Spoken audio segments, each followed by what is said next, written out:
Imagine if suddenly you are transported to a world where women are stronger and more direct, while men are submissive and weaker. After arriving there, the goddess who brought you to this world tells you that to go back to Earth, you need to be a masculine man in this feminist world. While all the men are passive, waiting for the girls to make the first move, and the girls are aggressively pursuing men, you have the task of flipping the script and proving that men can also make things happen. Or perhaps you might just accept the sad fate of being tormented by assertive women every day and remain in this world. Even at home, your stepsister tries to get you to do some unholy things. To make things harder for you, you are now extremely attractive, and in this world, girls don't hold back. Your good looks make it even harder to take control of situations. When you go to school, all the girls are trying to hit on you. When you return home, your sister is trying to create content for a paid platform. Even when you go for a walk, thugs are dangerous and willing to steal all your future prospects. You try to get a job only to get hit on by a 2-meter-tall CEO who doesn't hold back. How can you be the one to take the initiative and make girls more submissive to you in such a crazy world?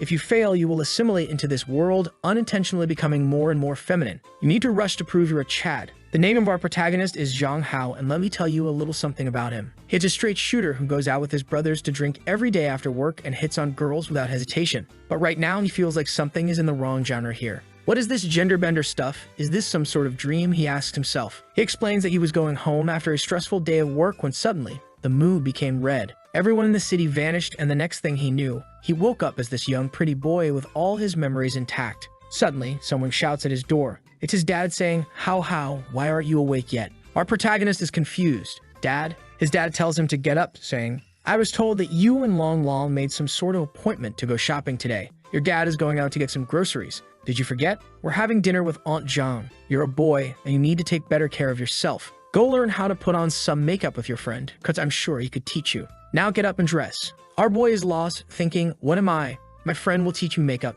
Who the hell is that? Who is the guy named Long Long? Why am I called How? Why is there so much cute stuff? And why did my dad tell me to use makeup? Suddenly, his cell phone rings and someone shouts, How, open the door. He thinks maybe it's his brother Long from his past life, a buff guy with tattoos who is a true bro, always inviting him to drink beer with the boys. So he quickly takes off his cute clothes and runs to the door. But outside, the blonde guy says, oh my god, seriously, how? It's not cool making a handsome guy like me wait for so long. What if a girl with bad intentions is out there? Creepy. Zhang Hao is confused and asks, where is brother Long? Because this guy is definitely not him. But from inside the house, his father calls Long to enter. His father grabs his friend and says, look at this clothing, how? You should learn how to dress better from him, and Long thanks his father. But his father doesn't stop and says that his skin is too dry and he should pay more attention to skincare. Our protagonist thinks, skincare, makeup. What is this world I've been transported into? At that moment, he receives some memories from the guy who used to live in his body. In this world, the gender roles are reversed and everything in history is swapped. Since ancient times, all the empires in this world have been led by women,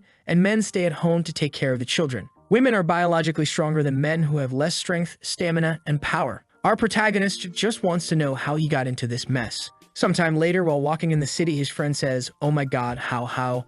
We should get our nails done at the mall later, and we can also get some facial masks for you. Also, do you have some pepper spray? I've heard from social media that female gangs and hooligans are becoming more unruly these days. Our protagonist shouts at him to drop the cute stuff. You want to buy a mask? Go buy it yourself. Screw this reverse world, there will be no swap genders. He grabs Long's wrists and runs to a tattoo shop. Come on, dude. We're going to fix this girly look. He opens the door of the tattoo studio and shouts, hey boss, give me one of those dragon tattoos or one of those Chinese mafia gang tattoos now. But the girls stop him, saying that tattoos are a girl's thing and he shouldn't get one unless he's a bad boy. Suddenly, he takes off his shirt, saying, I'm not going to get lectured by a bunch of girls. When they see him shirtless, the legendary reverse nosebleed happens. The girls shout that if he's going to strip, they are willing to throw some money. But he doesn't stop and says, I want a blue dragon, a phoenix, and a white tiger. But Long shouts at him to stop, saying, you're being so indecent. After all that, he gets back home thinking, Jesus, the day keeps getting worse and worse. But that's when the thickest, juiciest, plumpest stepsister ever known to mankind appears.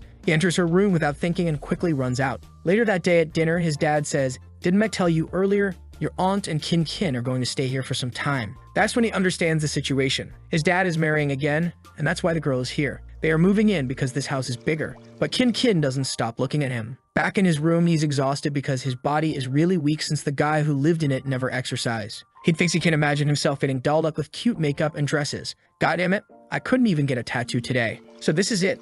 I'm living in a world where females are ruling. Dad and brother Ho became different people. If everything is reversed, do I need to act feminine? He shouts, I would never do that, and throws a teddy bear.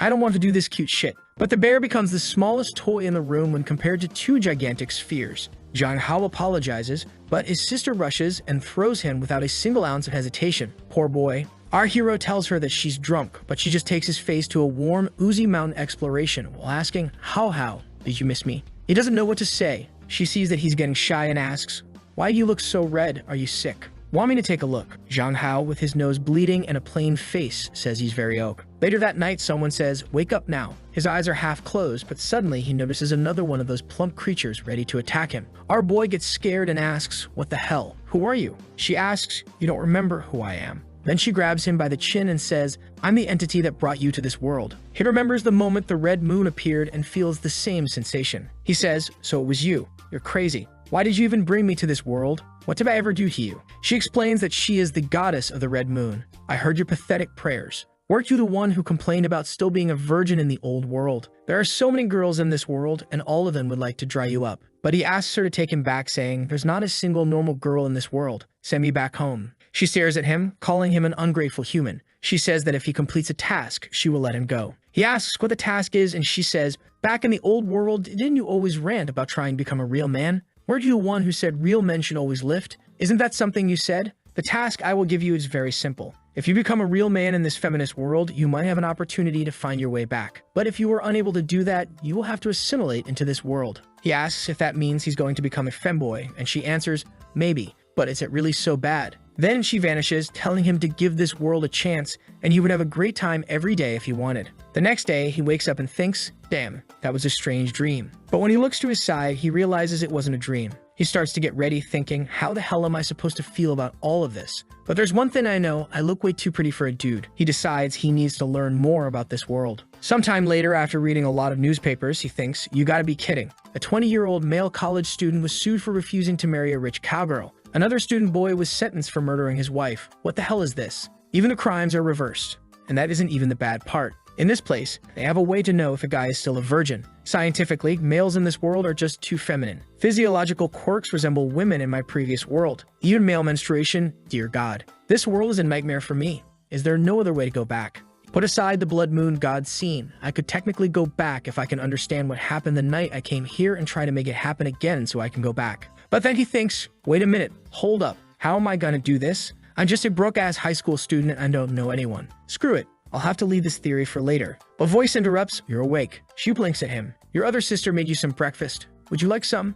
Oh, alright, breakfast sounds cool. Damn. Suddenly, he's like, Okay, not gonna lie, Blue Moon Goddess, this world isn't that bad. The next chapter starts with him getting ready for school. I gotta say, my face is kinda handsome. Chill out, dude. But it's still too feminine for my own taste. Today will be the day I go to school since coming to this world. Going back to school again.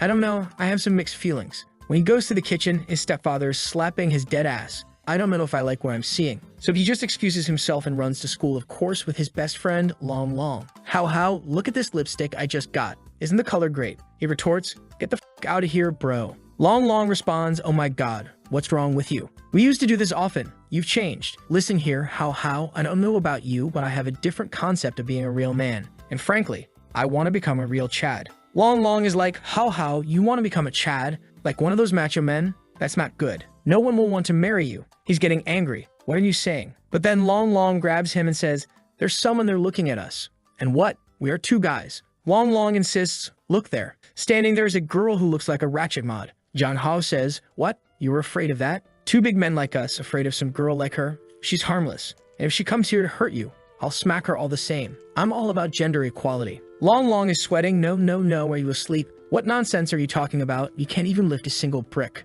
John Hao responds, What are you saying? I used to go to the gym every night. I used to join the MMA club. He grabs Long Long and runs to the school. Long Long protests, Oh my god, I hate running. I'll have to redo my makeup. John Hao thinks, Why am I running? And why is this body so weak? But then they arrive at Elysium Business School. Even here, everything is different from their old world. Girls are definitely stronger here. To think that gender roles have changed so drastically, not to mention that his current family is wealthy enough to send him to a private school like this. Then he gets to his classroom where a boy is asking a girl, Can you open this bottle for me? She replies, Okay, cutie, I'll do that for you. Piece of cake. He's like, What? The guy can't even open a bottle? He grabs it. Let me try that. I refuse to believe I can't even open this bottle of water. He tries to open the bottle. Oh, wait.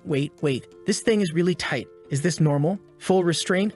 Ultra instinctive. Everyone is looking. His hand is already hurting. I give up. I've become so freaking weak. What kind of man am I? If I can't even open a bottle of water, I'm a failure. The girl opens the bottle easily for the guy. A bunch of girls gather around him. What's wrong? How? Do you want me to open the bottle for you? I can do it. Not gonna lie, this world isn't that bad, is it? But he just sits at his desk, feeling defeated. Long notices and says that he's been acting strange. So don't worry about him. Emotional damage. The next chapter starts with him walking down the corridor. Long wants to stay with him. Wait for me. How? We should head to the toilet together. He just runs off. No shit. I don't need him with me. As he walks through the corridors, all the girls are like, oh my god, look at his skin. It's so porcelain smooth. His buttocks are so pretty. I want to squeeze it. He's so dreamy. Damn, so that's how sexual harassment feels, right? He thinks. I need to do something about my body. I'm still too weak. I need to find a place where I can exercise. Somewhere I can get stronger. On his phone, he looks up Muay Thai beginner classes.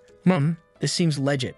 I should check it out. But muscle training alone won't help me become a true Chad. I need to be mentally prepared for this too. Who's gonna carry the boats? Becoming a true Chad is a state of mind. That's when his classmate Yuan comes up to talk with him. He's shocked by her sudden appearance. Are you some sort of ninja? You're sneaking up on me. She apologizes, saying she was calling him, but he was just looking at his phone. Suddenly, she gets way too close, way too fast, asking if he's sure he's not doing anything wrong. You're not talking to a girl, right? He panics, no. Like hell I would. I'm a traditional guy. Don't get so close to me. Men and women shouldn't get so close in public. But she's fast. She takes his hand, commenting on how soft and beautiful his hands are. Oh my god, these girls are so aggressive, he thinks. Pay attention to yourself, Yuan. Girls shouldn't act this way. She notices he's different today. You weren't acting like this before, she remarks. Maybe you haven't slept well recently. I know a good massage method. Let me rub your hands. She moves to grab him, but he tries to stop her. What? How is this girl so strong?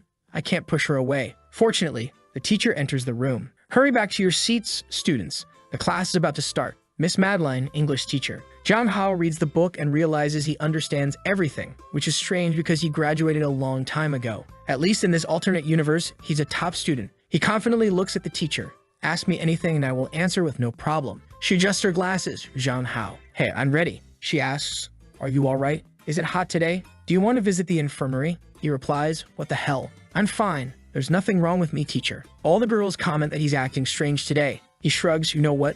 Screw it. I'll just do whatever I want. Next, he's walking with Long, who asks, what's wrong? You look so tired. How? He responds, you have no idea how I feel. Of course I'm tired. I'm very mentally tired. Then a girl holding 3 basketballs comes up to him. How? I just scored a 3-point shot. Didn't I look kinda cool? He's like, what the hell? As they walk down some stairs, a guy throws himself on the floor. How? Why did you push me? Trying to frame him. God damn it, he thinks. Getting attention from girls is one thing, but them grabbing my booty is another. This shitty reverse world is bullshit. I just want to go back to the old Earth. That's when another girl comes up to him. How? I've liked you since I met you. Will you go out with me? He's frustrated, thinking, God damn it. That's why I hate this world. Why is a girl confessing to me? Sorry, right now I'm not looking for a relationship. My mental health is deteriorating. He walks away and Long jealously remarks, oh my god, you received 20 confessions just today. I want to be a popular boy like you. He's just like, cut it out. Let's eat something. In the cafeteria line, he's thinking, what should I order? He looks at the other guy's plates, which are barely filled with food. He asks Long,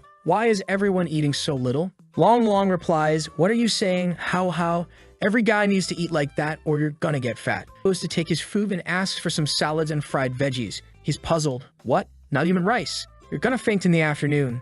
But Long says, oh no, I'm just trying to lose some weight. That's when our boy realizes the difference in calorie needs in this world. He makes a mental list. How to be a real man. Step 1, exercise. Step 2, ask your bro Long to coach me. Step 3, get rid of all the flirty clothing I've got in my wardrobe. Step 4, be a Chad instead of a pretty boy. He rushes to the counter. Hey aunt, give me everything you have. I want to eat pork. I want a ribeye steak. I want a large portion of everything. Give me some good Asian rice as well. Long is shocked. Why are you eating so much? You'll get fat. How responds, a real man should eat more. I gotta eat to exercise after all. You wouldn't understand. Everyone in the cafeteria is staring at him, whispering, oh my god, why is he eating so much? I think he's just showing off. Then Li Feng shows up. Why do you eat so much? You look like some desperate foreigner working at hard labor jobs. Our boy just stares at him. Who are you? Li Feng responds, Zheng Hao, are you joking with me again? We studied together. Or have you gained so much weight that it went to your brain? Zheng Hao retorts, you're blind. I'm just trying to eat.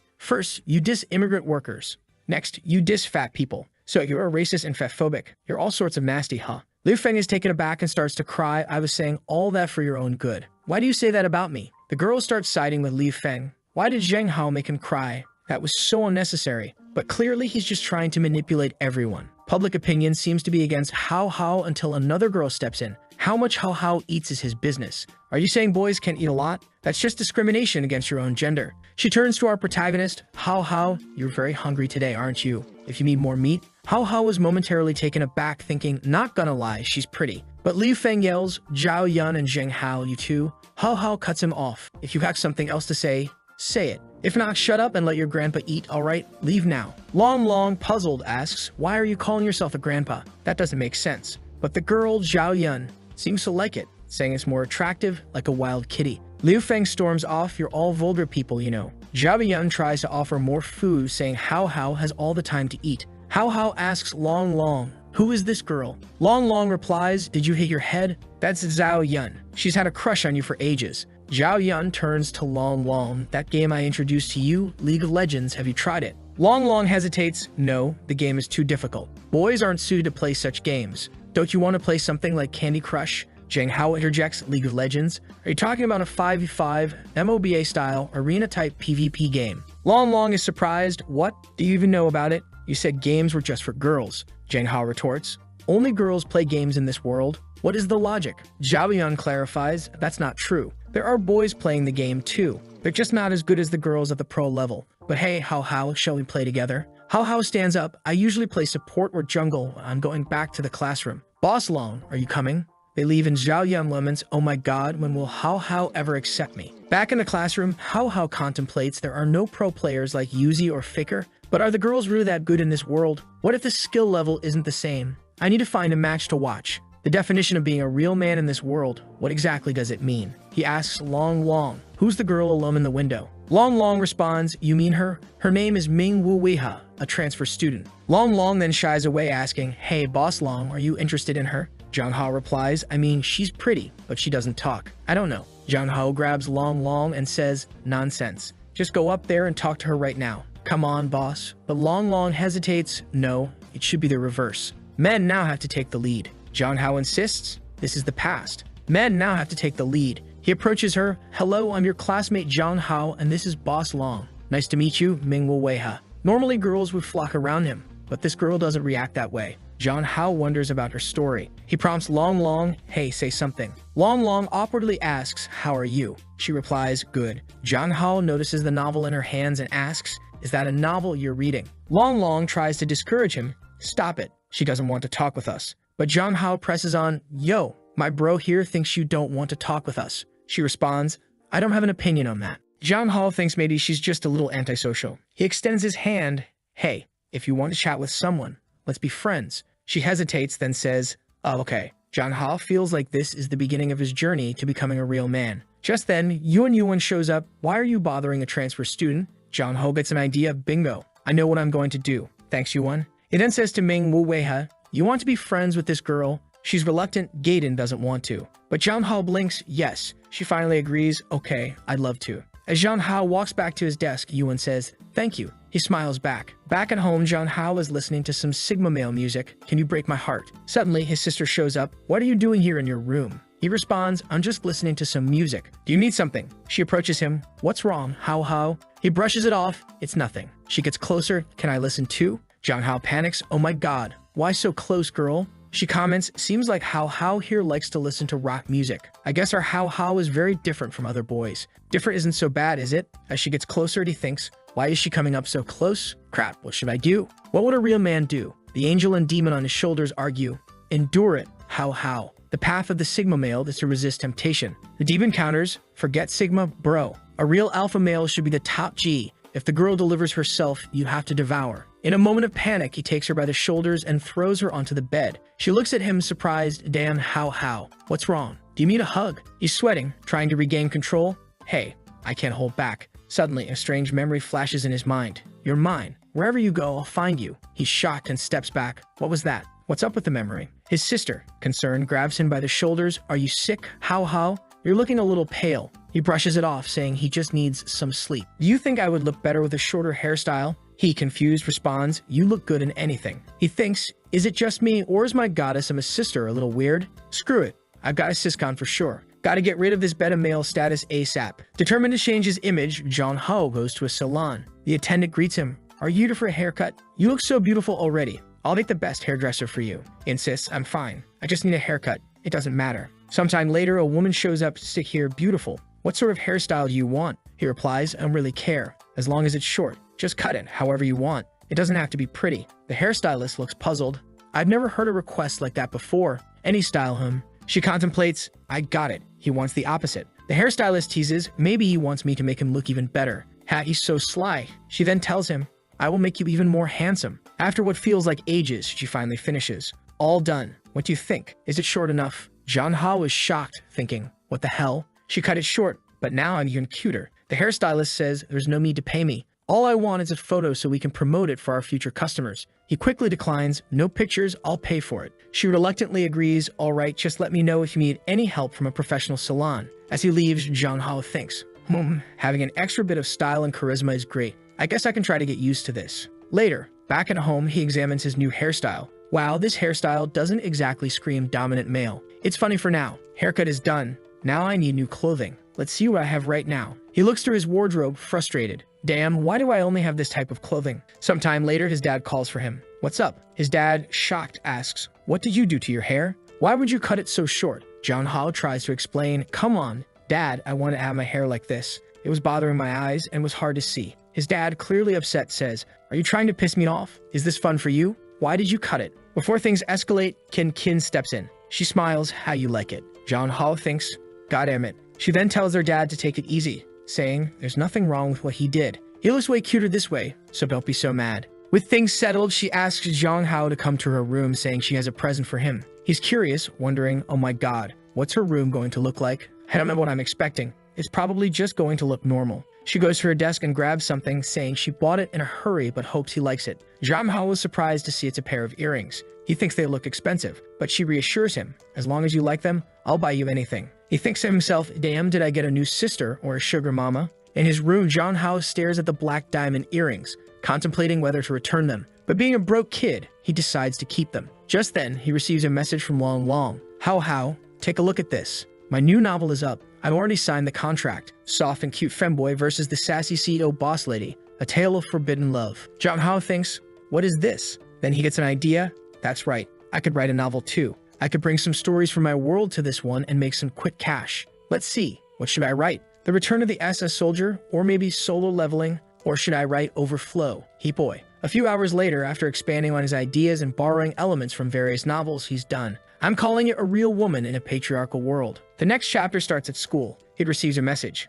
Congratulations. Your novel has passed the signing application for the web novel. Please contact the editor in charge. Jong Ho is thrilled. Finally, I'm going to start earning some money. Writing a story every day is hard, but it's better than having no money in this world. Feeling celebratory, he decides, I'm going to buy some ice cream. As he heads to the store, he thinks the shop seems familiar. He recalls some memories. When I first met her, I thought she was my senior. Her body was really petite, but somehow that small body seemed so large that day. He reminisces about a girl named Ah Mei, the daughter of Uncle Jin from the grocery store next to his house. She was cute and lovely. After the day she protected him, he visited the shop frequently. He remembers gathering the courage to confess to her, saying, Miss May, I really like you. But she responded with, oh sorry, I like men with muscles. Jong Ho reflects, God damn it. Brother, that was the sign you should have started hitting the gym. Since that day, I've been obsessed with exercising and training my own body. One day, I will become someone like Chris Bumstead, and I will protect her, Jong Ho vowed to himself. But back to the present, he's now a different person, good-looking and confident. If I confess to her this time, it's going to be a success, he thought as he entered the store. Inside, he heard someone discussing making money. Then she appeared out of nowhere. Oh my god, Sister Ah Mei, he thought, taken aback by her unchanged appearance, save for a noticeable change in physique. His thoughts raced. Holy brother, she's juicing for sure. How? You cut your hair. He was so shocked that he stumbled, falling to the floor. What happened to you? She asked, concerned. What's wrong? How? Do you need me for something? He just shouted, Goddess, bring back my May. The next chapter started with him sitting in a chair as she brought some watermelons. It seemed he had fainted. He mumbled, No, Miss May, I don't wanna. but she grabbed him by the shoulder and the chair broke under the force. How, are you okay? She asked, worried. He quickly got up, doing some acrobatic moves to avoid her. I'm fine. I'm out of here. She tried to give him her number, but he was flustered, thinking, God damn it, even that petite girl became a King Kong. I really need to sign up for a Muay Thai class as soon as possible. I also have to buy gifts for my sister and replace my closet. God damn it, why does everything need money? He sighed, realizing that even with gender roles reversed, the biggest problem remained money. How, you're back. He was stunned. Oh my God. Sister Kin, are you practicing yoga? She nodded.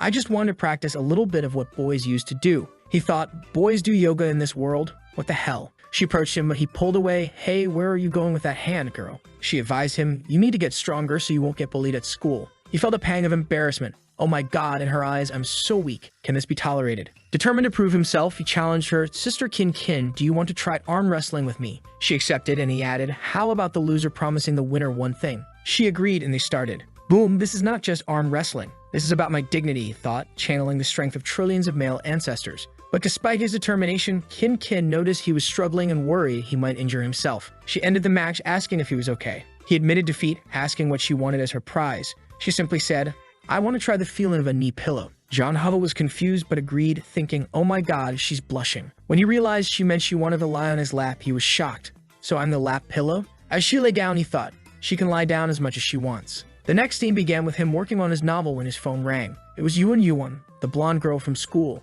inviting him to the amusement park. She mentioned that Yuha and Long would also be there. Just then, he heard shouting outside his window. He looked out to see Long and what seemed to be his sister. She immediately jumped on him, much to his confusion. Who the hell is this girl, Long? He asked. The girl, upset, cried, why don't you remember me? How could you forget? Long explained, it's been 4 years since he saw you. Of course, he doesn't remember. Although Jean Ho didn't want to go to the amusement park, Long insisted, saying you had needed some friends. Resigned, Jean Ho agreed, all right, we're going. Put on some clothes. As they prepared, Long's sister took a picture of him. She remarked on his appearance, you are so beautiful today.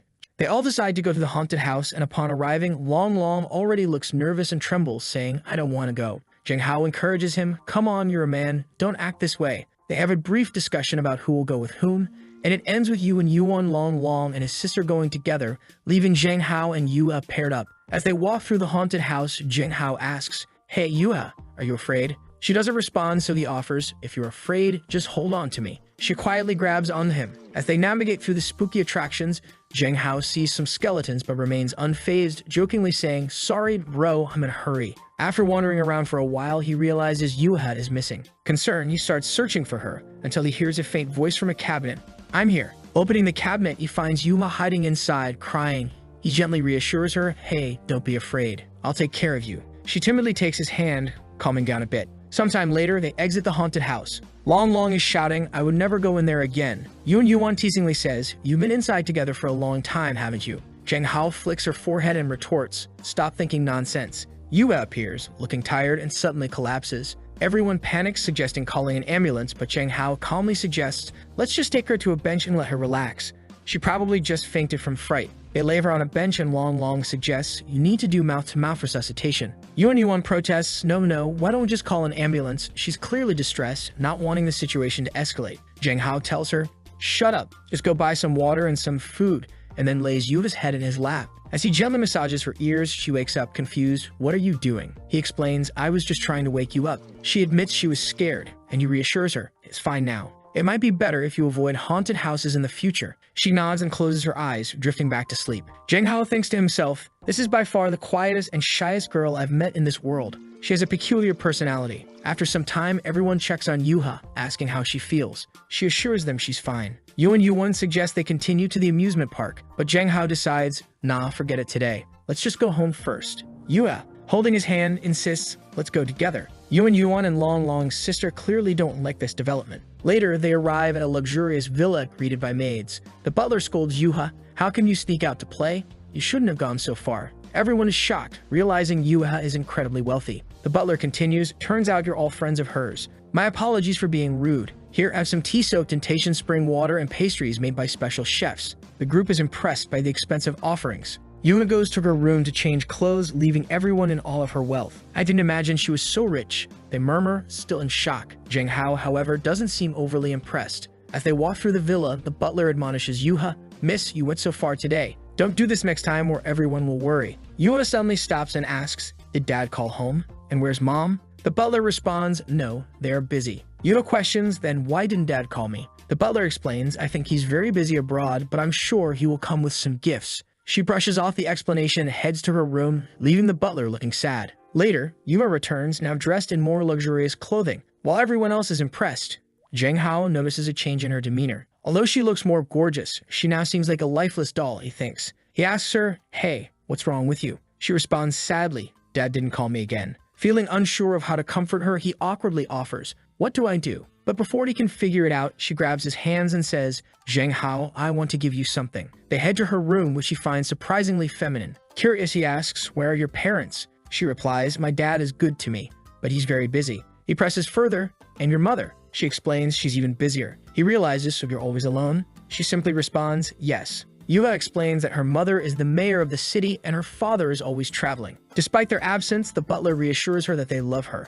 However, she questions if she can truly believe him. Zheng Hao tries to comfort her, saying in the future, if you feel lonely, you can find me to hang out. In a sudden burst of excitement, Yuha grabs his hand and pulls him along, saying, come with me. They end up in a room full of weapons, where she excitedly offers him her favorite gun. He's taken aback, thinking, I'd be beaten to death if I brought this home. She insists, smiling, this is my most precious possession. The housekeeper says that friends can give gifts to each other, and I want to be friends with you for life. Zheng Hao, somewhat awkwardly, replies, we can be friends even without the guns. She hugs him tightly, declaring he must be together forever, inseparable. He thinks, okay, she's moving fast. The next chapter starts with them leaving Yuha's home. As they walk, Long mentions, seeing her in different clothing makes me want to buy some new ones. Zheng Hao agrees, yeah, that's perfect. I need new clothes too. Long suggests, in that case, let's go shopping tomorrow. They go shopping, and while Long is drawing cute outfits, Zheng Hao struggles to find something that suits his desired image. After their shopping spree, they decide to grab something to eat and head to a McDonald's.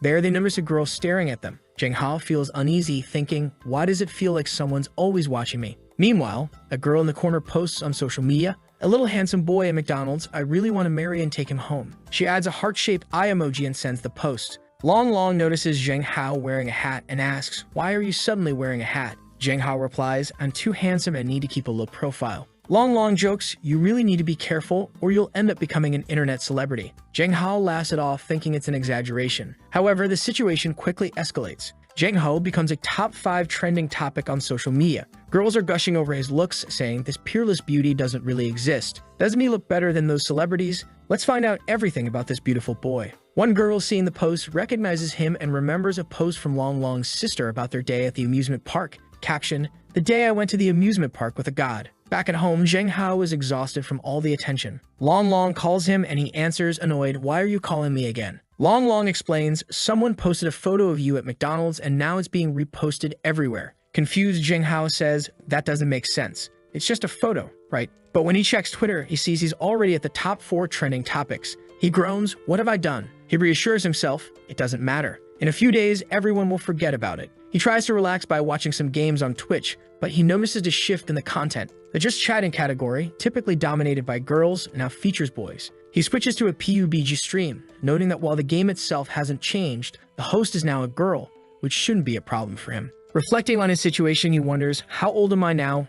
Can minors stream live games? Just then, his sister comes home. She notices the fuss and says, I didn't know my little brother is now an internet celebrity. Feeling awkward, he responds, oh, now you know about this too. She asks if he went out with Long today, but before he can answer, she suddenly jumps on him, worried. Didn't you get harassed by some weird people? He reassures her, no, don't worry. I can protect myself. She scolds him, you are too naive. The women in this world are much scarier than you think. If you're ever harassed, you must tell your sister. And next time you go out, you need to tell me. He agrees, but then he notices that her phone background is a picture of him and Long. Surprised, he wonders, who took this photo? The next chapter opens with girls looking for Zheng Hao. He's trying to hide, bewildered by the situation. Long calls him, advising, you shouldn't come to school today. There are a bunch of girls in front of the school because you're trending. Zheng Hao sighs, goddammit, I can't go to school. He asks his sister to talk to the school on his behalf, planning to stream some games instead. He decides to play League of Legends, admiring his in-game skills. Look at this Yasuo, he comments, enjoying the game. He achieves a quadra kill, then a pentakill, feeling confident. It looks like I haven't lost my gaming skills in this world.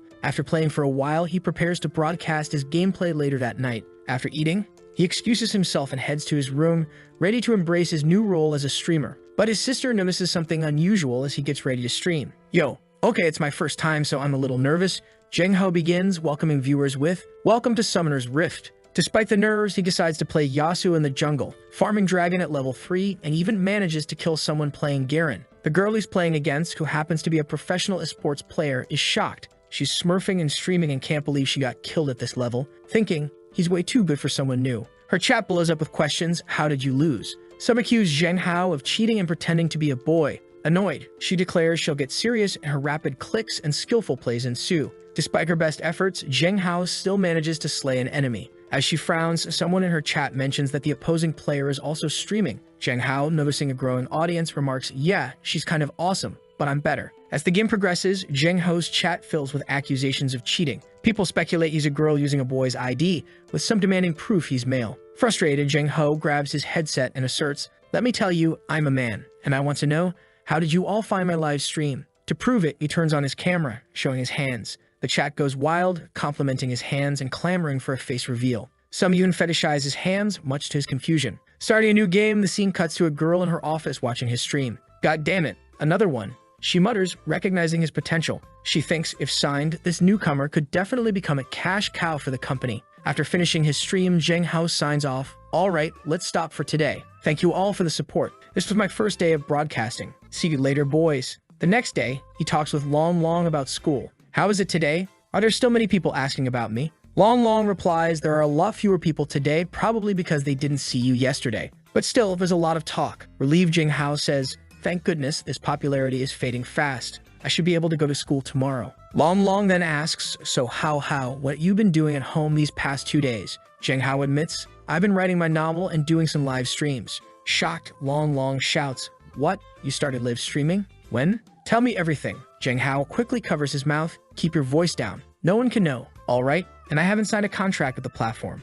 Just then, his phone rings with a notification, "Dear user, you have opened a live broadcast on the DouYu Live broadcast platform, and your popularity has reached the threshold to sign a contract." Long Long is ecstatic. "Yo, this is a good thing, brother. Hurry up and sign it. With your good looks, you're definitely going to become very popular and make a ton of money." But Zheng Hao hesitates. "No, I'm just a student. This live broadcast might affect me too much, and all the fame isn't going to be good." Long Long suggests you can just wear a mask when you broadcast. All you have to do is do some dances and people will give you gifts. Zheng Hao retorts, "I do game live broadcasting. It doesn't matter if I don't show my face." As they leave, Zheng Hao notices someone following them. Trying to lose the tail, he tells Long Long, "Yo, I have to go to the supermarket to buy something, so I can't go with you, okay?" Long Long leaves and Zheng Hao confronts the followers, saying, "You don't need to follow me. Come on out." A pink-haired girl appears, looking somewhat savage. She exclaims, "I'm so lucky. The internet celebrity is right in the territory I manage. Handsome guy's sister will take care of you, okay?" She even sticks her tongue out teasingly. Confused, Zheng Hao asks,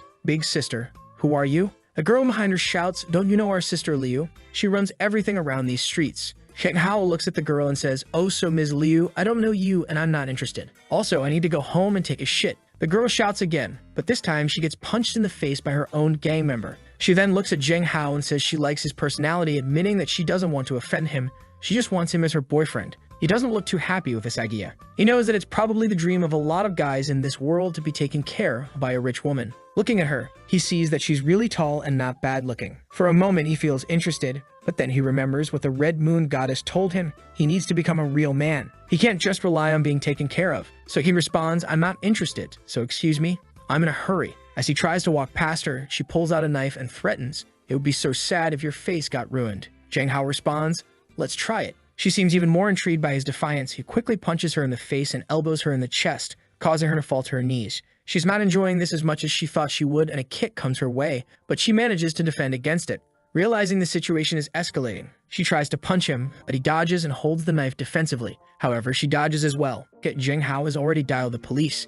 He says, "I'd already called them. I advise you not to do this again." Ms. Liu smirks and says, "Okay, a little handsome. All right, I won't do this anymore." One of her underlings asks, "You're going to let him go just like that?" She responds, "You need to be patient with the beauties. What do you think, handsome boy?" Zheng Hao replies, "Stop here and don't follow me." She's clearly getting more excited, but Zheng Hao realizes this situation was recorded. In the same office as before, Mr. Wei finds out about Zheng Hao's growing popularity. "Why do I have to worry about this? This is a job for the scouts," she says. However, her assistant explains, it was the chairman who told me to show you. Intrigued, Mr. Wei looks at Zhang Hao's photo and comments, he just looks like a high school student, but he does have some personality. With his look, maybe he can be at the top of the company. They decide to investigate further. Back at school, Zhang Hao plays basketball, but he's sneezing frequently. Long Long suggests he rest, but Zhang Hao insists he's fine and just wants to shoot some hoops. He easily makes a three-point shot, proving that boys can play basketball too. The girls cheered him on, and once again, someone records him. It turns out to be someone paid by the pink-haired girl from the alley. Although the person hides, Zhang Hao finds it strange. After school, while heading home, Zhang Hao notices someone taking pictures of him. He looks towards a bush, and Long Long asks what's wrong. Zhang Hao dismisses it, saying it feels like someone has been watching him all day. Remembering the background photo on his sister's phone, he wonders if it might be someone related to her. After everyone leaves, Zhang Hao approaches a girl hiding behind a tree and demands, "Hey, let me see your phone. You secretly took a photo of me, didn't you?" She admits to taking one picture, but Zhang Hao finds a video of him playing basketball. She apologizes, explaining she's just a subordinate of Liu's sister, who promised to pay 200 yuan for any picture of him. Zhang Hao, frustrated, asks himself why he hasn't given up yet. After deleting the media, he gives the phone back and the girl runs away. Zhang Hao realizes that Ms. Liu is a problem he needs to solve soon. The scene shifts to a plaza where Zhang Hao meets Long Long. As they walk through the mall, they discuss the contract Zhang Hao will sign with the streaming platform. Today, however, Zhang Hao is there to buy a gift. Long Long teases, "What? Do you like someone? Who are you picking this gift for? Please tell me, I'm so curious." Zhang Hao, embarrassed, replies, "It's just for my sister." Zhang Hao told Long Long that he had signed a contract with the Douyu livestream platform. He explains, "I won't show my face unless I want to. I will only livestream what I want and won't attend any offline events unless I choose to. The best part is that I don't need to sexualize myself." Long Long is impressed, asking, "How did you get such a good contract?" Zhang Hao admits he doesn't know. "I just asked, and they accepted." As they continue talking, they notice someone watching them. It's Liu Feng, the guy from school who criticized Zhang Hao for eating too much. It seems he's planning something bad. Later, as they go to the bathroom, Liu Feng and his cronies follow them. Liu Feng decides to stand guard outside while the others go inside to mess with Zhang Hao. As they leave the bathroom, one of Liu Feng's friends intentionally bumps into Zhang Hao. Zhang Hao steps aside and calmly asks, "What are you doing, boy?" Liu Feng's friend shouts, "Hey, don't you have eyes when you walk? You almost ran into my friend." Long Long retorts, "Are you blind? It was your friend who bumped into him." The guy grabs Long Long by the collar, demanding, "Who are you calling blind?" Zhang Hao intervenes, saying, "No problem with bumping into me, but don't put your hands on my friend." The guy yells, but Zhang Hao stays calm. "Get out of the way and let us go." Suddenly, the guy tries to spit on Zhang Hao, who dodges and exclaims, "Are you sick?" Enraged, Zhang Hao punches him. The guy's friend steps in to help, but Long Long stops him, engaging in a fierce fight. Damn, he's looking like Killua in this frame, Zhang Hao thinks as Long Long handles the situation with unexpected skill. After some punches, Long Long warns, "Next time, I'll break your legs." The guy, fuming, mutters, "You dared to hit me in the face. I'm going to call my girlfriend and ask her to bring someone." Later, outside the mall, someone shouts, "There he is, it's that guy." A girl, referred to as the Trambolona girl, approaches and asks, "Is that the bastard who bullied you?"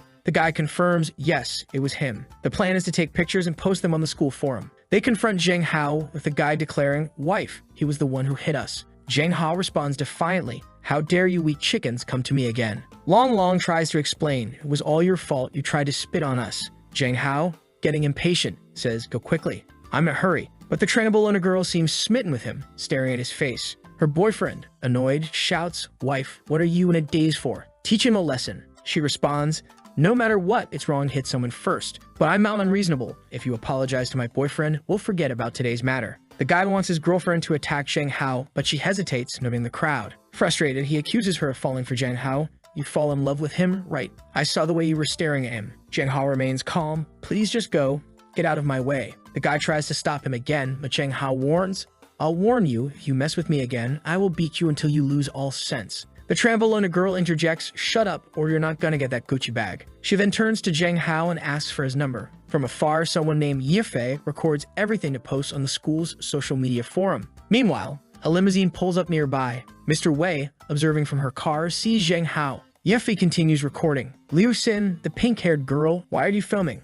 Yifei tries to hide, but Liu Xin grabs his phone. "Oh, so you're looking for trouble? Dare to take a photo of my man." She grabs his neck, and Yifei seems oddly pleased, almost enjoying it. Liu Xin then says, "Come with me to see your brother-in-law." The Trembolon girl, seeing Liu Xin, becomes nervous. Why is Liu Xin here? Liu Xin approaches Zheng Hao and says it's only been 2 days, but do you know how much I missed you? He ignores her and turns away. She then addresses the guy on the ground. She caught him taking pictures of you. Zheng Hao looks back, asking, what do you want? Liu Xin, seemingly preparing for a fight, instead grabs a bouquet of roses and walks over to Zheng Hao. She pleads, please go on a date with me. I really like you, Zheng Hao. As long as you're my boyfriend, you can do whatever you want. He's thinking, why don't we just fight? Could she at least follow the script? He says, I'm not interested in you. It's impossible to deal with you. If you have nothing else to do, just get out of my way. Brother, she's not going to stop. She says she's too anxious and asks him to please accept the flowers. He's staring at the flowers, thinking, the first time I saw her, she showed me a knife and now she's bringing flowers. Sister,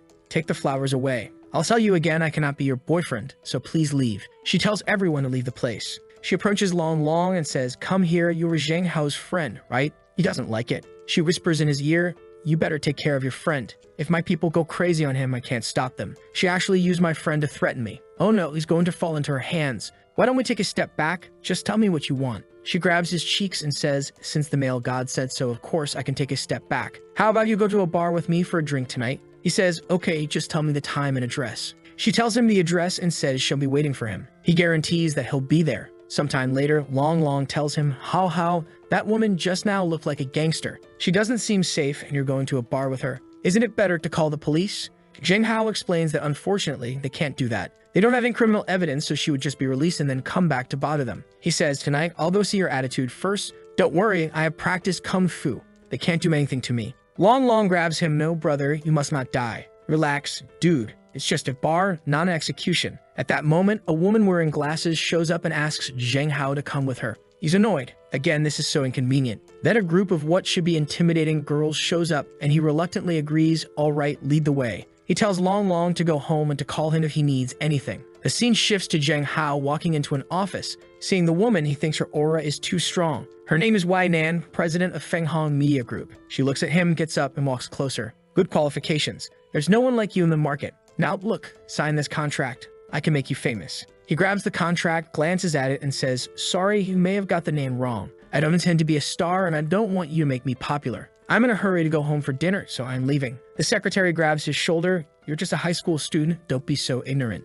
With a swift movement, he grabs her wrist and says, I said I don't wanna, and throws her to the floor. Wei Nan seems interested and moves towards him. He dodges her first attack and goes to punch her face, but she blocks it. Oh damn, he's hand-locked. She says, a high school boy who can also work hard. This is a bonus. He responds, thank you, but I don't want to accept your kindness. She tells him there's no rush and that in this world, there's nothing she cannot do. She'll give him some time to think about it and instructs the secretary to send him back, saying, I was thinking this woman is not going to be easy to deal with. The next chapter starts with him at home preparing to see the girl at the club. He takes a recording pen, a pocket knife, and pepper spray. He sends a message to Long Long. If I don't call you by 8:30, call the police. Tonight, I need to find a way to draw a line with Liu Xin. We then see him walking in the rain, heading to the bar she told him to come to. When he enters, someone welcomes him and says, Zheng Hao, our boss has been waiting for a long time. He just says, lead the way. In one of the rooms in the bar, the girl is sitting on a couch. When they enter, he says, I promised you that I would be here today, but I don't want to do anything to you as a person. Why don't we just go back to the beginning of our relationship?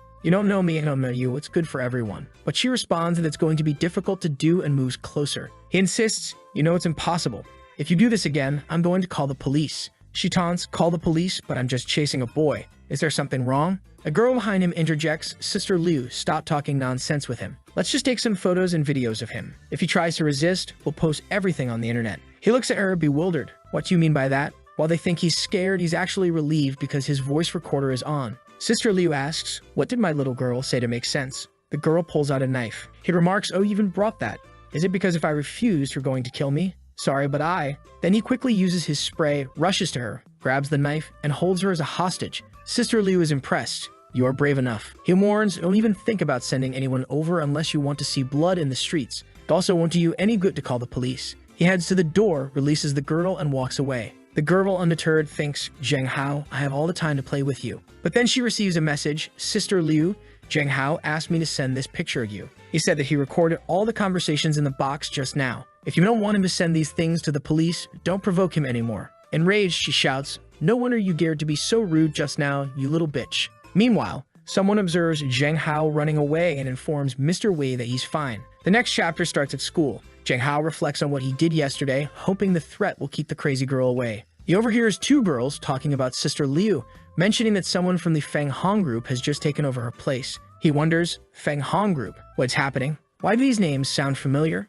Then he remembers, wait, isn't that the company of Mr. Wei? Curious about the relationship between Mr. Wei and Liu Xin, he ponders the connection. Later, he finally returns home to find his sister preparing dinner. What a delicious-looking meal, he thinks, noticing that they are alone in the house. He asks, where's Dad and Aunt? They're not home? Are you alone, Sister King? She explains that they had to work overtime and won't be home tonight. His imagination starts running wild, wait, we're alone at home tonight. She flicks his forehead.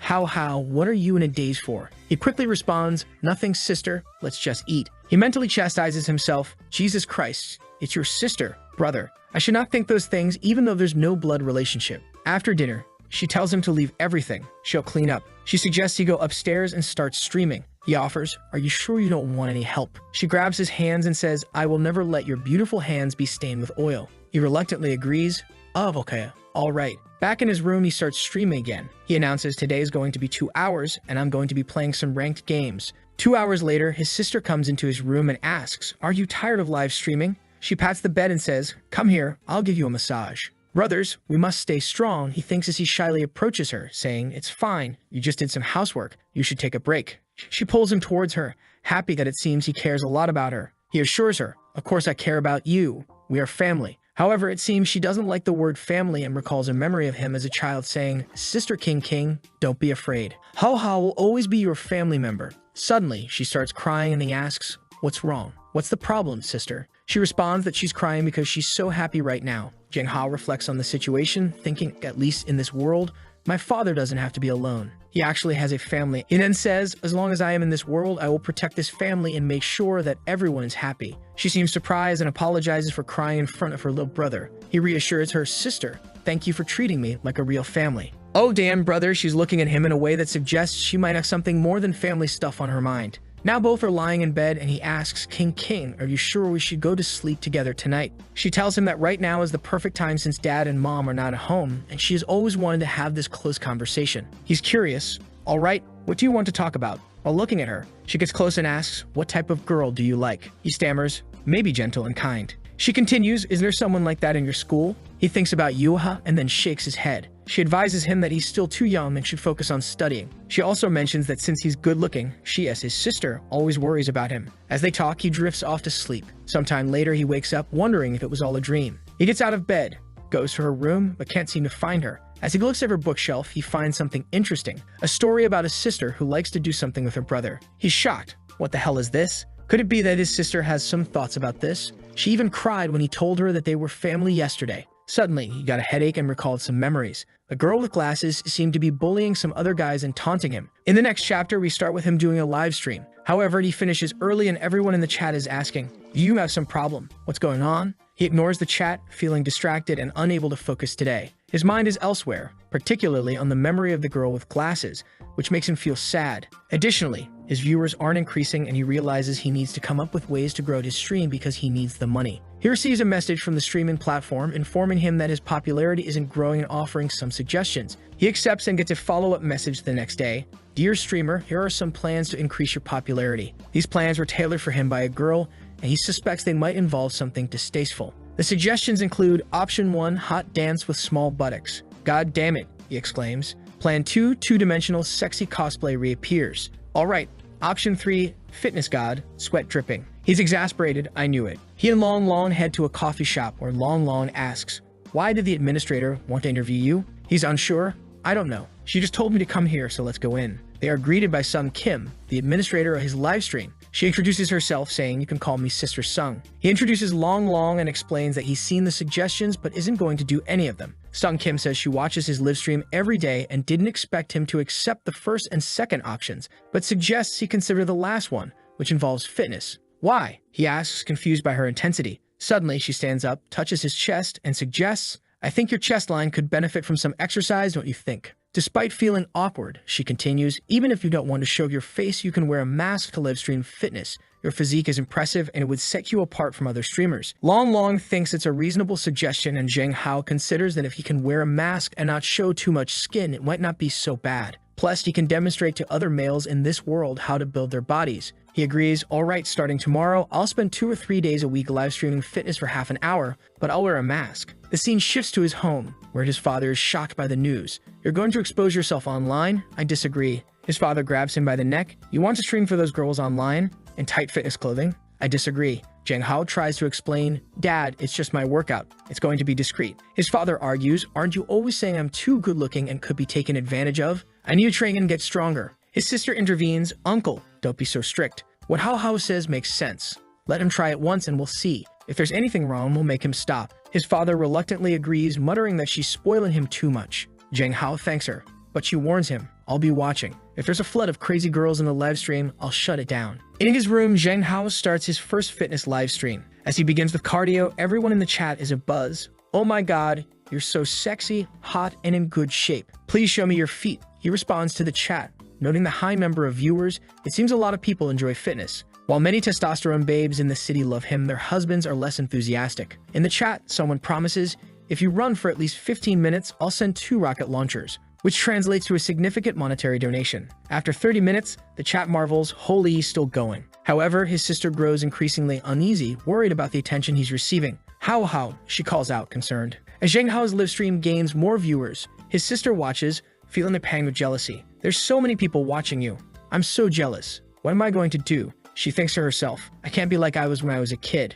Otherwise, he'll get further and further away from me. After finishing his run, Zheng Hao announces, that's it for today. I'm going to take a shower. His sister approaches him, concerned, hey, this was way too much. Why don't you stream less in the future? It's distressing me. But he reassures her, saying this amount's okay for him. Suddenly, she slaps his cheek. He is taken aback. No, this must be an illusion. Some sort of genjutsu trick. As night falls, his sister comes into his room staring at him. How, if we hadn't been separated back then? She gets closer, and stops. A memory floods Zheng Hao's mind of a girl asking, is there no one to play with you? Then let's go together. The scene shifts to her fighting the several kids on the ground. He tells the girl she's too scary, but she grabs his collar and says, we promise to be together forever. Don't be afraid. Come home with me. Zheng Hao wakes up with a headache, dismissing it as unimportant. I have to go to school, he mutters. Just then, he hears a woman's voice and looks beside him. What? My sister Kim Kin is in my bed. She wakes up cheerfully. Good morning, How. He awkwardly replies, good morning. Why are you sleeping in my bed? She explains, I came to check if you were asleep and ended up sleeping beside you.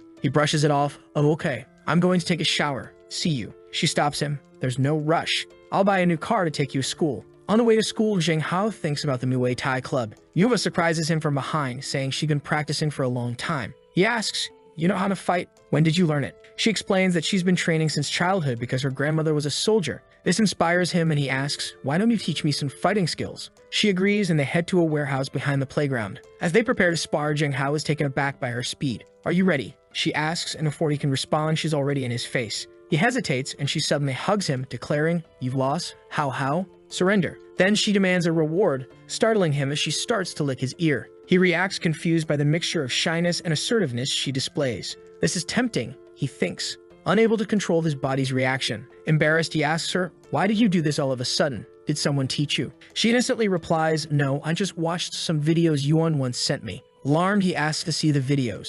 She hands him her phone, explaining, videos show that this is how men and women should communicate. Zheng Hao was horrified, thinking, what the hell is this? Why is there FBI content on her phone?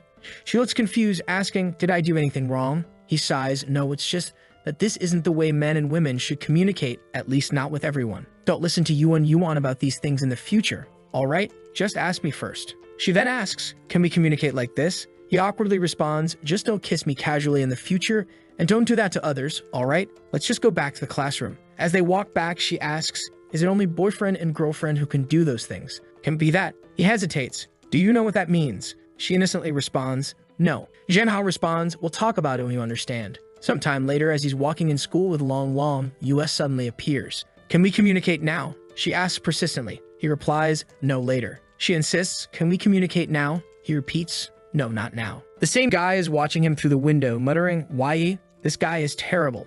Just then, an officer lady approaches Zheng Hao and says, I finally got you. It's the office lady from Mr. Wei. Zheng Hao, confused, asks, come on, what's the matter? She apologizes for the last time and informs him that Mr. Wei wants to see him again. Zheng Hao firmly states, I told her I have nothing to do with her.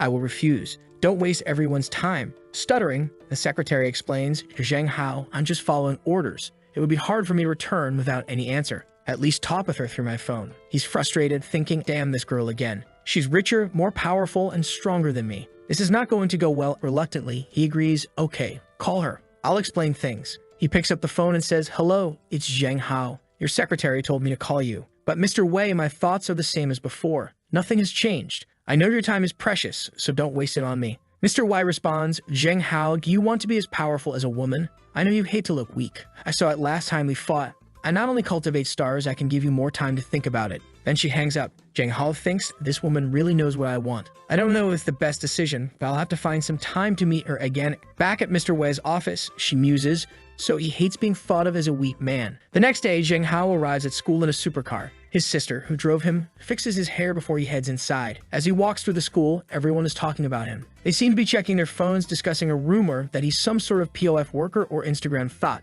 Long Long notices and asks, do you feel something is wrong? Zheng Hao sighs, yeah, I found out. It's been like this since yesterday. Everyone is clearly avoiding us, but we don't know what happened. A guy with green hair approaches and sarcastically asks for his homework. Are you so busy every night that you don't have time to write? I know you're just planning to live off your looks, right? So it doesn't matter if you don't go to college. Zheng Hao hands over his homework, retorting, jealous of my handsome face. Just say it, brother. The guy scoffs, are you crazy? You're being nurtured by so many girls every night. I don't want to be like that. Zheng Hao, puzzled, asks, nurtured? That's a new one. The green-haired guy smirks, yeah, everyone knows you've been entangled with girls several times at the school gate. Some girl even brought you here in a supercar. Everyone saw it. Long Long, frustrated, shouts, what are you talking about? You're just spreading rumors about Zheng Hao. But then he looks at his phone and sees the post, look, there's our boy with his sister. Long Long exclaims, brother Zheng, everyone's calling you out as the guy older girls can take a free ride with. Zheng Hao's face is a mix of shock and disbelief. What the hell? Just then, the teacher knocks on the door and says, Zheng Hao, come with me to the office. In the office, she addresses him, Zheng Hao, do you know what's been happening on the school forum recently? He nods, yeah, I just found out. She continues, this type of incident has a very bad influence on the school. You need to be more careful. In this society, Zheng Hao interrupts, hey, stop. Teacher, there's no such thing. It was just my sister who brought me to school. If you don't believe me, I can call her. Moreover, this post on the forum is definitely slanderous, so I hope you can strictly investigate it. Sometime later, Zheng Hao's sister arrives at the school, causing a stir among the students. They overhear her conversation with the teacher and quickly realize that she is indeed his sister, confirming the scandal is nonsense. The students conclude that the forum post was pure nonsense. His sister apologizes for the fuss she caused, but Zheng Hao reassures her, saying it's fine and she can return to work. Back in the classroom, Yuan Wang declares I knew Hao Hao wasn't the type of person they made him out to be. Long Long and I were investigating and were sure it was Li Feng and his gang who spread the rumors. Zheng Hao asks where Long Long is and Yuan Wang replies he's searching for them alone. However, Long Long has not returned. Meanwhile, in men's bathroom, Long Long is found on the floor, shivering and distressed. It's so cold. Liu Feng and the others are such big bastards. When I get out, I must tell the teacher, he mutters through tears. Zheng Hao, Yuha, and Yuan search the school for him. Eventually, Yue informs them that some classmates from Class 3 saw Long Long near a bathroom. With a sense of urgency, they rush to the location and find the door locked. From inside, Long Long cries out, please, I'm so afraid. Zheng Hao instructs Yuha to kick the door, which she does, breaking it down easily. Zheng Hao rushes to Long Long, who tearfully recounts, and not only did they lock me up, they poured milk on me. We must tell the teacher. Zheng Hao, determined, says, don't go to the teacher. I will avenge you. Later, Zheng Hao confronts Liu Feng, who is visibly scared. Liu Feng tries to deflect, saying, be careful. I will tell the teacher. All right, you'll get expelled. But Zheng Hao retorts, you should worry about yourself. My sister came to the school today to clarify the rumors in the forum post. We'd also know what you did to Long Long. It seems like you didn't realize there are surveillance cameras behind the playground. He presents Liu Feng with an ultimatum. Now you have two options. First, you tell everyone that the post was a lie. Or second, tomorrow I go to the teacher and tell her everything. Realizing there's no escape, Liu Feng reluctantly apologizes for making the video. Zheng Hao warns him, if you keep being arrogant like this, I'm going to make sure you're dealt with. Afterward, Long Long asks, how? Do you really think he's not going to try anything? Zheng Hao confidently replies he's a senior in high school. If I hand over this video to the teacher, he'll at least get a major demerit. But it's getting late. Let's go home. As they walk, Zheng Hao asks Yuha, have you heard of Wai Nan? She replies, Wai Nan is the current head of the Wai family and is a very powerful person. He then inquires about the comparison between Wai Man's family and hers, considering her mother is the mayor of the city. Yuha responds, they're on equal footing. Zheng Hao ponders, as powerful as the mayor of the city, this won't be simple to deal with. Meanwhile, at her home, Wei Nan is troubled. It's been 3 days since the last call, and she finds herself thinking about Zheng Hao. As she reflects, someone knocks on her door, informing her that some people are calling her for dinner to discuss negotiations about some lands. She instructs her secretary, prepare the car. The scene shifts to Zheng Hao and his sister dining out. He remarks, "Yo, sister, isn't this place super luxurious?" She smiles and explains it's a treat for what happened today at school. Zheng Hao expresses his gratitude. "All right, thank you, Sister Qin." "Oh, damn," Zheng Hao thinks as he looks around the luxurious restaurant. His sister reassures him, "Let's go." Once inside, she tells him he can order whatever he wants. He cheekily asks for a drink, asserting he's an adult, but she knows better. "I don't think you are, brother," she teases. Despite this, she relents, "It's fine if you want to be reckless. Besides, our parents aren't coming home tonight." Feeling a bit rebellious, Zheng Hao indulges. One drink in and he's already reminiscing about his old days with the boys, with his sister watching him intently. He's visibly tough but softens under her gaze. After a while, he starts feeling dizzy and admits, "Am I drunk? No, I'm fine. Maybe I just drank too fast. I'll go to the bathroom." On the way, he reflects on his past tolerance for alcohol. However, in his disoriented state, he accidentally heads to the women's bathroom. As he washes his face, he hears a voice, "Hello?" Startled, he looks up and realizes he's in the wrong restroom, encountering a woman in fishnets. "What the hell are you doing in the men's room?" he blurts out. She calmly corrects him, "This is the women's restroom." Panicking, he notices other women entering from both sides, trapping him. Feeling like a sheep among wolves, he's cornered. Suddenly, he's pulled into a stall by Wei Nan. She smirks. "You want to hide from me, but why should I hide with you?" He stammers, "Oh no, I accidentally dragged her in." Wei Nan, enjoying the situation, grabs his hand while people outside remark on the commotion. "Why are you crazy, girl?" he exclaims, trying to maintain composure. She leans in, "Don't you understand? You're a defenseless little man who should panic." He retorts, "A little man? Why didn't you call me?" Looking her in the eye, he says, "I was planning to meet with you tomorrow. It was by chance we met tonight." She grabs his chin, determined, "No, I've changed my mind. I don't need you to sign anything as long as you're my man." He responds, "Do you got some bossy syndrome? We've only met twice, right? The last person who refused me disappeared." She replies, "You mean Liu Xin? She was suspected of illegal transactions and was imprisoned by my people." Alarmed, he asks, "What do you mean by your people? Are you above the law?" She coldly replies, "You love to worry about other things, don't you?" Desperate to escape, he tries to tickle her armpits. Seizing the opportunity, he escapes, thinking, to be honest, she felt pretty good. Outside the bathroom, he finds his sister, who asks, "Why were you in there so long? Are you uncomfortable?" He lies, "I'm fine, just a bit too drunk." She gently guides him, "Let's go home and rest." At home, Zheng Hao, drunk and exhausted, collapses on the bed. His sister tenderly brings him soup and juice, strokes his hair, and whispers, "He's so cute, just one kiss." She leans in, thinking, "We will be together sooner or later." She gets on top of him, caressing his hair and planting soft kisses on his neck. He stirs awake, confused. Is this a dream? Her face, filled with longing, suggests otherwise. Overwhelmed, he flips her over, battling the demons in his mind. The temptation of the moment battles with his moral compass. In a moment of restraint, he kisses her forehead and steps back. His sister, surprised, asks, How are you asleep?" Before anything else can happen, she notices a call on his phone from Zhao Yun, the girl from the cafeteria who had shown interest in him. She answers on his sister. "You're Zhao Yun?" "Right." Zhao Yun, surprised, responds, "Hello, sister. I'm Hao's friend." Zheng Hao's sister abruptly ends the call of Zhao Yun, cutting her off. "I know you've been chasing him for 2 years. I have something to tell you. Forget about falling in love in high school. I hope you give up on this and stop imposing on him. Goodbye," she says before hanging up. She looks at Zheng Hao, thinking, asterisk, "You belong to your sister alone, and it doesn't matter. I will definitely take my time and control myself, but eventually." The next day, Zheng Hao wakes up with a hangover and notices something unusual on his neck. He recalls the dinner and wonders if the strange dream he had about his sister wasn't just a dream. As he examines the marks in the mirror, his sister enters. "Hey, Hao, you're awake," she says. He stammers, unsure what to say, while internally panicking. Could it be that the dream last night with my sister wasn't a dream? She inspects his neck and comments, Hao, it seems you're allergic to alcohol." He asks, "Allergic to what?"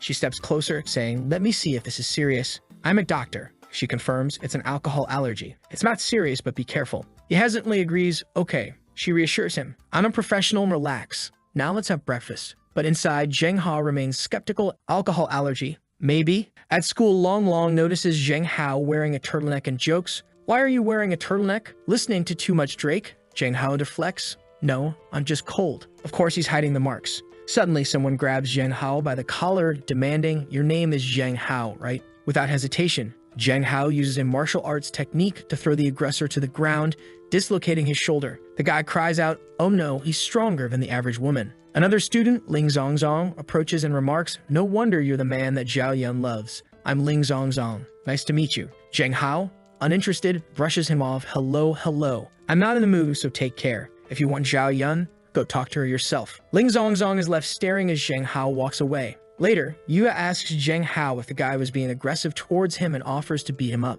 Zhang Hao declines. It's better not to escalate things. "No need, classmate Yuha. Just keep teaching me how to fight. Besides that, I'm on a journey of self-improvement." Long, curious, asks, "Are you guys practicing boxing? What are you doing after school?" Zhang Hao invites him, "Come practice with us after school today. You need to at least protect yourself." Long protests, "No, I don't need to. I'm a little lady." They all laugh. The scene shifts to a pool where Wei Nan is relaxing. She picks up a towel and thinks, "That little man Zhang Hao really annoys me. But every time I close my eyes, I see him." She instructs her assistant, "After Zhang Hao finishes school, bring him to the villa for me." She seems determined. Back at the school warehouse, Zhang Hao announces that today's workout will focus on the core. "I want to have 8-pack abs as soon as possible," he declares. Yuan responds, "You mean like this?" She lifts her shirt to reveal her well-defined abs. Zhang Hao is shocked. "You have abs? That's crazy. You can't help but touch," saying, "You're so thin. I didn't expect this." Yuha blushes, clearly shy, but not resisting. Long, suspicious, pulls out a magnifier and quips, "There's something wrong with you too. You're touching her, and she's not resisting." Zhang Hao, curious, asks Yuha, "Why don't you reject this?" She simply responds, "If you want, I'll show it." Long finds the situation strange. "Everything you ask, she does." Zhang Hao, testing her boundaries, asks, "Hey, how much money do you have with you now? Give it to me." Long, surprised by the bluntness, comments, "That's a bit rough." But Yulia, without hesitation, reaches into her pockets and says, "I didn't bring too much money today. The rest is in my phone. The payment password is," quickly interjects, "No, that's not necessary." Zhang Hao steps closer to Yuha and asks, "Why do you do anything I say?" She replies, "We are friends and friends can't say no." He is taken aback, thinking that perhaps due to her family background, she has a skewed understanding of friendship. Remembering the things she mentioned at her home, he becomes serious and tells her, "Yuda, friendship isn't like this. In a relationship, you have to be equals. In the future, you need to make firm decisions about what you want to do and what you don't. If you don't want to do something, you should never feel obliged to do it." She seems confused but responds, Okay." The training session ends early and Zhang Hao heads home, feeling positive about the session. However, he notices a suspicious figure in the alley and suddenly realizes the streets are eerily empty.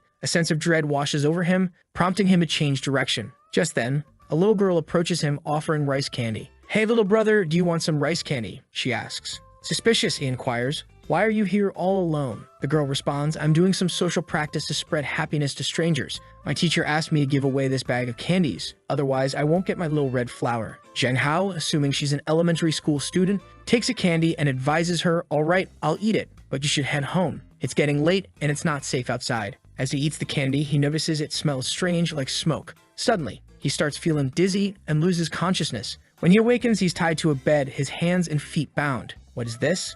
Where am I? What are they trying to do to me? And why are there so many mirrors? The little girl, now revealed as an adult, says, "Mr. Wei, he's awake." Zhang Hao recognizes her, exclaiming, "You kidnapped me. And why is an elementary school girl smoking?" She removes her disguise, revealing her true age. "Brother, I'm 30 years old. I just look young." Zhang Hao is even more shocked. That's even worse. Wei Nan instructs everyone to leave, alone with Zhang Hao. She approaches him, "Be quiet and don't bother me because I'm working." Bewildered, he retorts, "You tie me up and expect me not to disturb you. Do you have some kind of domineering syndrome?" She stops writing, walks closer, and confronts him. "Last time you dared to run away, and now you're insulting me again. Always disobeying, did you think I wouldn't do anything?" Zhang Hao, desperate, asks, "So why did you tie me up? Do you have no interest in me at all?" She remains silent, so he continues, "I've done my homework on you, Wei Nan. You're the president of the Feng Hong Group and currently the head of the Wei family. This family used to be involved in a lot of shady business. But under your leadership, you've cleaned up your act, making Feng Hong Group one of the biggest in the country. But there's a lot of blood in this history. People in this world even look up to you as a national goddess. Why would someone like you fall in love with me? Do you think I believe that?" Wei Nan listens intently as he goes on.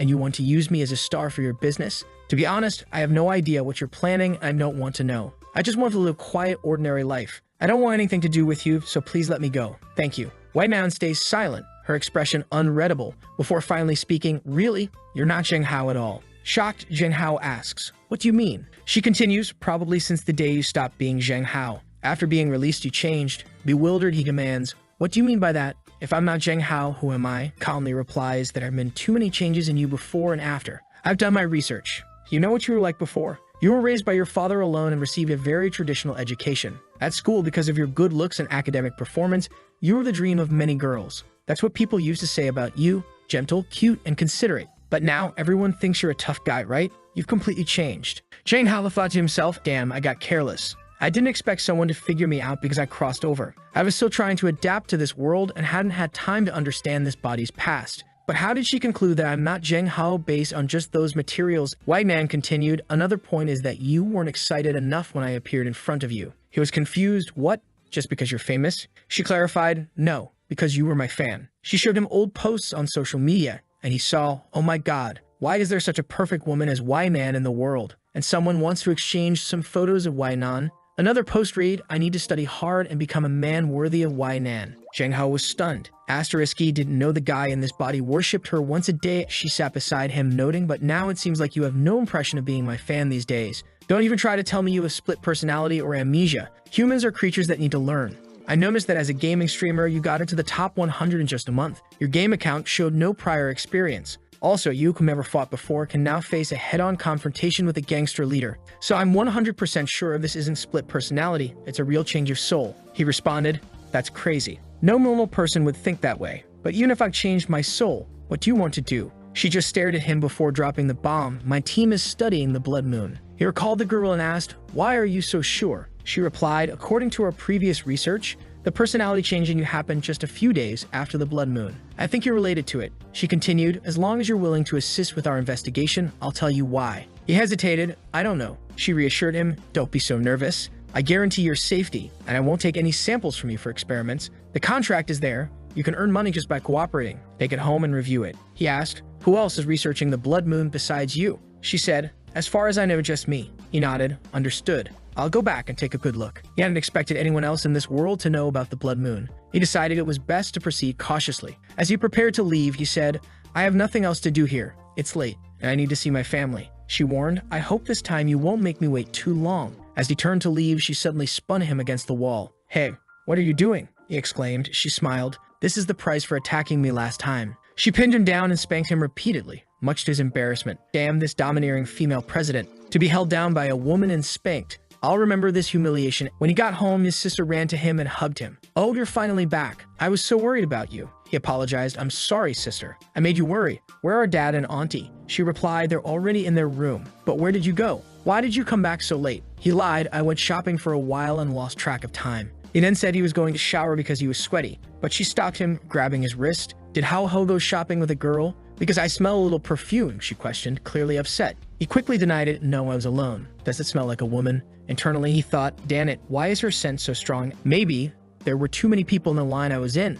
and that's how it happened. She grabs him by the cheeks. You have to pay attention in the future. Be careful or others will take advantage of you. He's flustered. Oh, okay, thank you. Then she tells him, go take a shower quickly, okay? Change your clothes and I'll wash them for you. The scene shifts to President Wai Nan receiving her secretary. Wai Nan hands her a paper with Zhang Kin's picture and instructs, go investigate this girl further. The secretary looks at it. Zhang Kin? That's Zhang Hao's stepsister. Wai Nan nods, yes, look into all her past. I think the timing of her becoming his stepsister is too strange. Meanwhile, Zhang Ho's sister is burning his clothes, muttering, Hao Ho doesn't need something that smells like another woman. As Zhang Hao exits the shower, he notices her taking something out of the fridge. There are so many good things inside that big compartment. She asks, finish washing. What would Hao Hao like to drink? He replies, just some cold milk is fine, while thinking about her good figure. She invites him to her room so she can dry his hair. He wonders why in her room, but then he notices a message on her screen from a guy saying, Sister, I fell in love with you the first time I saw you. Can you give me a chance? I'm willing to give my first time to you. He's shocked. What the hell is this? He apologizes. Sorry, sister. I saw it by accident. She dismisses it. It's fine. Just tell him that I have a boyfriend. Annoyed, he says, Sister, you shouldn't bother with guys like this. He's not good if he's using these types of messages. She smiles, clearly having planned this, and hands him her phone. I'm so happy you care so much about your sister. I'm going to take a shower, so block this guy for me, okay? He agrees, all right, but as he starts to dig through her messages, he finds a group chat called Angel with him, exclusive to her and her friends. He's puzzled, why does my sister have a group like this with her friends? His mind begins to spiral. Back at school, he can't stop thinking about his sister. He recalls that last time he tried to make a move, she didn't seem to resist. That's when someone interrupts his thoughts. Hi. He looks up to see the pink-haired guy again. Zheng Hao, I heard you're also live streaming. Let's compete to see who gets more yachts. The guy challenges. Zheng Hao declines. I'm not interested, sorry. The guy presses. Why?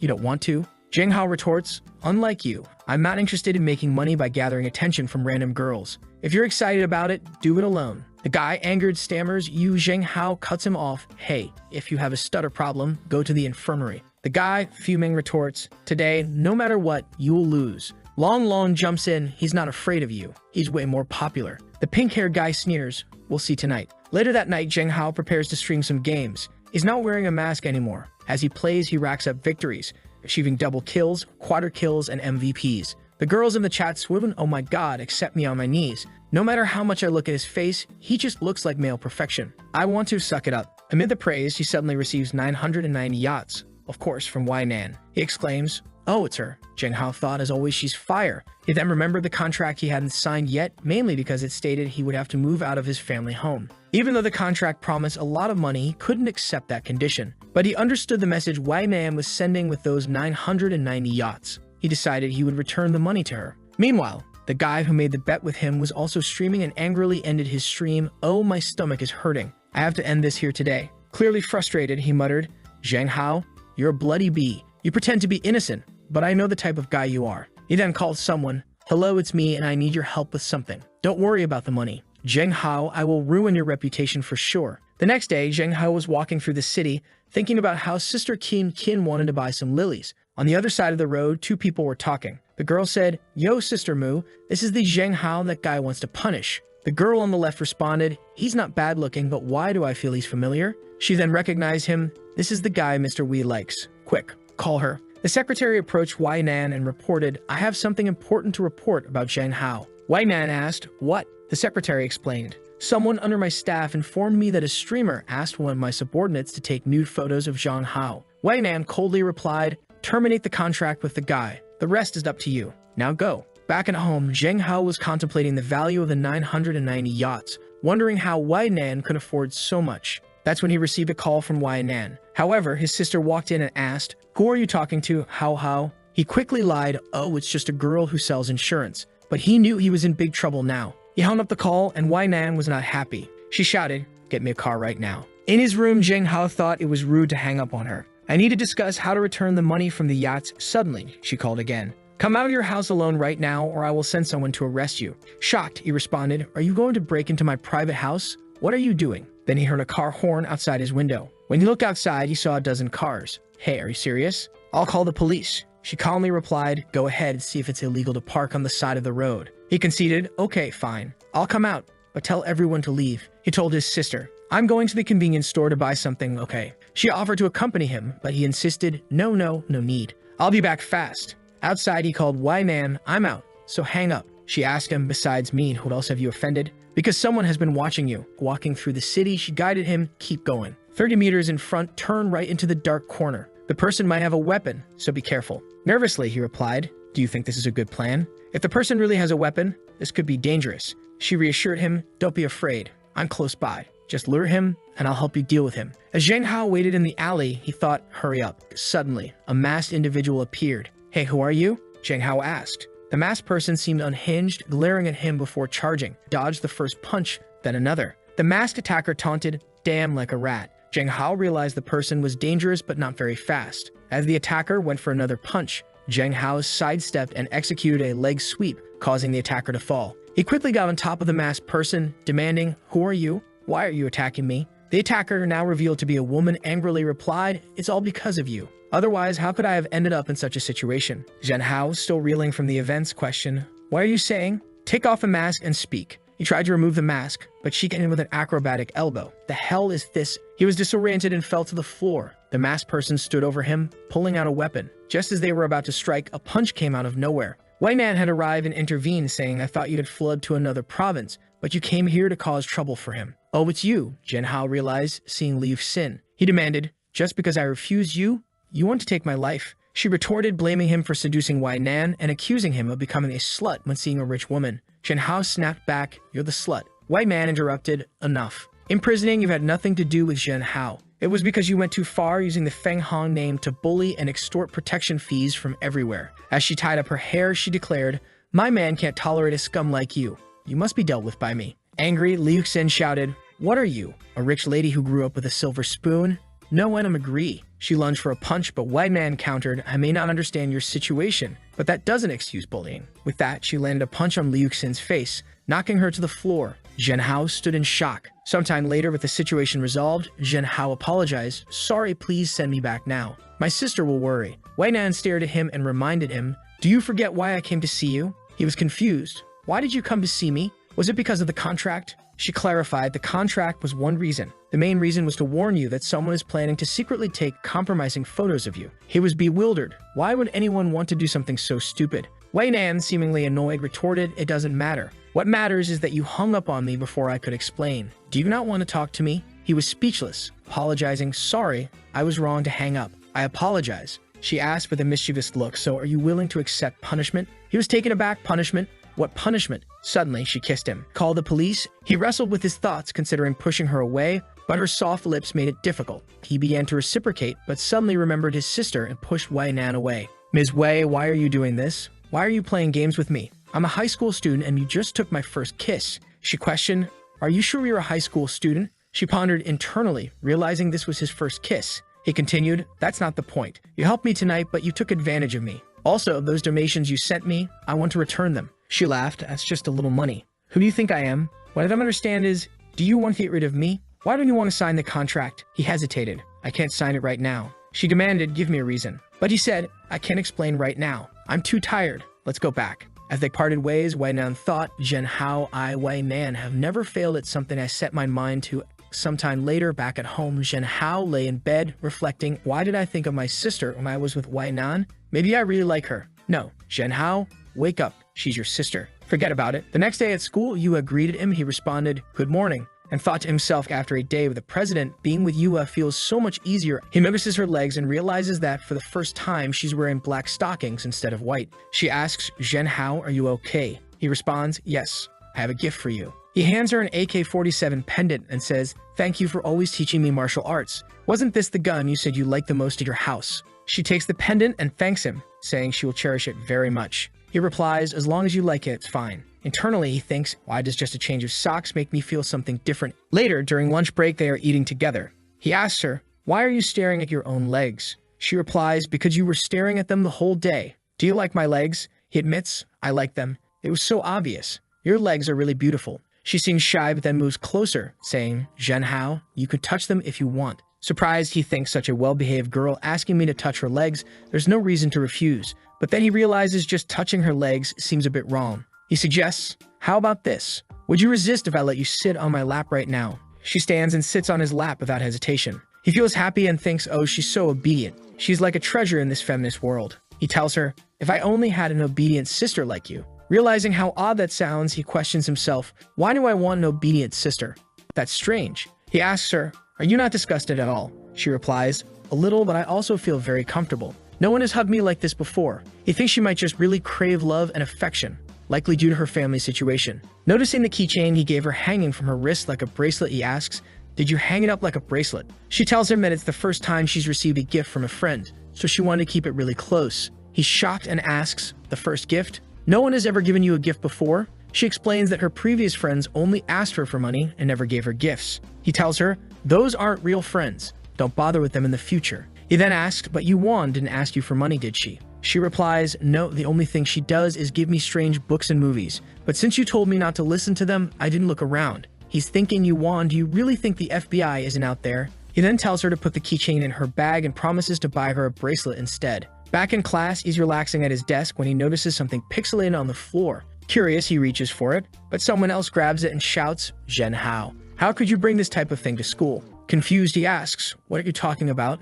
The guy continues to shout, "This school is getting ruined by you." Everyone around is stunned, thinking, "Damn, did he actually bring that kind of thing to school?" Some girls, however, don't believe it, thinking Zhen Hao isn't that kind of person. Staying calm, Zhen Hao stands up and says, "Look at my drawer. There's a bunch of things other people have stuffed in. It's the same with that thing in your hands. Don't even think about putting all this on me. If you keep making trouble, I will put this thing in your mouth." The guy leaves and everyone gathers around Zhen Hao.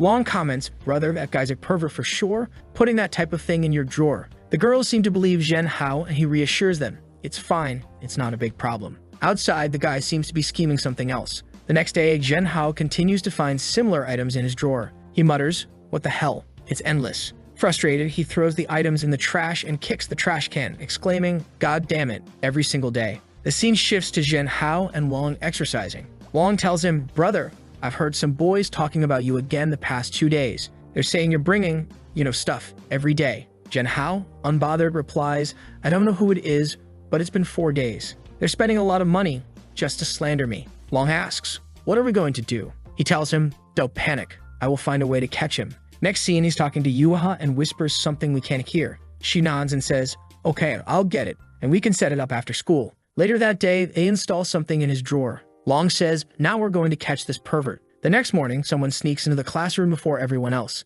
As they approach Zhen Hao's drawer, a laser activates, beep beep, a picture is taken. Zhen Hao catches the culprit red-handed and mocks, "Yo, night and day, and you're still working hard, aren't you? But brother, this costs us a lot of money to prepare, so let's not waste it," and throws the evidence in his face. The guy grabs it and asks, "How did you find out?" Zhen Hao replies, "I didn't catch anything. I just installed an anti-theft system. Now let's see you at the office." But the guy shouts, "Don't let him go." Suddenly, other guys and even girls show up. He tells the girls, bring him to the toilet first. The girl rushes at Zhen Hao, but he dodges one of her punches and delivers another. Then someone comes in and tries to kick him, but he blocks it. Suddenly, Yua shows up looking angry. The guy shouts at her not to get involved.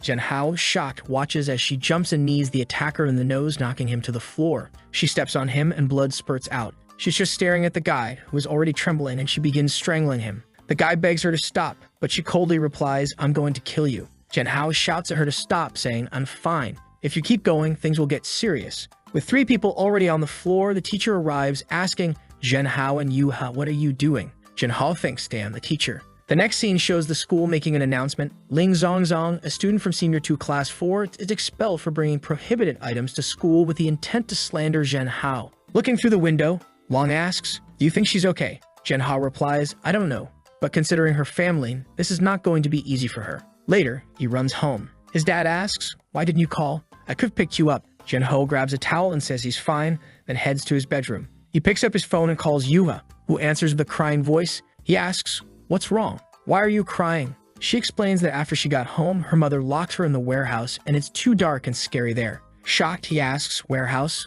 What the hell?" Yuha explains that whenever she makes a mistake, her mother sends her there. Feeling bad for her, Zhen Hao says, "Do you want to talk about something? I can talk with you." They talk until she falls asleep. The next day, he wakes up with a headache and realizes he caught a cold. Just then, Sister Qin shows up, explaining that she was going to wake him for breakfast but noticed he had a fever. She insists he take medicine, but he feels weak all over and thinks, "And why is my body so weak? Just a little rain did this to me." She smiles and asks, "Can your sister feed you?" He's flustered but says, "No, we're siblings." She backs off, seemingly confused. He thinks she might have noticed something but quickly dismisses the thought. She asks, "What's wrong? How? Isn't your body so weak? I can help you." He has some hallucinations but brushes them off and takes the medicine himself. She wonders why he seems resistant and asks, did he actually notice something? She brings him soup, and he's touched, thinking it's normal for a sister to care so much about her brother, especially since they're not blood related. He asks Sister Qin, "Why are you so kind to me?" She pauses before replying, "Because I'm willing to take care of you for the rest of my life." Zhen Hao is shy, thinking this sounds like a marriage proposal. What's she saying? He quickly takes the bowl from her and says he can eat by himself. Watching her, he thinks sister always seems so calm. Maybe I'm overthinking. Maybe she's just a caring sister-in-law. After eating, he goes back to sleep and she stays by his side. He feels a sense of peace with her presence. When he falls asleep, she seems happy, thinking if this was before, this would be impossible. But I really want to know, do you hate your sister? The scene changes to Mr. Wei, who is thinking about Zhen Hao. She can't get him out of her mind. "I actually forcibly kissed him because he was so cute," she says. She likes his self-confidence and finds him the most unique guy she has ever met. Then she stops and thinks, "Why, Nan, aren't you thinking too much about that little man?" Meanwhile, Zhen Hao is sleeping while all these girls are thinking about him. His cell phone rings, waking him up. He answers, seeing that Wai Nan is preparing to talk with him. She's nervous. "It's me, Wai Nan," she says. He responds, "Mr. Wei, what's the matter? Does someone want to deal with me again?" She tells him, "I can't sleep." He's confused, and what? He gets up thinking, look at yourself, calling a high school student at 2 o'clock in the morning. "You want me to tell you a bedtime fairy tale or sing you a song?" She's angry. "Talk to me carefully." He retorts, "You want me to be polite when you call me in the middle of the night. What's your business with me?" She then asks, "Did you learn your fighting skills from your classmate Lin Yuha, right?" He says, "Are you investigating me again?" She smirks and tells him Lin Yuha is average. "Why did you come to me? I can give you professional training. You have a good base. If you work hard, you can become a good bodyguard." He's baffled. What the hell? First, she wants me to become a star, and now she's asking me to become a bodyguard. God damn it. So he tells her, "I'm just casually practicing with her. Don't call me again if you have nothing to say or I will change my number." She's taken aback but tries to continue. "Wait, there's no one else around you right now." He says, "No, babe," and hangs up. That's it. He gets up preparing to start his day. He notices a note beside him. "If you go to the bathroom, wear a jacket." He's touched, thinking, "Damn, my sister really cares about me." Suddenly, his sister shows up. "How are you awake? Can you help me choose some clothes?" He turns to see her in a long outfit and was already bleeding. "Don't come out like this," he thinks. "If it weren't for my strong determination, I would have died by now of losing so much blood." He hastily chooses an outfit for her. As she turns around, he notices a tattoo on her ribs. The scene shifts to her leaving for work. She tells him to stay home and recover. "Okay, sister, good work," he replies. He's contemplating, "I need to go back to my old life, but I also need money. How can I make money faster?" He recalls receiving a 50K bonus for reporting Liu Xing's actions and decides to follow up on it. At the police station, the guard informs him that he can't take the money yet. It might take a month if everything goes smoothly. He insists, "I am an adult. Can't you just give me the cash directly?" She apologizes, explaining that the conditions were set by Mr. Wei and you should go to the Feng Hong group to find her. Meanwhile, Wei Nan receives a call informing her that Zhen Hao went to collect the money. She thinks, "You hung up on me last night, but now you're going to have to talk with me." Zhen Hao, visibly unhappy, finds himself back in front of her. "Jesus, I just finished talking with her last night and now I came here to ask for the money. This is embarrassing," he thinks. In the elevator, a guard notices him and comments, "Little brother, are you still a middle school student? And which school do you study at? You're so handsome." He responds awkwardly, wanting to get out of this situation as soon as possible. They arrive at the top floor and Zhen Hao says, "Oh, I'm going on." But the guard grabs his hand and says, "I really like you, little brother. You may not believe in love at first sight, and I didn't either, but that changed when I saw you. I feel like I could never love another man again." As she speaks, someone stares at her. "Can you give me a chance?" she pleads. Wei Mian, the company president, is there glaring at the guard. "Hi, President Wei," the guard says nervously.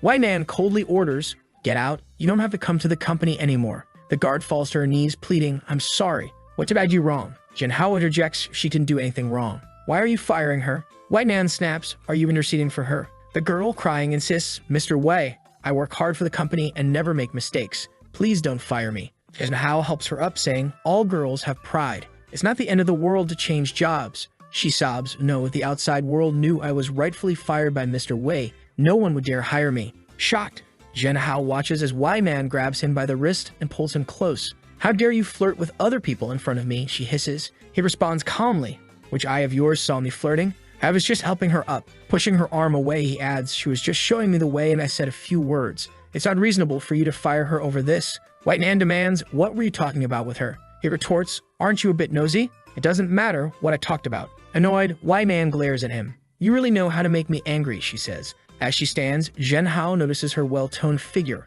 a result of regular exercise. "You can't help but stare," she smirks. "You can keep her if you want. Let's play a little game.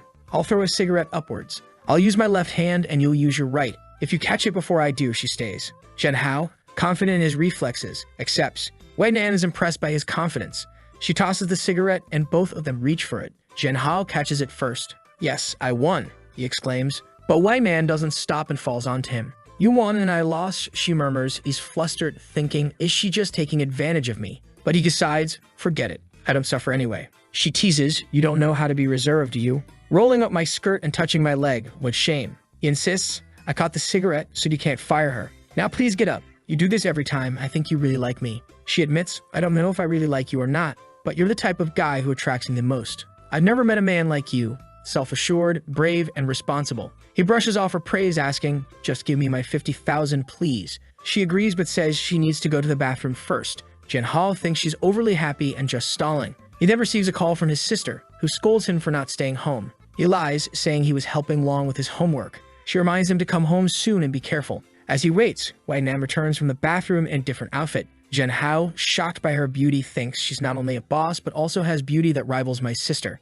She notices him smoking and chides, "Kids shouldn't smoke." Annoyed by her controlling nature, he explains, "I just lit it to smell it," and asks, "Why did you change your clothes? Were you doing something in there?" White man confesses, I'm also a normal woman, so don't tempt me so casually in the future. I had to relax because I couldn't stand your temptation. Jen Hao, exasperated, thinks, this perverted president? Forget it. It doesn't matter. I'm here to get my 50K. But she coolly replies, I don't think I need to give you your 50K. The market price for a cigarette is 60K, so now you owe me 10K. He shouts at her, hey, why are you lying to me? But she tells him, if you don't believe me, you can check it out. He's like, impossible. A cigarette that costs 60K. You want? She's looking cute while laughing at his confusion. He tells her, are you kidding me? But she just says, the price is real, but letting you pay is fake. Here, you can have your 50K. He looks at the money and says, even though you have a bad temper, you are a trustworthy person, so thank you. He adds, damn, but my behavior just now was a bit inappropriate. From now on, we should see each other less or not at all. This way, your work efficiency can return to 100%. Goodbye. She smirks and mutters to herself, I will get you. Back at his home, his sister and her friend are looking at some of his old photos. Her friend remarks, you have way too many photos of your brother, don't you? She's thinking, of course I have. This is my treasure, and in the future, I will have even more. That's when he arrives at home. Sister King, didn't you say you'd come back later? Why are you here so early? Oh, she's startled, worried he might see the album. Her friend almost says we were seeing some faux, but Kin pinches her and gives her a look. Kin Hao asks, what's going on? She quickly covers, nothing, we were just reading some literature, that's it. Her friend's like, yeah, we were reading literature. Jen Hao, curious, asks, is that so? What literature? Can I see it? But Sister Chin quickly pretends to be sleepy and jumps on him. He asks her if she's okay. She replies, I am, but hey, how didn't I tell you to rest at home? Why did you go out again? He tries to brush it off, saying, I was just too bored. She tells him, don't you know that you have a face that could bring disaster to the country and its people? He's like, okay, I'll protect myself, sister. Now, I'm going back to my room. After he leaves, her friend asks, what are you doing? Why can't your brother see this album? She just stares at her friend and says, it doesn't matter. If you try to get involved in this, we will not be friends anymore. Her friend quickly responds, all right, I'm not going to ask about it. Back in his room, Jen Hao thinks, why is it that every time I'm with Wai Nan, I feel so tired? But then, looking through his window, he notices someone staring at his house. Could it be that I'm entangled with someone again? Who is that man? Dad and aunt are not at home. Should I tell my sister? He goes back downstairs where his sister's friend is gone. He asks, why did she leave so soon? She brushes it off, saying she had something to do. That's when he tells her, I was upstairs, and I saw a man outside the house who seemed to be sneaking around. I don't know what he's doing, but you should be careful, he says. She pats his head and says she's happy that he's worried about her, but assures him there's no need to worry. She already knows who the man outside is. He questions, I don't think so. She explains that it was the guy who sent her some pictures. He remembers, oh, so it's that weirdo. She smiles and says, you don't need to worry, as she throws herself at him and grabs him by the chin. What's wrong with you, Hao? You're blushing. He stammers, and nothing. I just feel like I don't need to ask for a leave tomorrow. I'll go to school. She doesn't seem pleased. Why are you in such a hurry to go back to school? Do you have a girlfriend there? He quickly responds, no, of course not. I wouldn't fall in love so early. She pulls in closer. Don't lie to your sister. Having a good-looking brother like you is a happy trouble, and I really want to keep you by my side, okay? He asks, what did you say? She quickly covers, nothing.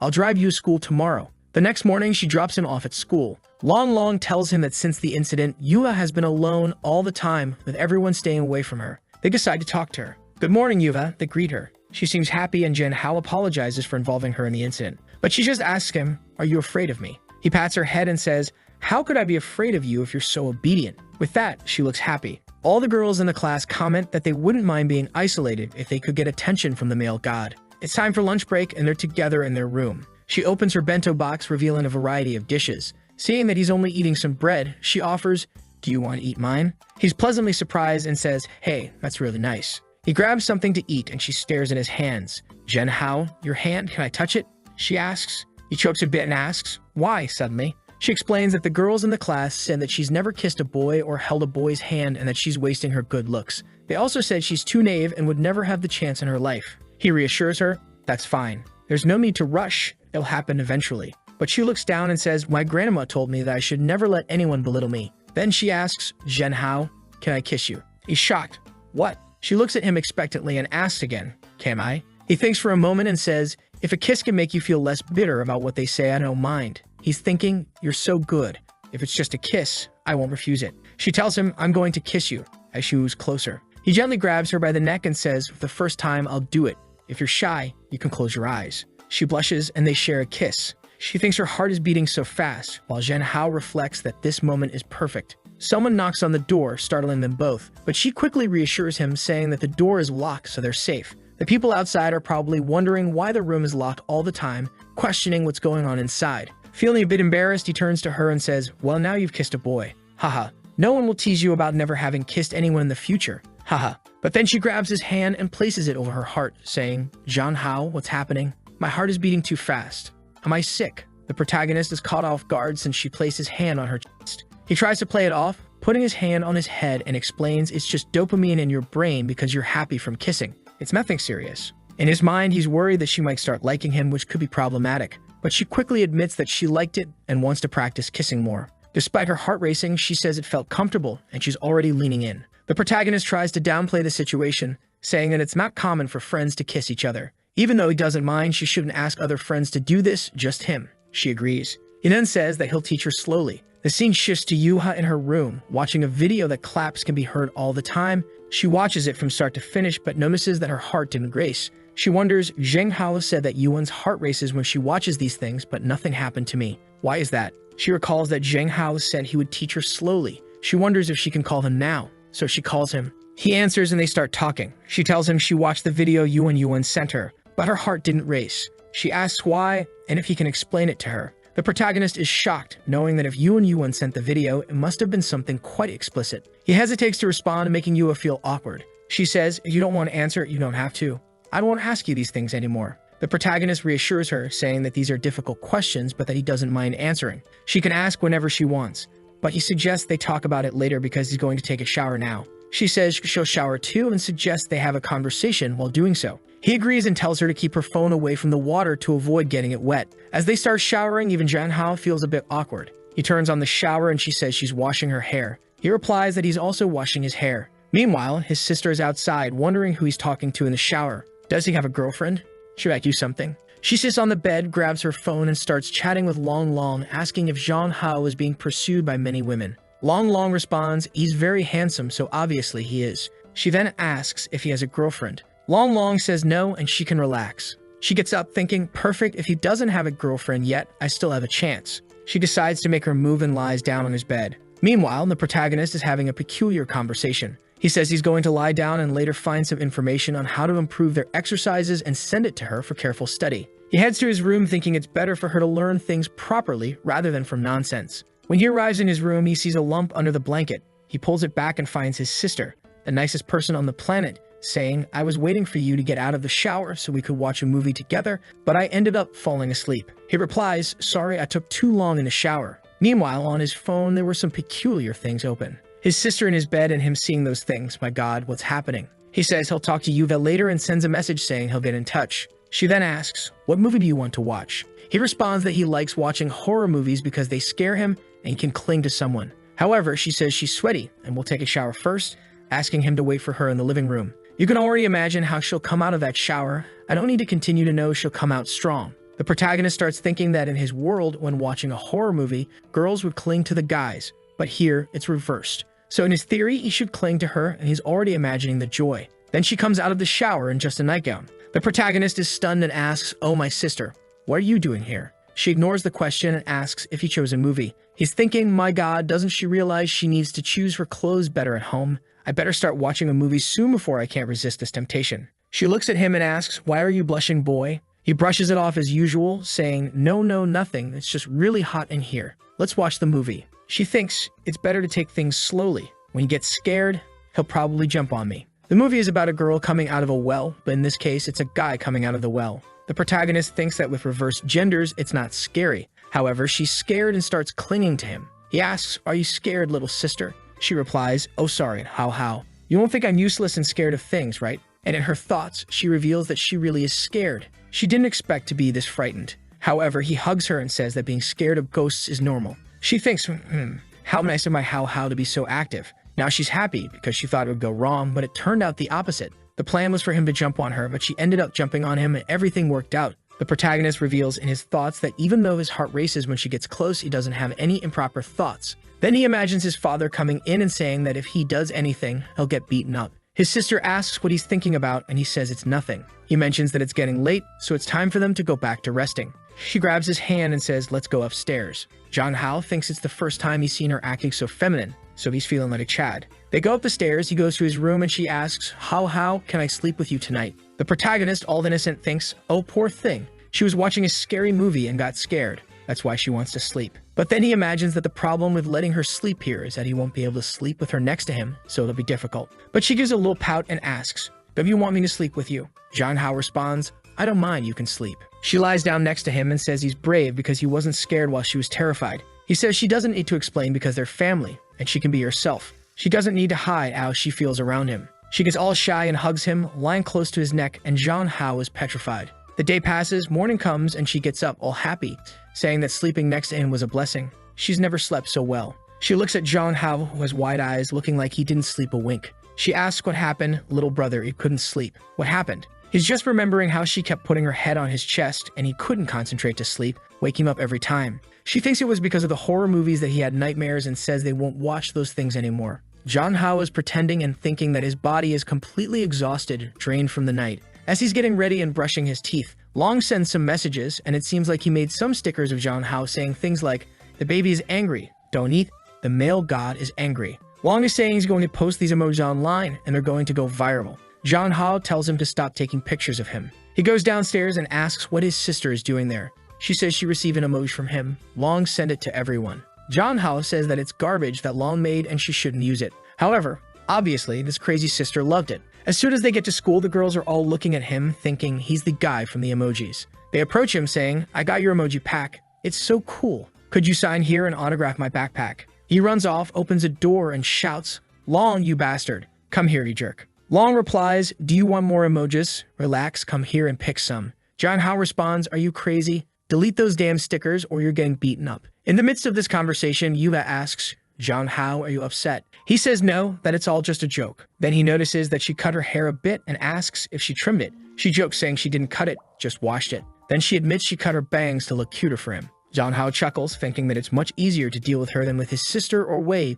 because she's much more obedient. She mentions that tonight she wants to show him a new secret base. It seems like they're in an old school, hidden under a desk in a random room. It looks like some people are already making out there while he's under the desk. However, John Hao feels like he's in a forbidden place. At that moment, she tries to say something and he covers her mouth. But when he covers her mouth, she blushes and starts licking his hand. John Hao is paralyzed, not knowing what to do. Then she looks at him and asks, you know what I want? And attacks him with a passionate kiss. John Hao, of course, has zero resistance and just accepts it, thinking that she's always close to him and they're basically in the same class. She's always affectionate. The only problem is if his sister finds out about this, he's in trouble. She'll never take care of him again. But the kiss is already happening, and she's completely dazed. He then tells her, no, my dear, when you kiss, you have to breathe. Hold on a bit. She says, okay, I'll keep practicing. He tells her, no, calm down. We need to go back to class. Time's up. A while later, they're holding hands and John Hao is thinking, do I want to date her? Do I want to go out with her? Then he remembers his sister and realizes he can't choose.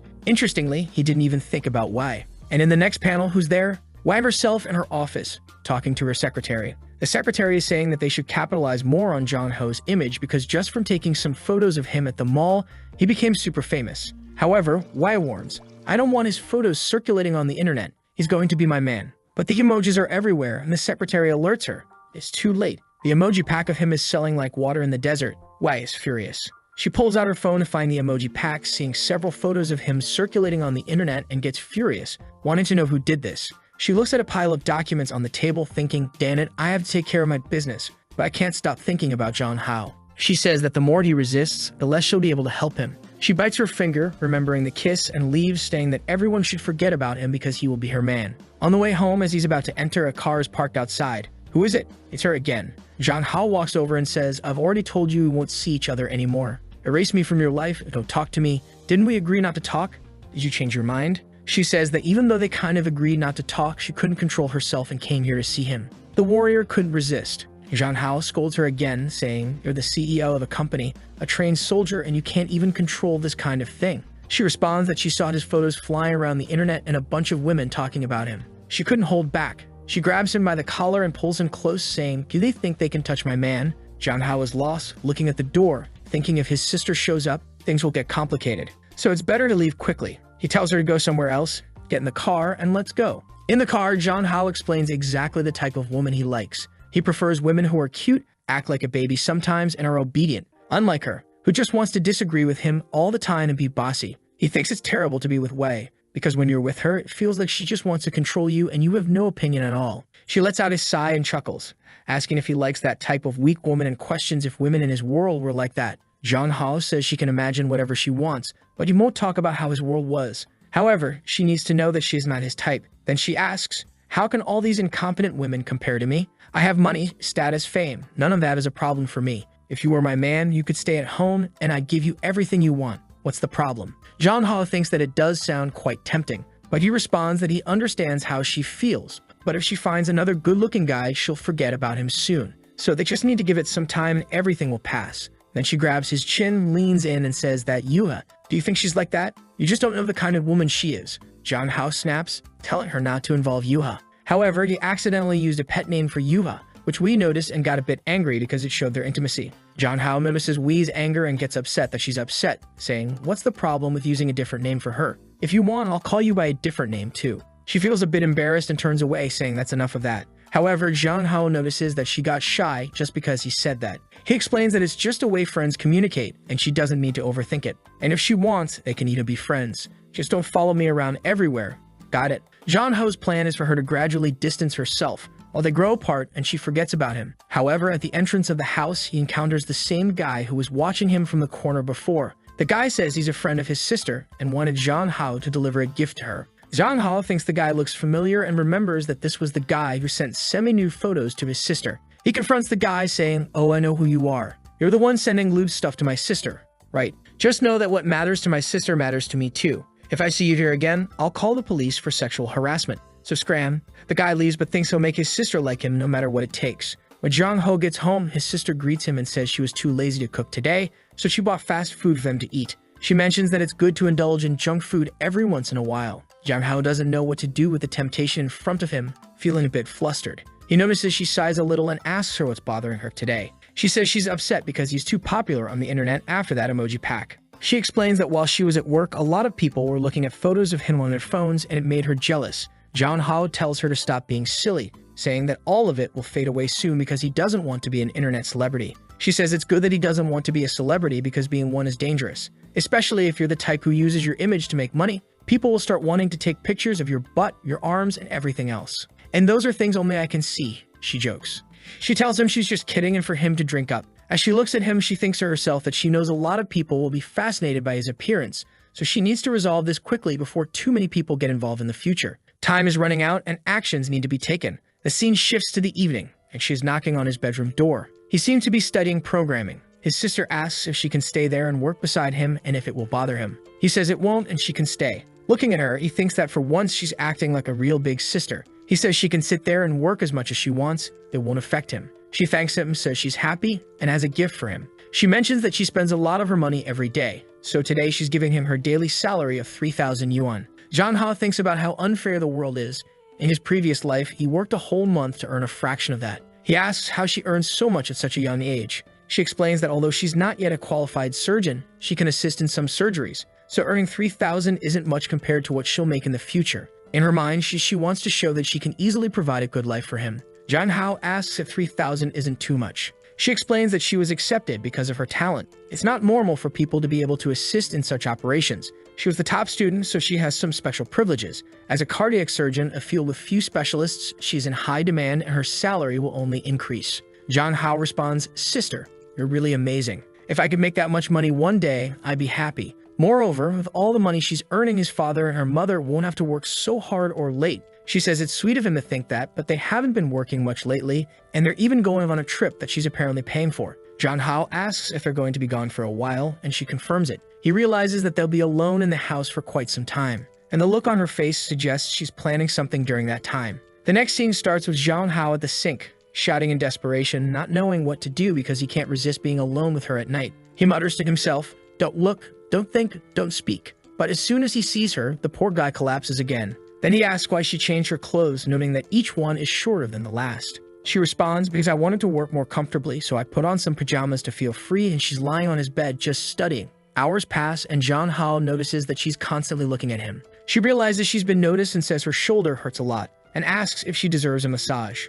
Of course, the poor guy is all flustered, not knowing what to say, but the scene shifts to him helping her relax. She then comments that this weekend they'll be alone, so they could take some time to have fun. John Hao realizes they've never really gone out together, so he agrees. She says, I'll think about it carefully because it's my first date with my brother. He's confused by the word date, thinking it's just two siblings going out, but he lets it slide. Time passes and it's 11 p.m. He tells her it's time for bed. She says she'll go to her room first. A miracle that she's not going to sleep in his bed. They say goodnight and she leaves thinking that she can't do anything more intimate yet. And our boy lets out a sigh. In his mind, he's thinking, I can't wait to spend the weekend with her. At that moment, his phone rings. He answers, and who is it? Wei Nan, and he immediately says, oh Wei, you can't keep insisting like this. If you want to find a man, I'll introduce you to someone else. But she responds, I hate men.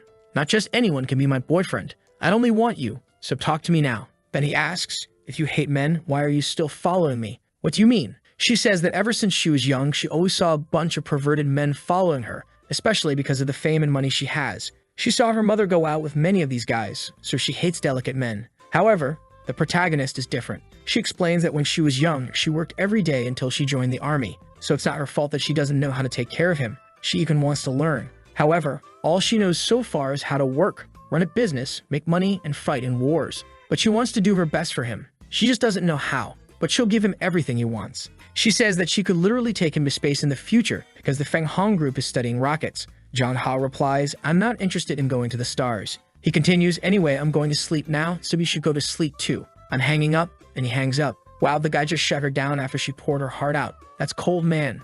But as he hangs up, he thinks about how she's the kind of person who studied every day and barely had a childhood, which is why she's a bit manic. He feels a bit sorry for her. As he closes his eyes to sleep, he has another flashback of his sister, saying, no, you can't look at anyone else, and clinging to him. The night passes and the protagonist wakes up at school. Ever since the emoji craze started, he hasn't been able to go home alone because his sister has been picking him up every day, worried about his newfound fame. In the morning, Yua greets him and he asks why she's so late. She says it's because she was thinking about kissing him and suddenly she goes to kiss him. He says, whoa, girl, keep it down, okay? That's a secret. You can't just say that to everyone. She gets closer, touches his finger and says, Zhang Hao, let's kiss. He replies, calm down, and tries to explain that kissing is something more intimate and should be done at school or with just anyone. She responds, okay, then let's kiss at my house today after school. Zhang Hao suggests, how about we just focus on classes first, then we can talk about it later. But he notices she looks sad for not getting a kiss and feels sorry for her. He thinks that his body's reactions are different in this world. Once he starts, there's no going back. He can't take the risk. During the break, he calls over his friend Long.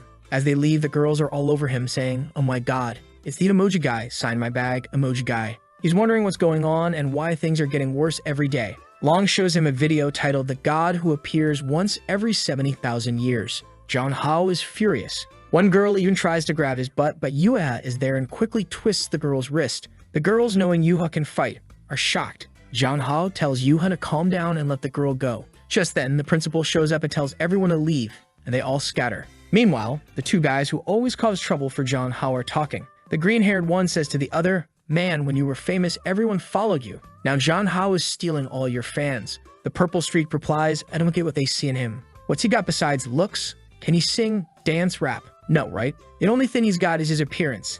He's useless. Then they hear some girls talking about a fancy car parked outside, and the guy wonders what's going on. In front of the school, there's a lineup of luxury cars. And who is it? Obviously, it's Wei Nan. John Hao sees the scene and Long exclaims, wow, look at that. A line of luxury cars, what's happening? It's so impressive. John Hao dismisses it, saying it's nothing special. Let's just grab something to eat and get out of here. He's still confused about why he's become so famous. At that moment, his phone rings, and who is it? The legendary Wei. He says, girl, do you have to follow me even to school? She replies, come here, I'm taking you to dinner. He responds, oh, is that you in the car? I'm not going. I'm eating with my classmates. But she replies, I knew you'd say that, so I came prepared. She gets out of the car and orders a feast to be served. The staff literally sets up a table for a whole feast. But as soon as John Hao sees this, he calls her in a panic, telling her to stop and that he'll eat with her. Yuga asks what's going on and he makes an excuse and runs off, leaving her looking a bit sad. Wei, noticing Yuga's sadness, gives a sly smile. This girl is something else. John Hao talks to Wei and tells her that he doesn't want anyone to find out what's happening between them. If anyone does, he'll never speak to her again. She feels hurt by his words but thinks he's cute when he doesn't know what to do. She orders the staff to pack everything back into the car and leave. The scene changes to her waiting for him at the corner, wearing a hat. He comes up and asks, so you want to go out to eat? She says yes, and he agrees, but only if he gets to choose the place. She agrees, so he takes her to the most rundown place possible, hoping to make her dislike him. He says, "I love this place. It's my favorite. But I know you're a rich tyrant, so you probably won't like it." She really doesn't like it. He thinks, yes, hate me, hate me.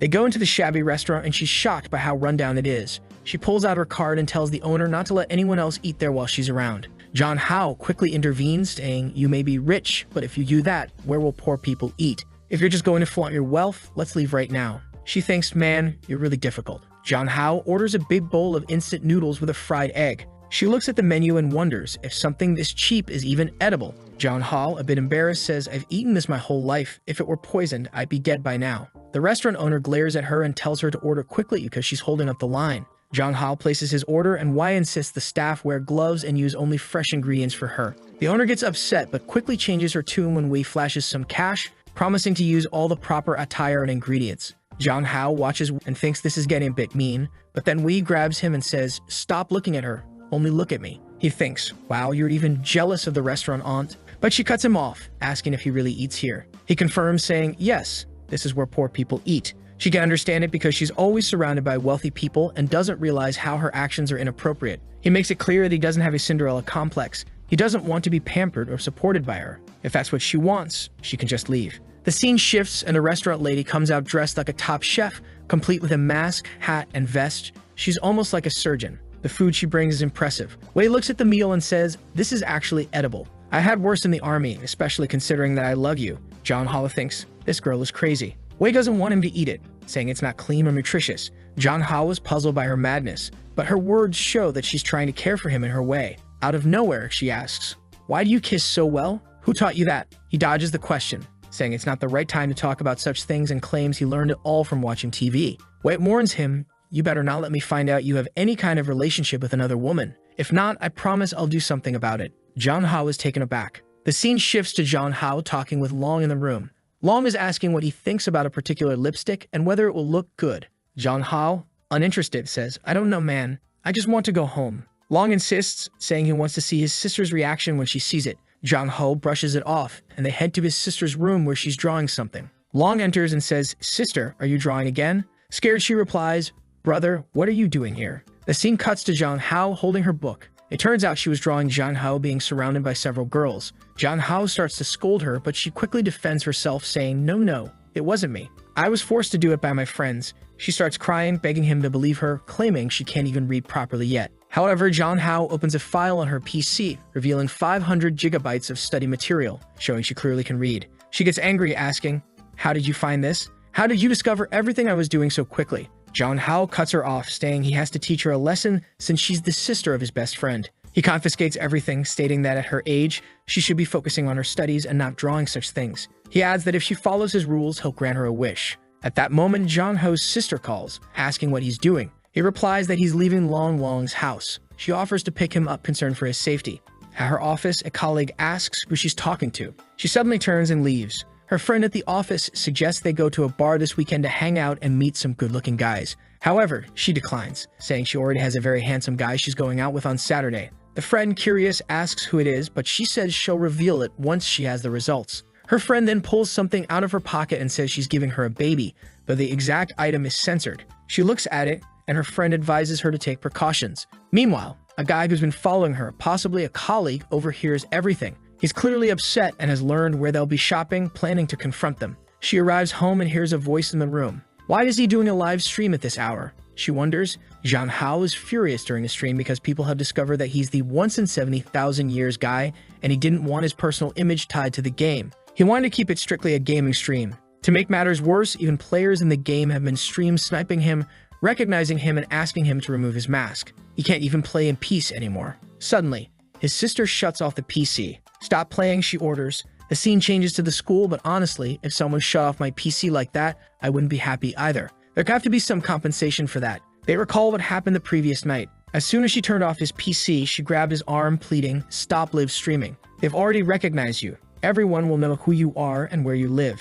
Desperate, she worried that if he became too famous, he wouldn't be able to stay at home. "Can't you just stay home and let your sister take care of you?" she asked, afraid that he might be taken away from her. Because if he starts meeting a lot of people, they'll definitely forget about her. He reassures her that he's only streaming for now, it's just a temporary thing. It doesn't matter if other people know about him because she is his family. and he won't forget her. But even though he reassures her, she still doesn't feel well with those words. The scene shifts back to him at school. Jong Hao is thinking that lately, she's been trying to follow him more than usual. Is it just because they're siblings, or is there something more? At that moment, Jong Hao sees that from the previous night's stream, he earned 38,000 yuan. Let me translate that for you. It's around $5,000 to $7,000, man, from just one stream. He thinks, wow, I didn't even ask for donations or anything. The platform took their cut, and I still got all this? Seriously? If I keep making this kind of money? This is the power of being an internet celebrity. However, he remembers that the main goal isn't to get rich. The main goal is to return to his own world. Then the scene changes.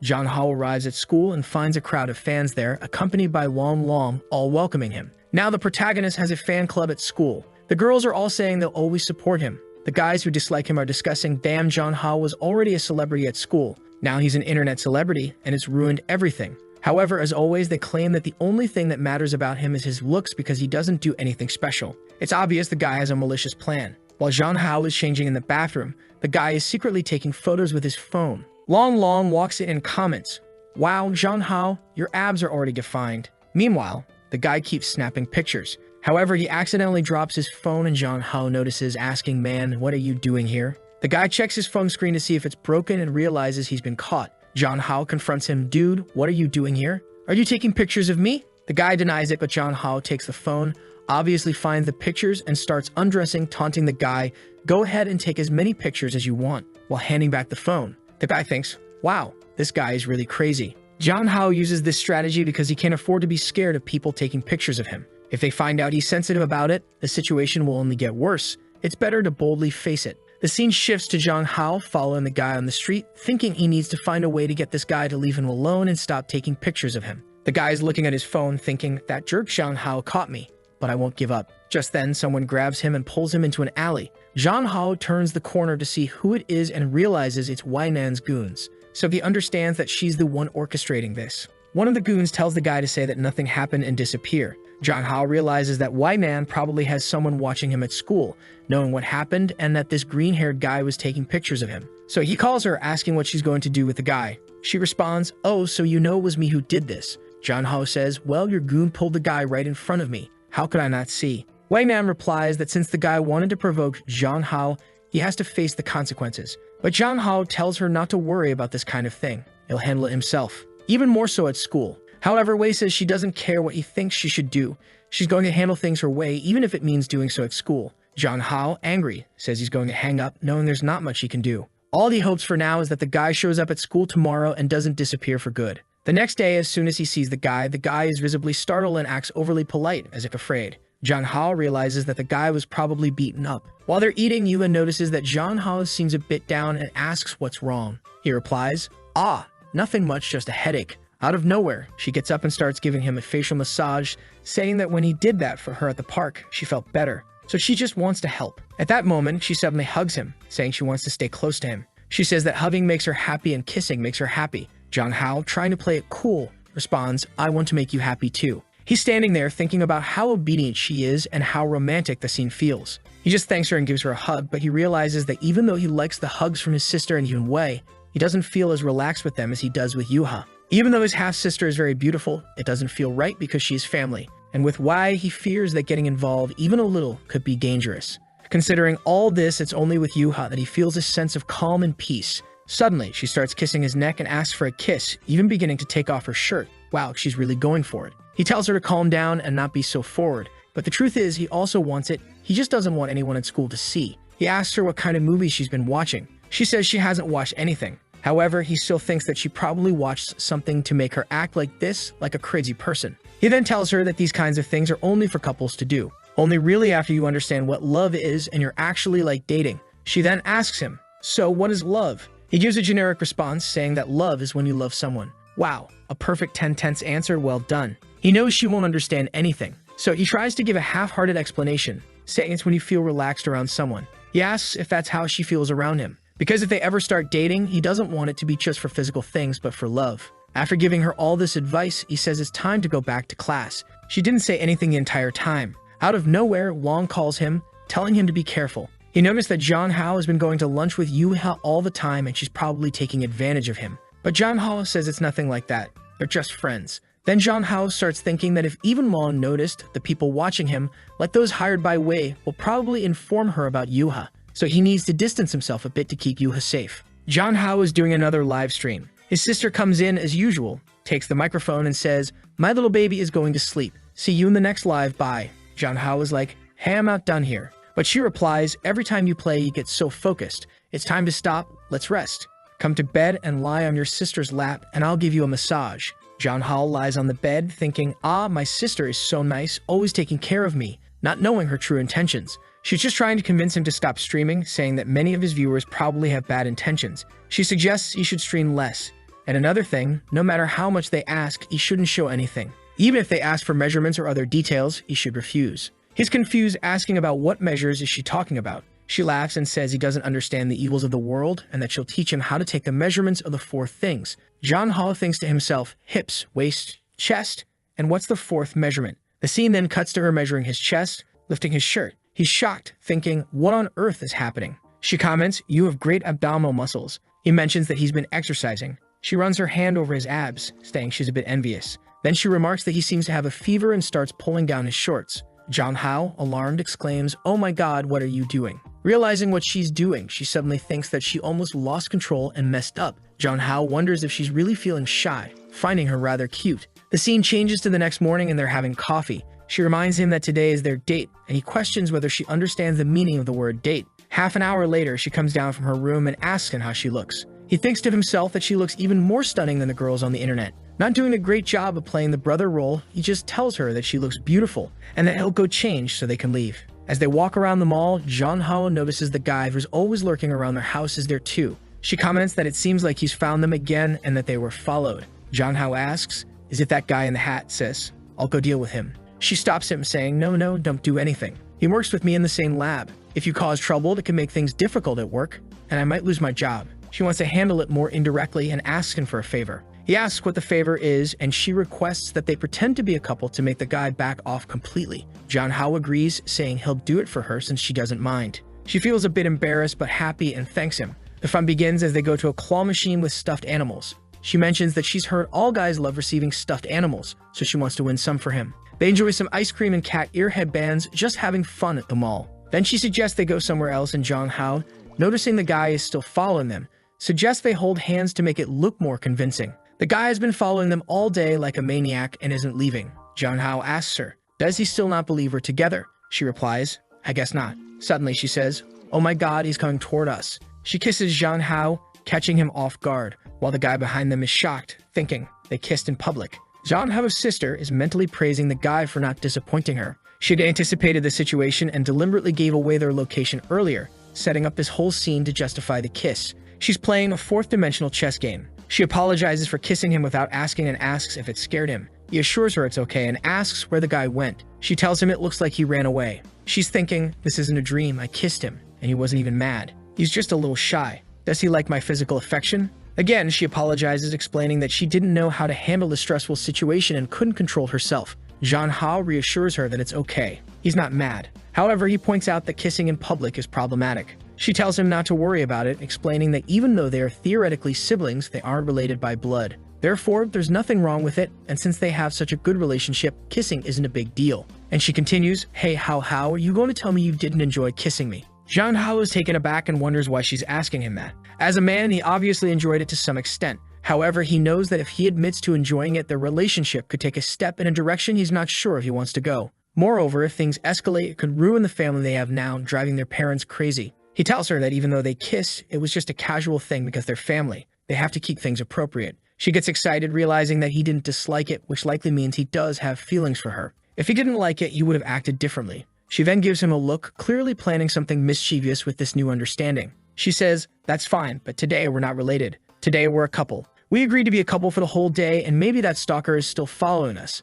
So we need to keep up the act until the end of the day, okay? Meanwhile, two girls in the corner are talking. Hey, could you see that couple over there? The guy's handsome, and the girl's all dressed up. Let's get some money out of them. They approach, trying to threaten them for money. The sister puts her hand in her pocket, ready to pull out a knife, thinking if they take another step forward, I can cut one of their organs. I might try to keep them alive, but they'll probably die. This sister is ready to kill, but she doesn't want to risk her brother's safety. So she pulls out a bunch of cash and throws it at them. The girls warn her to be careful or they'll break her boyfriend's face. But Jong Hao, entering psycho mode, says that's not going to happen. His sister looks at him, confused by his confidence. One of the girls tries to punch him, but Jong Hao easily dodges and lands a hit on her stomach, sending her flying. The other girl is shocked and Jong Hao challenges her. "You want some too? Come on." The two girls run away and Jong Hao turns to his sister, exclaiming, "I will always protect you." She is surprised, thinking, when did my brother become so strong? As far as she remembers, he was always timid and hiding behind her. She starts having flashbacks to their childhood when she never wanted to be separated from him.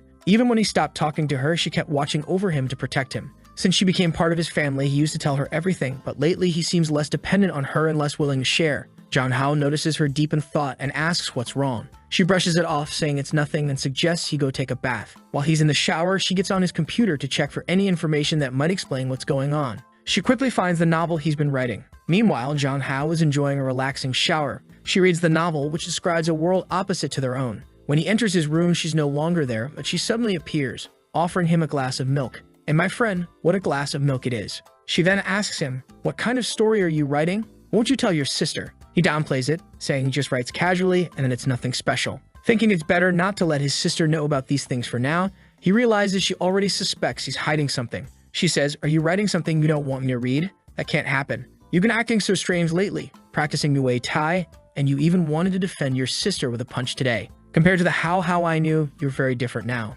I'm worried about you." She gives him a dark stare and Jong Hao realizes she might have seen something and is suspicious. He wonders, did she know the previous owner of this body before becoming my sister? He asks her, "How have I changed lately? Did you know me before?" She looks surprised and responds, "Yes, we knew each other from childhood." Jong Hao is stunned. "We've known each other since childhood? What do you mean? What's going on?" He thinks to himself, "Why do I have any memory of this?" She explains that they spent their early childhood together, and she asks how he can't remember anything. He says it's probably because it was a long time ago. He doesn't remember those memories. Jong Hao thinks my sister seems suspicious that I don't remember. She appears saddened by this, wondering if it has something to do with his trip to the Red Moon. He decides he needs to play dumb to avoid upsetting her and says, "Almost every night I have a dream about a little girl fighting with other kids. The girl's eyes are scary. Since I started having this dream, I felt the need to become stronger to protect myself. That's why I've been exercising and practicing Muay Thai. The only reason I had the courage to face those gang members at the mall was because you were beside me.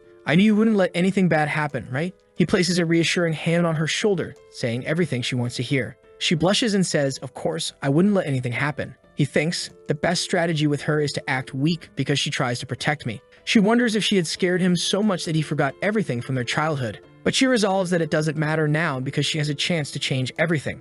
She then says today, How, you scared me. So you deserve a punishment." He asks, "What punishment?" She responds, "Naturally, I'll tickle you." They begin tickling each other, laughing, and eventually collapse out of breath on the bed. She tells him, How, don't ever scare me like that again, okay?" He replies, "Okay, sis, okay." She then climbs on top of him and says, "We agreed to be a couple for the whole day, and the day's not over yet." She starts to mount him, and Jong Hao is in shock. He says, "But no one's following us anymore. We don't need to pretend to be a couple." She retorts, "It's just for a day, and since we already kiss, it's fine if we kiss again now." Jong Hao, unsure of what to say, begins to suspect that she doesn't just want to be family. She moves her mouth closer. Is it happening? Just as it seems like it might, their parents return from their trip. "Kinkini, how, are you upstairs?" The sister exclaims, "Damn it, Mom, didn't you say you'd be back tomorrow?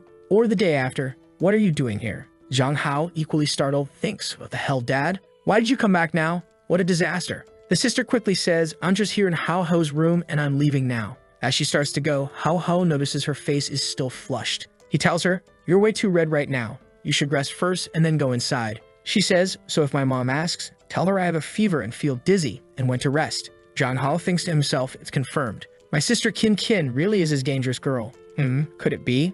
What should I do? The world is so upside down that Jong Hao even remembers that his mother went out to buy cigarettes and never came back when he was very young. That's why his father works like a condemned slave, and it's the reason Jong Hao was raised in a daycare, spending his entire childhood there. It was there that he met the coolest little sister. It seems like no one in the room talked to her until the protagonist came up and said, "Hey, little sister, why are you always alone? You just got here. What's up? Let's play."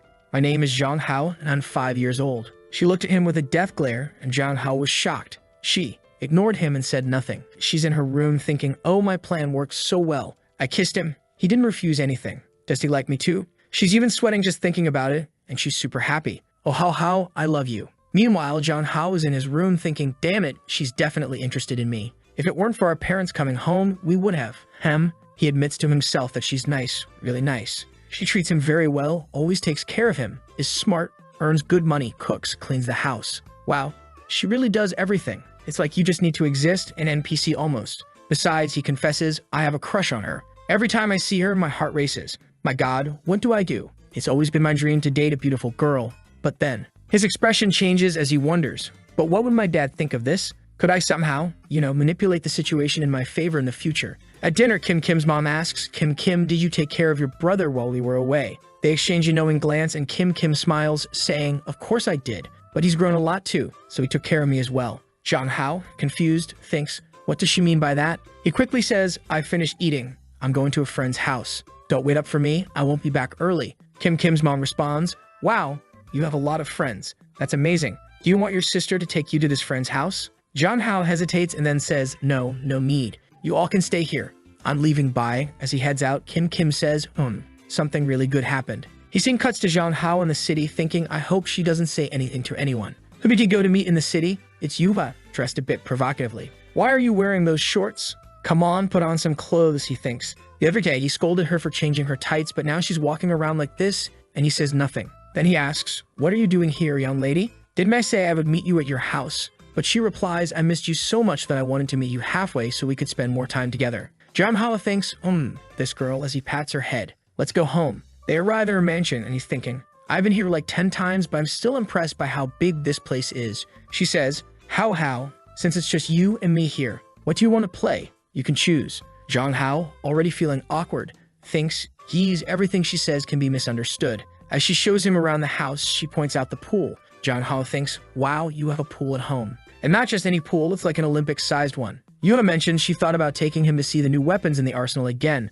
but one of her friends said he might not like that, so she brought him here to see if he'd enjoy the pool. John Hao thinks, well, the weapons would have been interesting, but unfortunately, I didn't bring a swimsuit, so I guess swimming's off the table too. She says, no worries, the butler prepared plenty of swimsuits for us. If you want to swim, let's swim. John Hao responds, all right, let's have a little race then, freestyle. The problem is, in his previous world, he wears Speedo, but in this world, guys can't show too much skin. If he wears a Speedo, Yuha might freak out because it'd be like seeing a girl naked in front of her, completely flipped. But then he spots a decent, socially acceptable swimsuit that seems okay. Something falls out from the middle of the suit, but he decides to ignore it, thinking, what is this?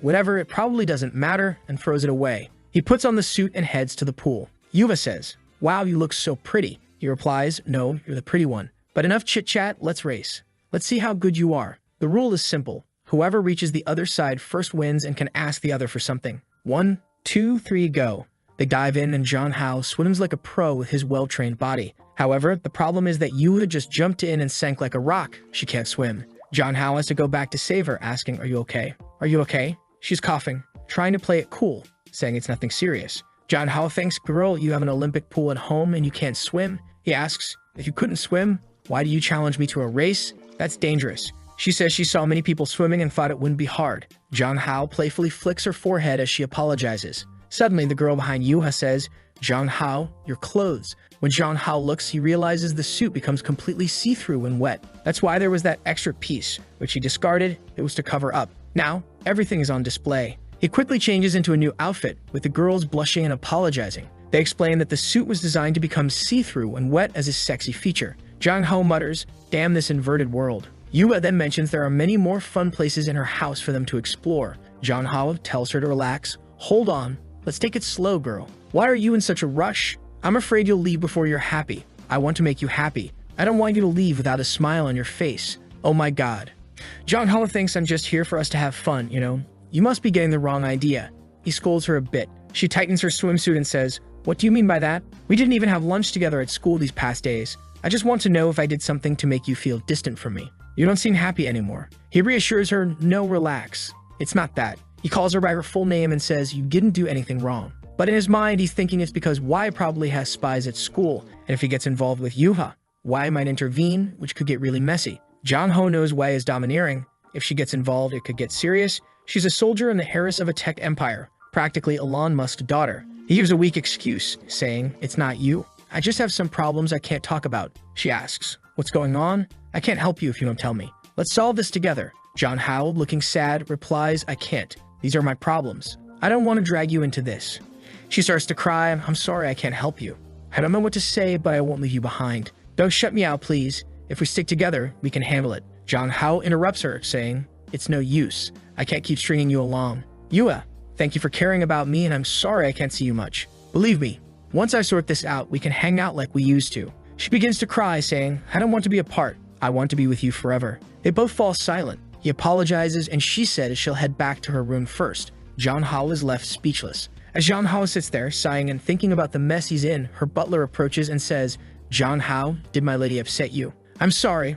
I overheard your conversation. She can be very spoiled sometimes. John Hao replies, No, it's not her fault. It's just that for personal reasons, I really need to distance myself from her. But I know she's a bit of a complicated personality, and it'll be harder for us to stay apart since we're so close. I messed up by ignoring her feelings. He realizes he made a mistake by kissing her and now feels like he can't see her. The butler continues, Sir, she values you a lot. Every time she comes home, she keeps mentioning how do you spend time together at school, and she only talks about you. If you suddenly start distancing yourself, I believe, no matter how oblivious she might seem, she'll feel your absence and be very sad. From my experience, that's the last thing she wants because she likes you very much. The butler then asks if she had been threatened at school. John Hao remembers she had mentioned her friends only asked for money. He replies, She didn't tell me the details, but it has nothing to do with that. The butler explains that because she was rich and didn't know how to make friends, people always took money from her, so she was bullied and beaten every day. One time, she came home badly beaten, and her mother got furious, demanding to know what happened and how she dared to get beaten being from such a family. Her mother then went to the school and humiliated the family of the boy who hit her, making them cry, kneel, and lick the floor and her boots. But because of this, no one wanted to be her friend anymore. Everyone was afraid, and she became even more isolated. And now that you, John Hao, have found her, she's afraid of losing you again and being left alone. The butler apologizes, saying he may have said too much and is sorry for getting involved in their relationship. The protagonist responds, It's not her fault. I'm just being foolish. He thinks to himself, damn, I'm going to have to talk to her again and explain things since she's feeling insecure about so much. If I leave it like this, it'll be a mess. He then says, I'm sorry, and I'll go and talk to her again. The butler tells him she's likely in the maid's quarters and suggests he go there. A maid leads him there, and when they arrive, she's standing by the window, all alone, looking sad and teary. Before he can say anything, she starts speaking. When I was a child, I always liked looking at the sky. My parents were always traveling, so I watched the planes, hoping to see them arrive. John Hao looks at her and starts talking about what the butler had mentioned about how she was always isolated and how she's sad now. He reassures her that they are still friends and he won't leave her alone. She acknowledges that she knows he can't stay with her because of the dangers he's facing. He confirms, yeah, something like that, but she insists that she wants to help him and isn't afraid of facing those dangers. She's run away a lot in her life and now she wants to get involved, even if it brings problems for her. She recalls a flashback where she used to just give money away without protecting her friends and ended up isolated. Her mother seems to be a big boss type who doesn't like having a failure for a daughter. She tells John Hao, You're my best friend. I don't care if I get arrested or face risks, I will defend you. John Hao is surprised by her determination. He puts his hand on her arm and says that loyalty won't help in this situation. It's going to be hard for her to assist him. He explains that at school they need to avoid each other as much as possible, and that he'll even keep his distance from other friends to not put anyone at risk. But as a compromise, he promises to visit her house frequently so she won't feel alone. She then asks, Even if I call you every day, you won't get tired of me. He responds, No, come on, it's normal for friends to hang out every day. How can I get tired of that? You still have to show me the game room and so many other things. A house this big must have a lot to explore. As he talks, she starts to cheer up, throws herself into his arms, thanks him, and talks about how everything changed for the better since he came into her life. Clinging to his arm, she says he's the person she cares about most. But then the scene changes to a war-torn setting, with broken buildings and fire. Someone is lying on the ground, bleeding from the head. Bloody, stabbed, exploded, our boss, Wei Nan. It looks like she was quite a tough soldier. It's a gruesome scene, all bloodied.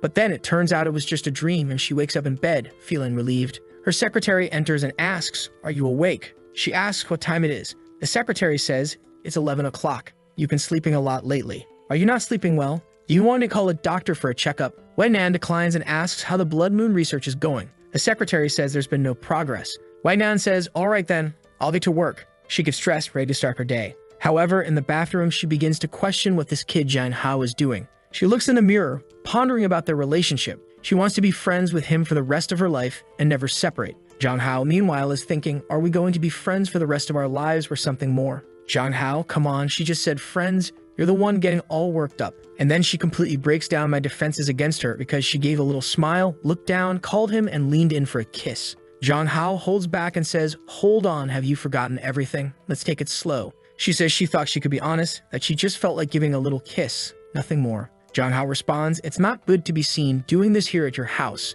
At that moment, John Hao's phone rings and it's Wai Nan on the line. His eyes widen when he hears her voice. She says, "What's up, where are you?" He replies, "At a friend's house. What do you want?" She continues, "I'm inviting you to my house. Come over now." He replies, "No, I'm not in the mood. I'm not free and I don't want to." She retorts, "Well, then I'll have to visit your parents' house first because I have a gift for them." Damn, she even threatened his parents. What a move. John Hao shouts, "You're going too far." "Are you going crazy?" She insists, "Then come to my house. I'll be waiting at the door." At that moment, the butler opens the door and says, "There are a lot of people outside calling for you, saying they're here to take you home." When John Ho goes outside, all of Wai Nan's bodyguards are there along with her. The two girls face off and it's intense. John Ho is going crazy and Yuha tells him, "Don't worry, I'll protect you." But John Ho knows that while Yuha can fight, she's no match for Wei, who's trained in the military. If they fight, poor girl could end up in pieces, and it wouldn't end well. So he's trying to calm things down, telling them to stop fighting. He turns to Wai Nan and says, "If you have something to say, just say it." Then he turns to Yuha, waves goodbye, and says, "I just came to ask something from my friend. I have to go. Goodbye, Yuha. Don't worry, I have to leave." She insists, "No, this woman doesn't seem friendly at all. I'm not letting you go with her." John Hao looks at the butler as if to ask him to make her be quiet. The butler, even more furious, says, "How dare this wretched woman block the mansion's entrance and try to take away my lady's friend?" Wai Nan is just watching, losing her patience. She says, "He's my man. John Hao, get in the car with me now." John Hao is taken aback, thinking, "Since when did I become your man?" At that moment, Yuha interrupts and says, "He's not your man or your subordinate. You can't just boss him around." But Wai Nan is unfazed and says, "I'm giving you one last chance. Get in the car." Yuha lunges to punch her, saying, "You don't mess with John Hao." John Hao tries to intervene. "Don't do that." Wai Nan barely moves, easily blocking the punch. Yuha, realizing she's in trouble, gets a shock. Wai Nan then lifts her leg to strike, aiming for a headshot. Luckily, Yuha dodges it. John Hao, feeling helpless, thinks this is bad. Yuha tries to apologize, saying please just let him stay. But Wai Nan, still composed, orders her men to take the girl away. Yuha fights back, but John Hao tells her to stop resisting. Wai Nan, smirking, tells John Hao to get in the car, promising that everything will be fine if he comes with her. John Hao, with no other choice, complies and they drive off. As they leave, he looks back, feeling guilty and worried for Yuha. John Hao exclaims, "Wow, you're really impressive at fighting, doing it right in front of my friend's house." She retorts, "Didn't you say she made a move on you?" John Hao quickly interrupts, saying, "You're the one who came here, locked her house, and started a fight. Do you really want to get beaten that badly?" He continues, "Why is your temper so bad? With a heart like that, I don't even know how you managed to become a president. Did you use some underhanded methods to get there?" He goes on saying if the fight had been stopped, she could have been in the headlines tomorrow. President of Feng Hong beats up schoolgirl. Wang Nan cuts him off, saying, "If it weren't for you hanging out with other girls, I wouldn't be this pissed off. It's your fault because I'd always lose my mind when it comes to you." John Hao tells her to stop acting crazy, saying he's not the kind of guy who likes being protected and followed around like the other guys she's used to. She responds, "You're crazy. I've never had a man before." John Hao, taken aback, asks, "You've never been with anyone?" She makes a face like, "Yeah, so what?" He's shocked, thinking, what the hell, she's actually single, never been with anyone? How is that possible? He finds it hard to believe, imagining she had hundreds of men chasing her and that she'd been with several. He's left bewildered, thinking the more he gets involved with her, the less he understands. When they get home, he tries to keep his distance, but she asks Zhang Hao what's up with that girl and her family. He quickly responds, "We're just friends. And why do you keep threatening my friends and everyone close to me?" She asks, "Why are you threatening me?" as she leans in closer. He retorts, "You even said you'd go to my parents' house. What did you mean by that?" She replies, "I was going to propose." Is proposing a threat now? John Hao is stunned. Marriage? That's crazy, isn't it? She responds, "Don't you think I deserve you as my man? If I wanted to threaten you, I would have already threatened your relatives and forced you into my bed." John Hao is even more taken aback, realizing she's serious and not concerned about his family. He tells her, "This is impossible between us. There are plenty of good guys out there. Why are you only interested in me? And besides, I don't like strong women like you. You need to understand that." She replies, "Life is short, and I'm going to take everything I want in this one." John Hao stands up, declaring, "You're crazy. This doesn't make any sense." She pulls him close, giving him a tight hug, and whispers in his ear, "I've been studying the Red Moon for a long time. Aren't you interested?" She playfully nibbles at his ear. Feeling awkward, John Hao says, "I don't care about your studies. You could study until the moon turns green and I still wouldn't care. He tries to leave but accidentally knocks over a porcelain piece. She looks at him and says, I had a certain admiration for that porcelain you just broke. John Hao, panicking, asks, how much? She coldly replies, 2. He stammers, 2 million. She corrects him, 200 million. Now John Hao realizes he's in deep trouble, owing Y-Man 200 million. In the next frame, she goes with her foot towards him, saying, pay up. He says, no, that's impossible. There's no way the thing is worth 200 million. She then tells him that if he can't pay, he'll have to become her husband. But being a responsible person, she'll only make him pay 100 million. If he doesn't pay at least 10 million in the first month, he'll have to negotiate with his body. John Hao thinks, my God, 100 million, 10 million a month, that's impossible. The thought runs through his head, damn, I'm screwed, but this condition from Y-Man isn't so bad. Maybe I can use my body for this. At that moment, the girl from the Red Moon appears and gives him a flick on the forehead, asking, are you sure? John Hao snaps out of it, confused, wondering what just happened. He mumbles, well, 100 million is 100 million, stating the obvious. She responds, as expected from the man I like, you're brave. He replies, a real man was born under the heavens and the earth. How can I be depressed? Suddenly, he finds himself thinking he can't even dream of an easy life. He concludes that he must find another way, he can't do this. Night falls and John Hao returns home to find his little sister waiting outside. He asks, hey sis, why are you out here? She smiles and says, I was just waiting for you. He tells her, you didn't need to wait outside. I would come eventually. She notices something in his hand and asks, what's that you're holding? He replies, just an old antique a friend gave me, nothing special. She offers to buy him an antique if he's interested in studying them, but he declines, saying there's no need to spend her money. Despite his reluctance, John Hao decides to ask, hey sis, how much money do you have saved up? She responds, I don't know, around 3 or 4 million.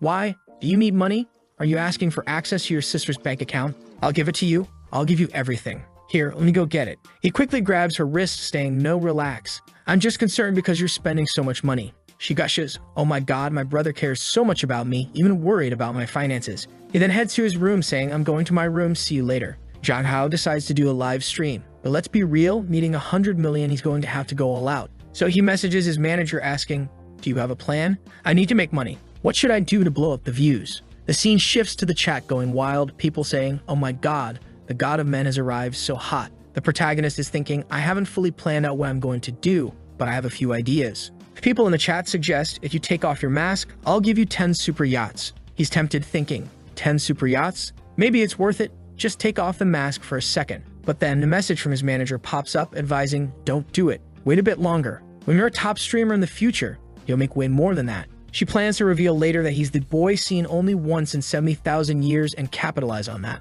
John Hao tells the stream that he won't be taking off his mask just yet, but they can stay tuned as he might consider it. He mentions that he's tired of the current game and isn't in the mood for exercise, asking, what do you guys want to see? One person says they're tired of watching the same game he keeps playing and wants to see if he knows how to play a shooter game. Another person suggests he spread his legs and film it, and yet another suggests he do a singing stream because it's easy. The protagonist thinks to himself that there's no way he's wearing a short outfit and shaking his butt, not even for 100 million. So he decides to sing a little song instead, thinking that as long as he doesn't sound like a complete lunatic, he'll be fine. He's not a professional or anything, but he sang decently in his past life. He starts the stream singing a little song, and the chat lights up with comments about how wonderful his voice is. He starts receiving super yachts as gifts, and he begins to wonder how much they're worth. At one point, someone requests a specific song, but he refuses, saying he won't sing that one but can sing others. As he continues singing, the donations keep rolling in, and the chat is filled with adoring fans gushing over the delicious guy seen only once in 70,000 years.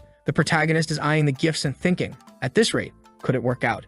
He then announces that whoever donates 3 yachts will get their wish granted. After wrapping up the stream and thanking everyone, he ponders that while he would like to stream more to earn money, he can't stay up too late, as his sister might scold him and his father might stop him from streaming altogether. He realizes that his singing streams bring in more money than gaming ones, making 50,000 in this session. He acknowledges that even if he streams all month and makes 50,000, it won't be enough. He needs to earn much more. Suddenly, his phone rings and Wainan is calling. He immediately thinks she's calling to ask for the money back, but she surprises him by saying she just wants to see him and asks him to send her a picture, calling him a silly fox. Annoyed and confused, he agrees but asks for 5 million to deduct from his debt in exchange for a photo. She negotiates down to 1 million, and he agrees, thinking a million less is a million less. He sends her a picture of him thinking, why is she being such a pain? The protagonist then considers asking Yuha for money, but realizes that even with the money from his streams, he still needs to make a lot more. He decides that he can't rely solely on his sister's funds. The scene shifts to the next day with the protagonist writing down his plans to make money,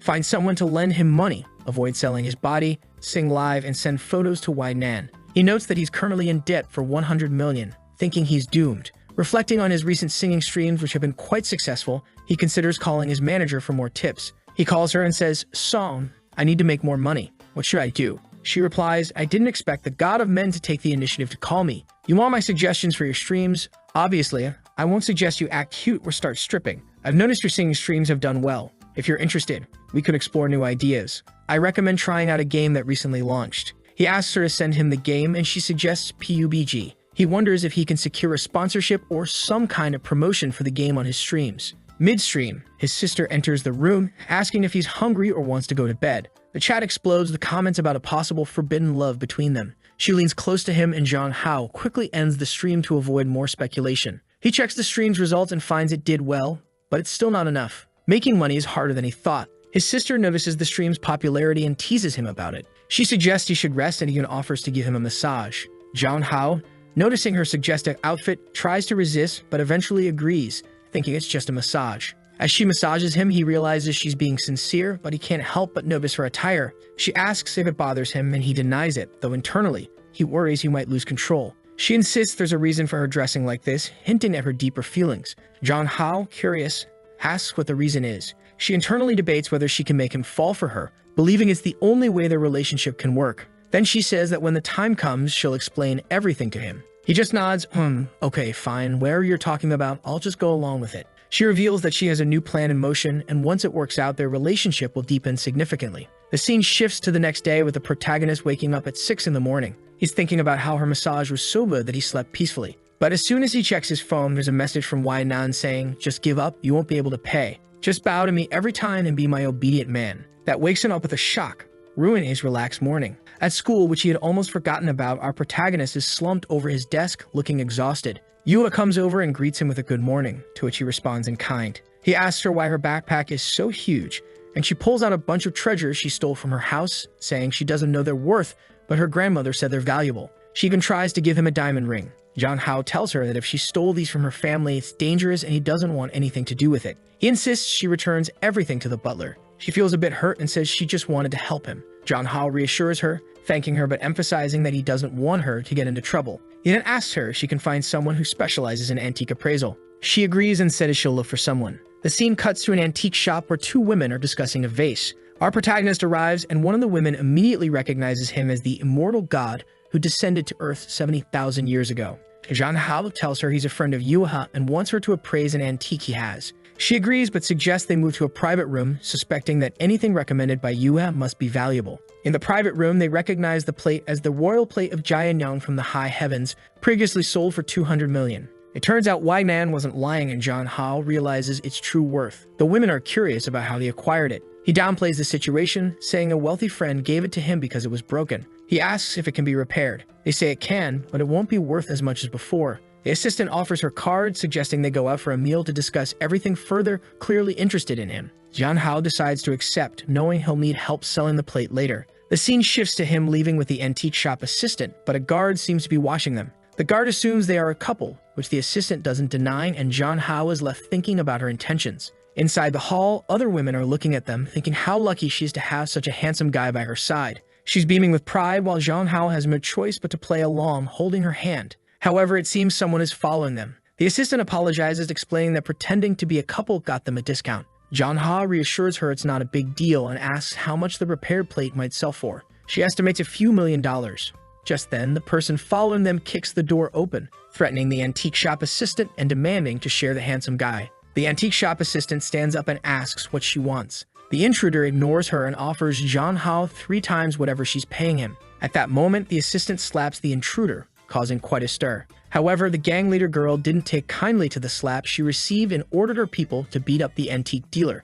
One of them landed a punch right in her stomach, knocking her to her knees. The gang leader sneered, "You have the guts to hit me? Now you're going to die." Zhang Hao thinks to himself, "Wait, you can't kill her. I still need to sell my antiques." Just as the leader is about to punch the fallen woman, Zhang Hao grabs her arm. She looks at him in surprise, wondering how this guy is so strong. She dismisses him. "Hey, little man, step aside. This is a woman's business." Zhang Hao sighs and then, in one swift motion, delivers a punch to the stomach of one of the gang members, causing everyone to gasp in shock. He follows up with a blow to the nose of another and kicks a third one, taking them down. But suddenly, everything goes dark for him. When Zhang Hao opens his eyes, he's tied up and gagged, surrounded by rough-looking women. He realizes he's in a trap. The gang leader, who's ugly as hell, gloats about having him at her mercy. They talk about selling him off to someone, mentioning a notorious woman named Mooking who wants to use him. Zhang Hao, desperate, tries to reason with them, saying he's just a student and doesn't know why they're doing this to him. The gang leader explains it's just business. He's been bought. She adds that if he agrees to be her man, she might help him escape. Zhang Hao plays along, saying he likes strong women, and challenges her to untie him to see if she really is strong. The gang leader, intrigued by his boldness, agrees. "I love breaking in a wild horse," she says as she orders him to be released. Meanwhile, Wei's secretary informs her that everything is set and they can proceed with the final stage of their plan. Wei signals to go ahead. Back in the warehouse, Zhang Hao is freed and prepares to fight. He notices some metal bars in the corner and thinks if he can reach them, he might stand a chance. The gang leader taunts him, ready to make him comfortable, and lunges at him. Zhang Hao dodges and heads for the bars, impressing the gang with his courage. He quickly grabs a bar and hurls it at the gang leader, who dodges, but he follows up with a blow to her elbow, dislocating her arm. The gang leader, now enraged, admits she underestimated him, but warns she can't ruin his face since he's to be sold. Zhang Hao, unfazed, taunts her, "Let me go, or you'll regret it." She sneers, dismissing his threat, confident in her gang's numbers. The scene cuts to the antique shop assistant, now battered on the floor, muttering that messing with Zhang Hao is dangerous because anyone carrying an antique worth 200 million must be connected to powerful people. However, the gang dismisses this, thinking he's just a thief. But then the gang realizes something's wrong. They look towards Zhang Hao and see a shocking sight. He's fighting off and beating up everyone. Zhang Hao manages to deliver a swift punch, followed by a hit to the chin, knocking the gang members to the ground. The leader of the gang is surprised but unfazed, ready to retaliate. Suddenly, someone arrives and Zhang Hao feels the tension rise. Wei appears, looking furious. "I can't believe you had the audacity to tie up my man." The gang leader, shocked, stammers, "He's your man. I didn't know. I'm sorry.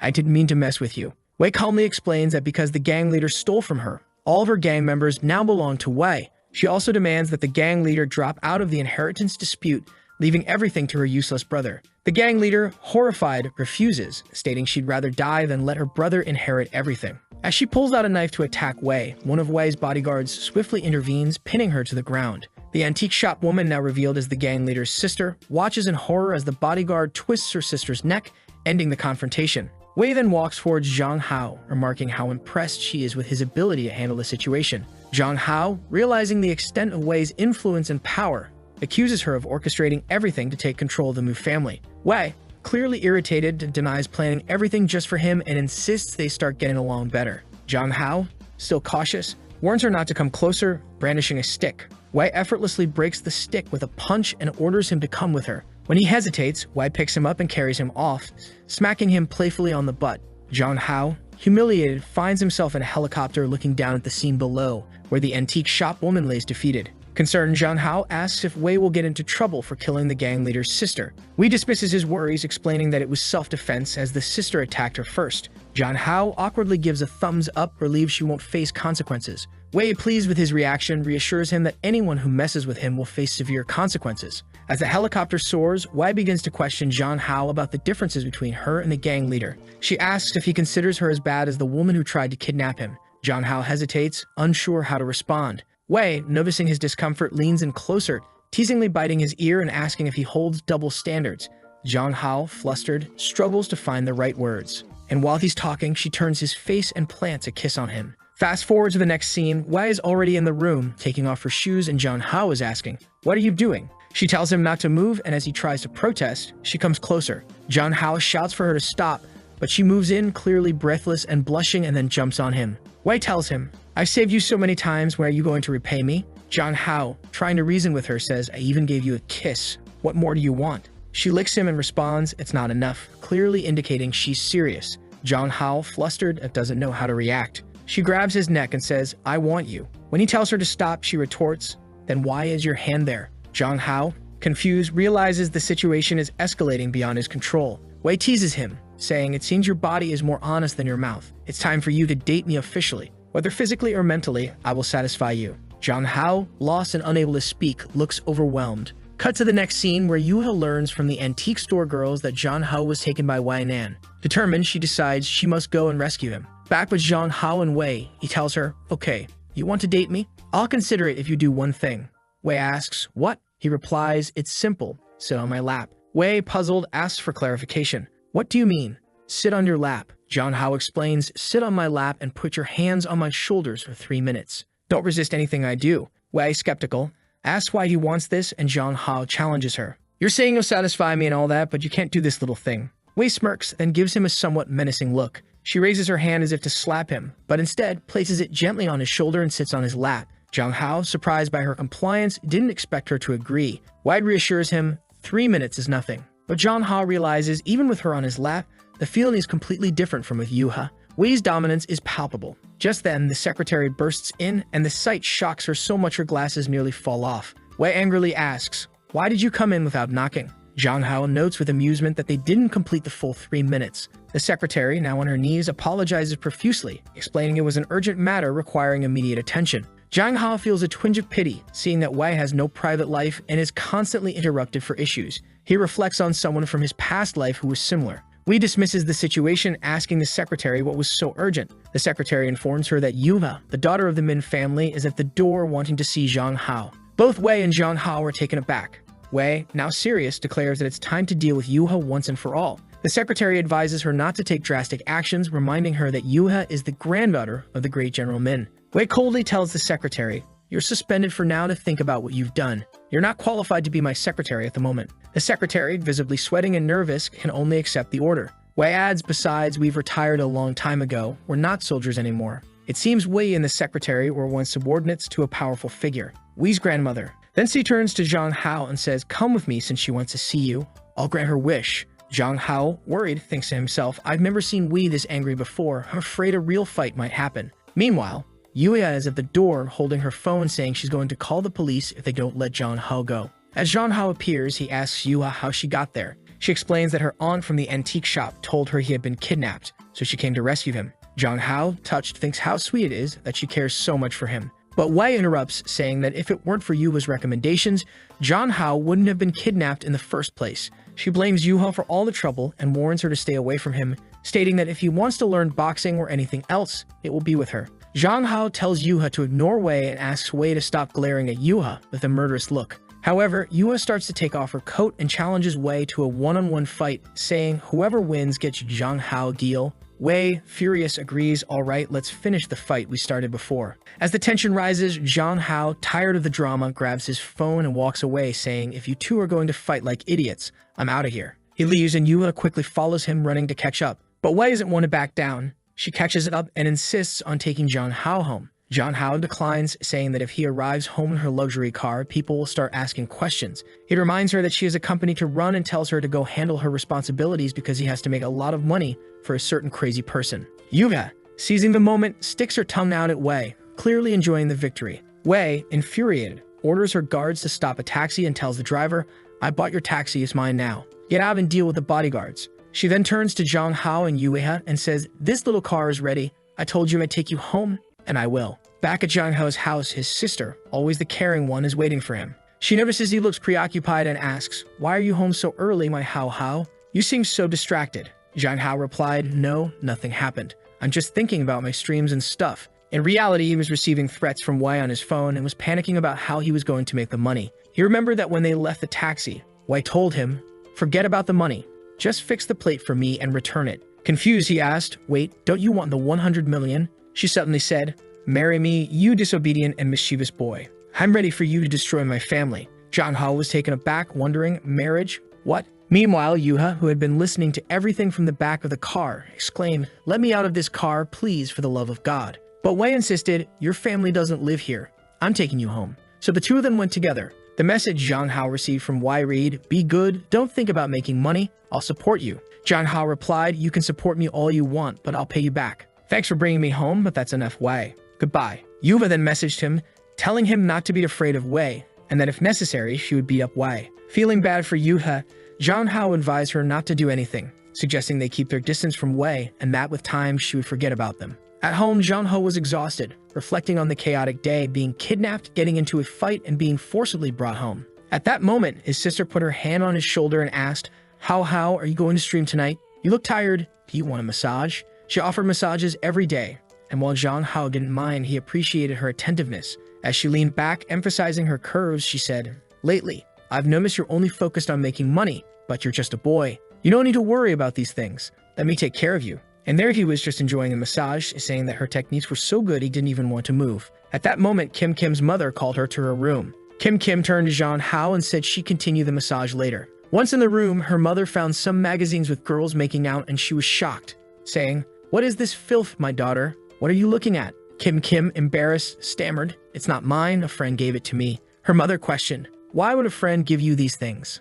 And why are they in the house? Kim nervously replied, She thought it would be funny if you found them and thought you'd punish me. It's a trap, Mom. Don't believe it. Kim, why don't you get a boyfriend? You're all ready. But Kim interrupted her, saying, No, I don't want one. I don't want one. Suddenly, a pair of panties fell out of the book she was holding. Her mother, shocked, said, Panties? Kim stammered, I don't know how to explain, Mom. And then her mother scolded her harshly, even giving her a smack on the head. You better find a boyfriend or else I'll come here and give you a beating. Spending some time alone in her room, Kim let out a sigh of relief and said, Haha, the plan is working. As soon as I ignite the flames of doubt in my mother, things with How won't be able to go wrong. Once again, my little sister is playing chess in the fifth dimension, man. No one can predict her moves. The next day, Zhang Hao was already exhausted because as soon as he arrived at school, a bunch of crazy girls called him the god of masculinity, and everyone wanted to talk to him. He didn't have a moment of peace in school. Long approached him, saying, You finally arrived. Zhang Hao was saying he had to take a day off because he was very tired.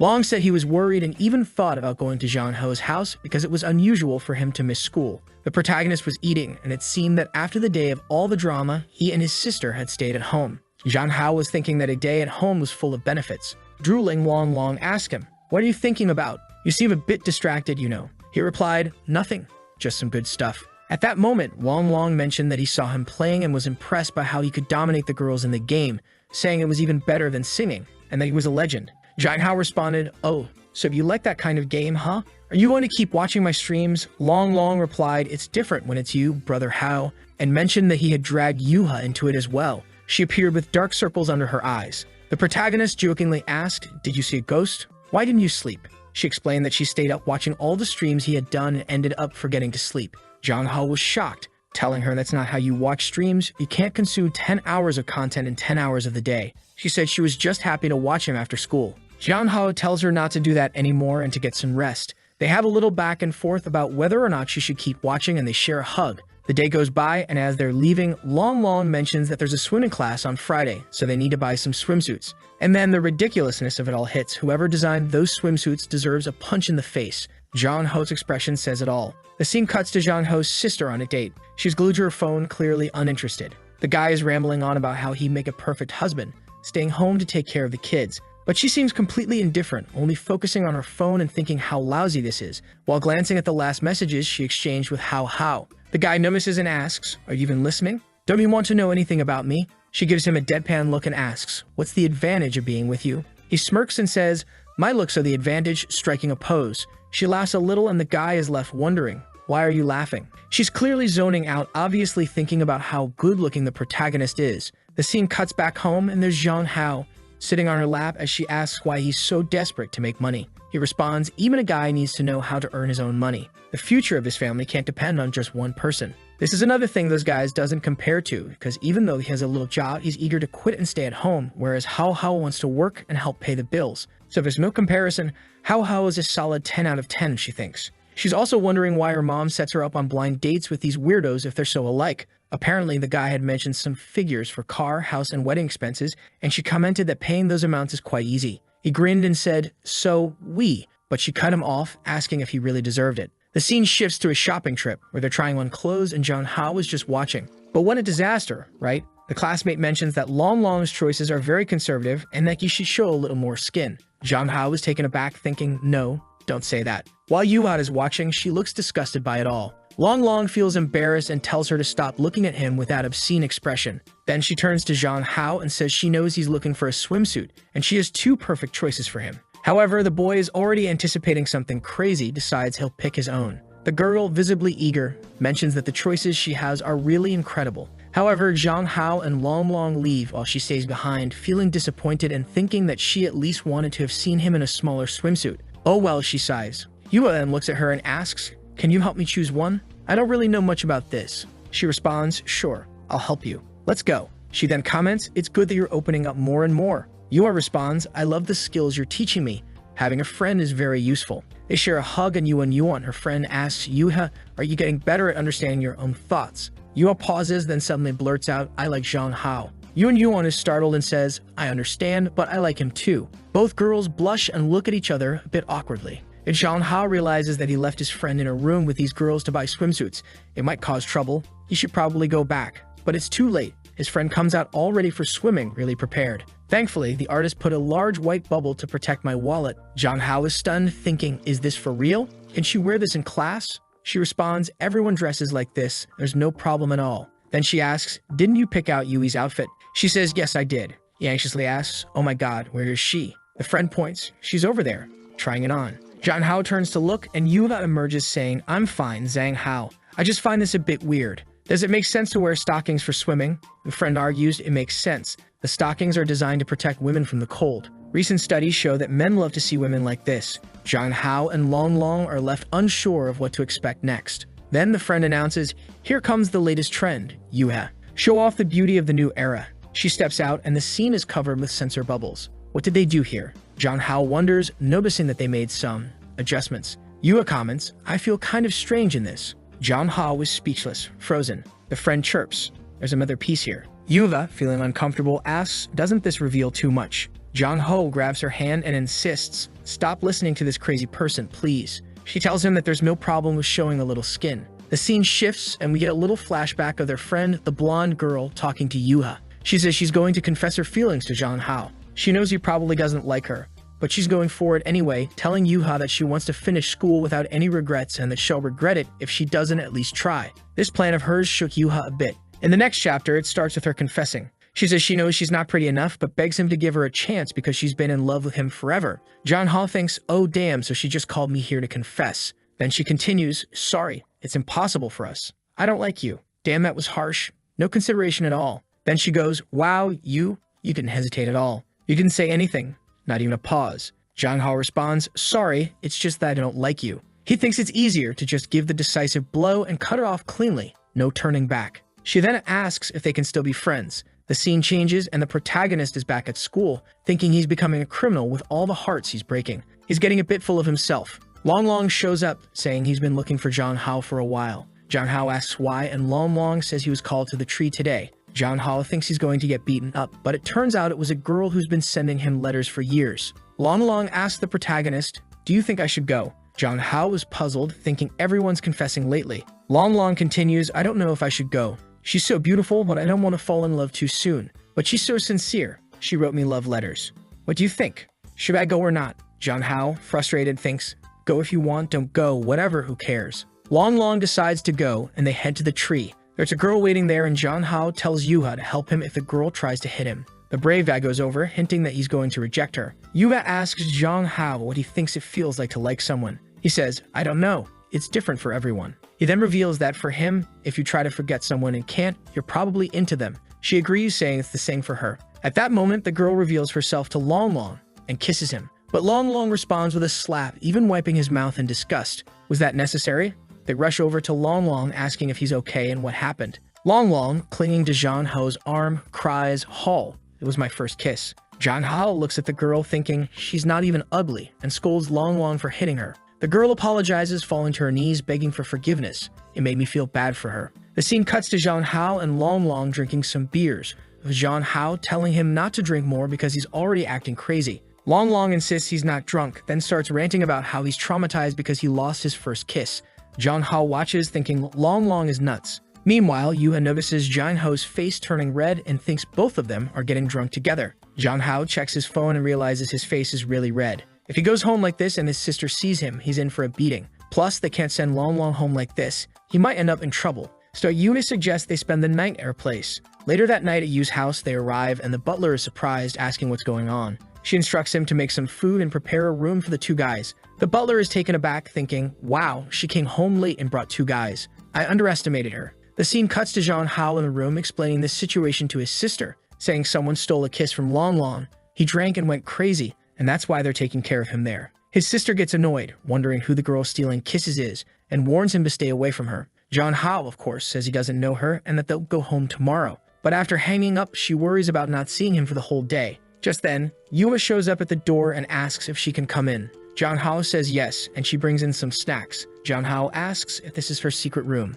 She asks him why he left her in his secret room. She replies that everything here is hers, including him. In other words, she basically claimed him as her own. She continues, saying she wants to hide him from everyone because only she can talk to him every day, and she wants to be with him. Then she drops the big question, do you want to be my boyfriend? Jean Hao is taken aback. He says that, to be honest, he does like her as the opposite sex, but right now, he can't control his heart because he still likes another girl. He calls himself trash, saying he's heartless. She looks at him and says, no, you're not trash. He explains that she should know that indifferent men are bad and that, unfortunately, he knows it's not right, but he likes people he shouldn't. Despite this, it's hard to ignore his relationship with Yuha. She clings to him, saying she doesn't understand, but she's very sad. She wonders why he can't just like her. He silently apologizes to Yuha, feeling guilty. The scene then shifts to the next morning, where the protagonist wakes up next to her. They were coupled up, which is adorable, but he's startled to find his clothes have changed. He immediately asks her if she changed his clothes while he was sleeping. She reassures him that they just slept together, and it was actually the butler who changed his clothes. Relieved, he quickly gets up, worried that she might have undressed him. She tells him to hurry up and get ready for school. When they arrive at school, Long Long looks utterly defeated, suffering from a bad hangover. Long tells them that they should never drink again because they ended up spending the whole night at a girl's house just because of a few cans. He insists they shouldn't let that happen again. Yuva watches, noting that he doesn't seem to care about the situation. Suddenly, they hear the clacking of heels behind them. It's someone else. Oh no, if Wainan was trouble, this girl looks like she could be even worse for any competitors. She calls out Hao Hao. He turns and sees his sister, Kin Kin. He asks, why did you come here? She replies that she was worried about him and was going to die from the concern. He tells her not to worry because he's not a child. Long abruptly says he's going back to class, looking a bit depressed, which Zhang Hao notices and wonders why he suddenly seems down. Kin Kin then asks Zhang Hao, who is this student next to you? I don't know her very well. He introduces Ming Yuha, and the sister politely responds, nice to meet you. I'm Zhang Hao's sister. She adds, I've never heard him mention you before. Do you spend a lot of time together? Ming Yuha, thrilled to be meeting someone from Zhang Hao's family, happily says, yes, we spend a lot of time together. Kin Kin, observing Ming Yuha closely, immediately thinks, this girl is definitely in love with Zhang Hao. Then she steps forward, puts her hand on the protagonist's neck, pulls him close and says, tonight, we're going to your room. Whoa, that's intense. Meanwhile, she's glaring at Yua, who looks devastated, not understanding what's happening. She whispers in the protagonist's ear, sweetie, let's have a nice little chat. The protagonist seems to perk up, smiling slightly, clearly getting a bit excited. But he whispers back to Yuha, asking why she's saying that so quietly. But his sister tells him, this is something only the two of us should know. Now go to your class. The protagonist and Yuha head to class, while his sister stands there, thinking that she can't wait any longer. She knows she'll have to take action soon. In the classroom, both the protagonist and Yuha look exhausted. The protagonist says, you both seemed fine when we arrived. What happened? Out of nowhere, Long Long mentions that seeing the protagonist's sister made him think about how he was forced into a kiss yesterday. The protagonist wonders, is Long Long talking to my sister? Does he like her? What's going on? Turning to Yuha, he asks, and you, why do you look so down? She responds that she's dying of jealousy. He goes, oh. She explains that she knows it's his sister,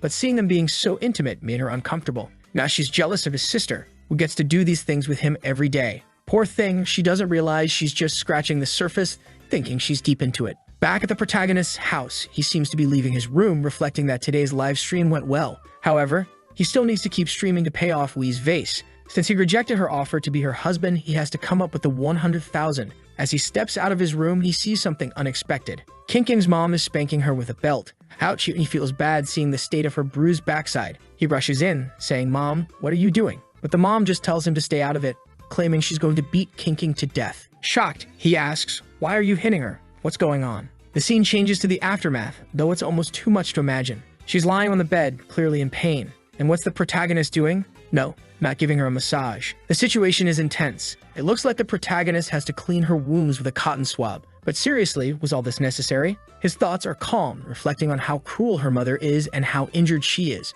He asks what happened for her to get beaten like that. During the beating, her mother revealed the reason behind it. She was fighting with her daughter because she doesn't like men. At that moment, the protagonist thinks, there's no way Kin Kin could be like that, right? I mean, she even kissed me first. It's impossible. But then his sister speaks up. I'm sorry, how, but I really am. I hated boys since I was a child, and I tried to force myself to like them, but it just didn't work. That's why I kept pushing myself on you. The protagonist feels crushed, thinking, so that's why, huh? You really don't like me then. It was heartbreaking. She continues, I'm sorry, how, I just can't do this. But then she stands up and says she doesn't want to be that kind of woman. She wants to like boys too. He reassures her, saying, no, it's okay. He thanks her for letting him take care of her wounds and tells her to keep this embarrassing secret. He doesn't know what to say and goes back to his room. The protagonist starts searching online for how he can help her with her sexual orientation. He even Googles, is there a way to become straight? He finds an answer with many likes and favorites suggesting using temptation and forcing the person to start liking the opposite sex as a solution. The protagonist thinks, this doesn't seem right. This can't be the answer. I'll ask my sister for her opinion, right? When I get to the room, she's under the covers, calling herself trash, filthy, horrible, and useless. Then the protagonist says, sister, I found a way. Take a look. And he hands her the phone. Right. She looks at it and tells him maybe it could work, but who would have the courage to sacrifice themselves like this and cooperate in something like this? Can't be a stranger. I don't want someone I don't know. I don't even want to go to work anymore. My future is ruined. If I step in that place and people find out about this, I'll be trashed to society. I'll just stay here at home forever. Damn, how? Leave your decaying sister here. She doesn't deserve anything. Girl, it's like playing 10th dimension chess. The protagonist is just lost. Poor guy. It's a tragedy. He thinks on how difficult this situation is to solve, and he never imagined things would turn out like this. But setting that aside, he's the only person who can help her. So he turns to her and says, there's no other way, Kinkin. Let me help you. She responds, no, how can you?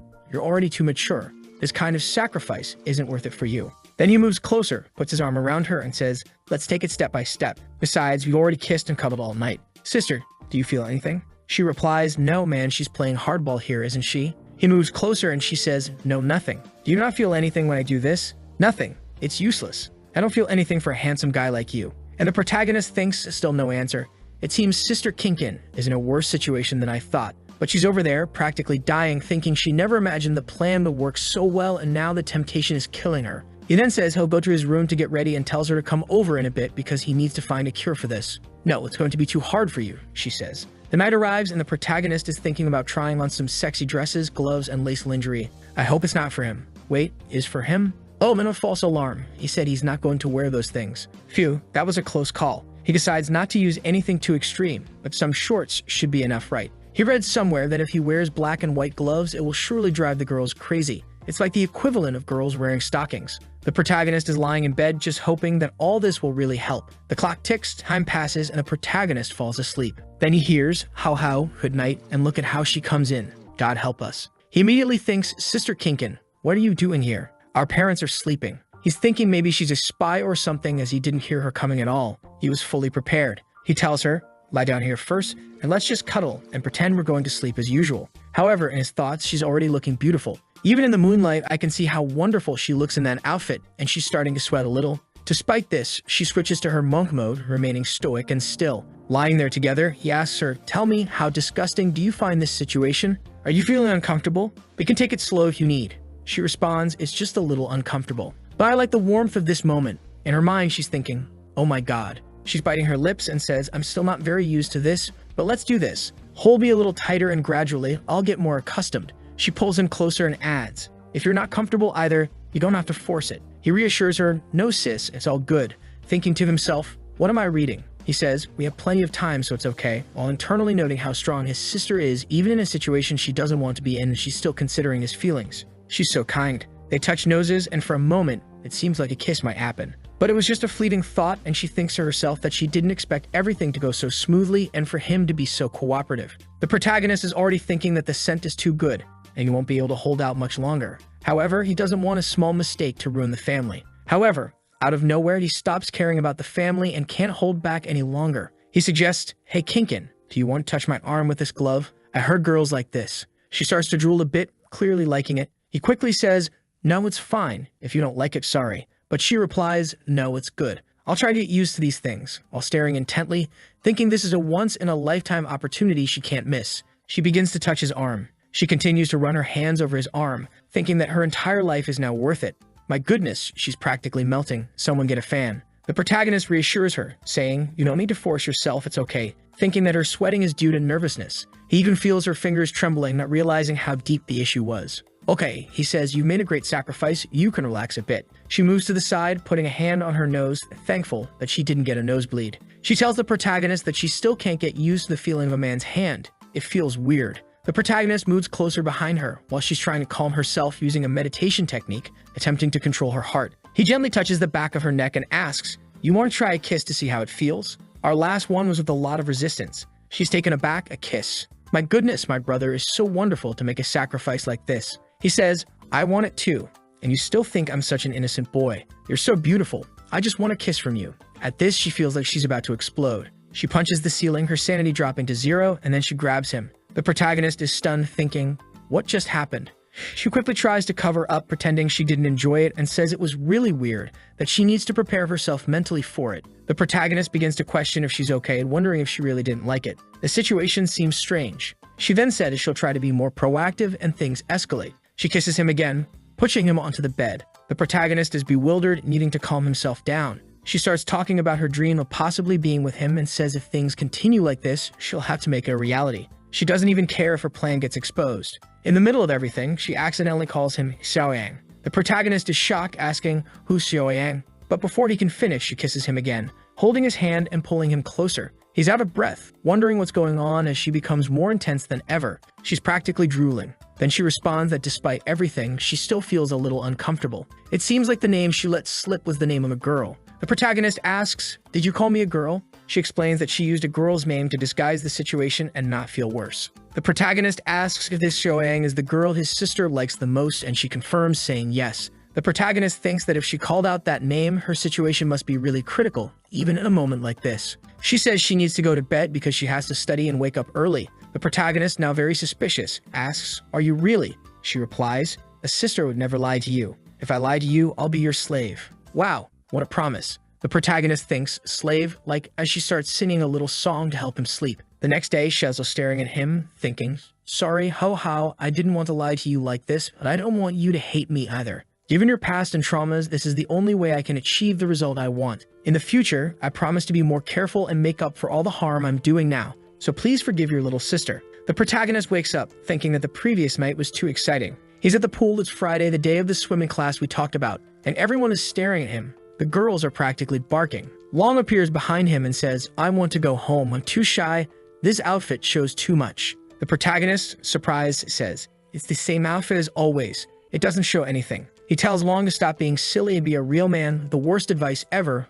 but okay. The girls continue complimenting Long, saying the outfit looks perfect on him, and that he looks amazing. The protagonist, getting tired of the situation, says he understands why girls hate these kinds of guys. Then he turns to Long and says, out of nowhere, I lost the desire to stay in this class. Long suggests they pretend to have stomach aches and leave. The protagonist agrees and decides to help Yuha learn to swim since it's better than staying there with all the crazy girls around them. She's preparing to jump in and asks the protagonist if the best way to swim is just to jump in and start paddling hard. He tells her that's not the way and that he'll teach her. They do a little warm-up, and for some reason, the protagonist is staring at her armpit. Dude got that weirdo desire. He looks at her and says he didn't see her put on that swimsuit, the one she bought last time. She asks, do you want to see me wearing that? He says, well, it's not that I don't want to, but yeah, I do. The protagonist is up to no good either. He caused all this mess with his sister last night. Yuna mentions that after the protagonist and Long left, she went back and bought a few more pairs. And if he wants to see, he can come to her house and she'll show him, as she doesn't want anyone else to see.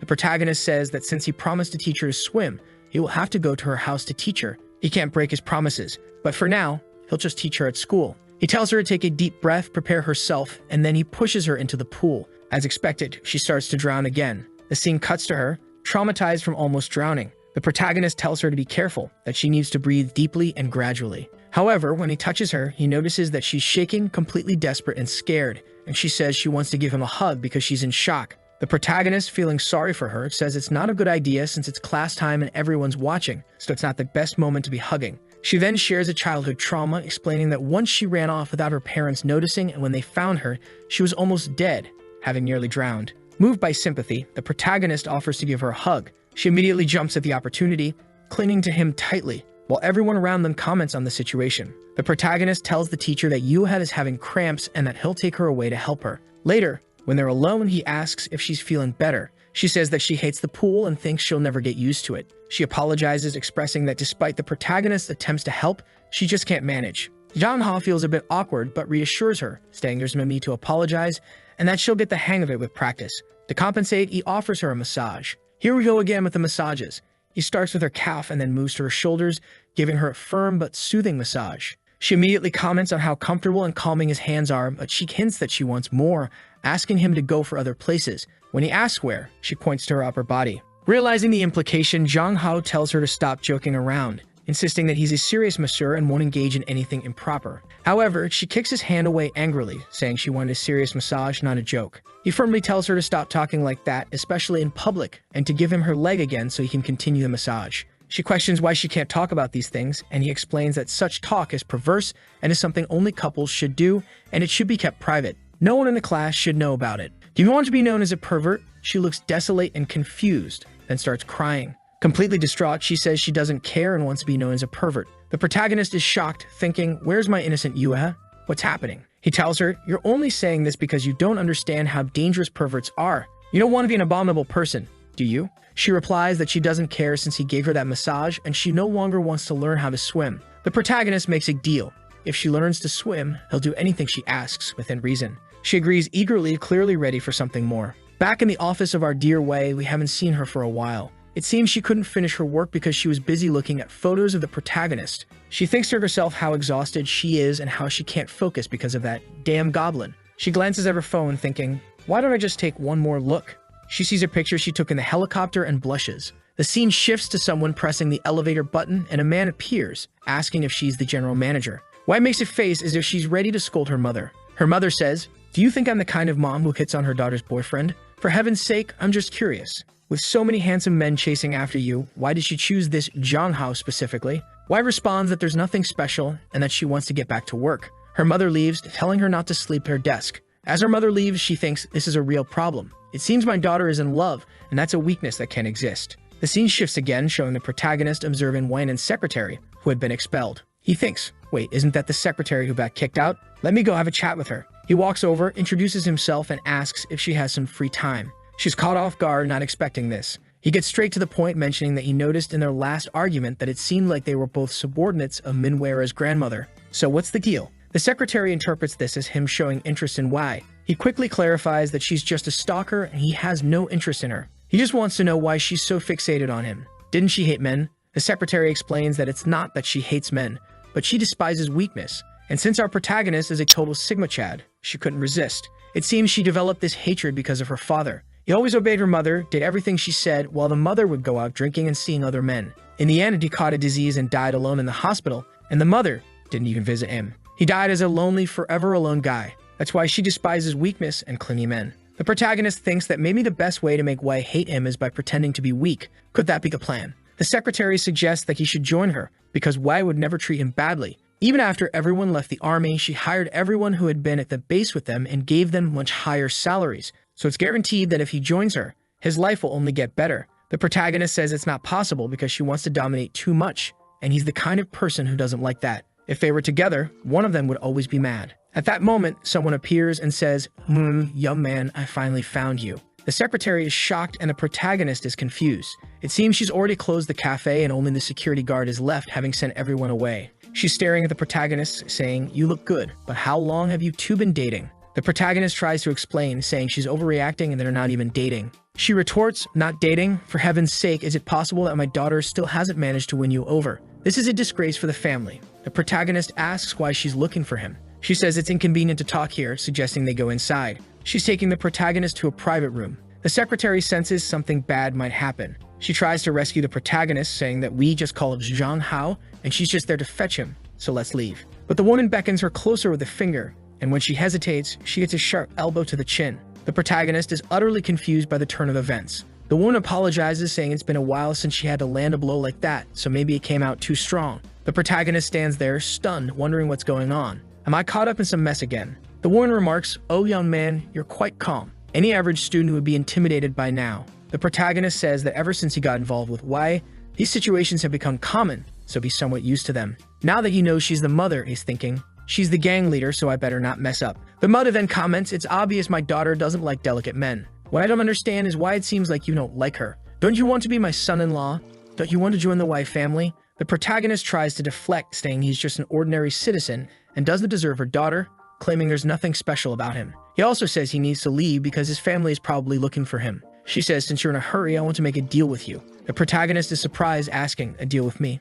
I'm just a high school student, I can't help you. She insists that only he can do it because, according to her observations, her daughter is obsessed with him. If he asks her for something, she probably won't refuse. The protagonist, still confused, listens as she tells him to invite Wei on a trip to a specific location. Once there, he is to set up a situation where her people can arrive and capture her daughter. Then she promises to give the protagonist a lot of money, enough for him to move to another country and live an easy life. And then he says, wait, you want me to help you take down Wei? Isn't she your daughter? How am I supposed to take her down? She responds, it's simple. I want my title as the head of the family back. There hasn't been a mother-daughter relationship between us for a long time. The scene shows a panel indicating that Wei had beaten her mother, taking control of the family. The protagonist, feeling awkward, says, with all due respect, isn't Wei already a head of the family? Since she took over, the family's status has become more significant and relevant in the entire city. So why do you want to fight her? It seems like she's doing a good job. The mother explains that the only thing she has left is money, and she wants to use it to do whatever she wants. I have no family, no one left, she says. So why not stir things up?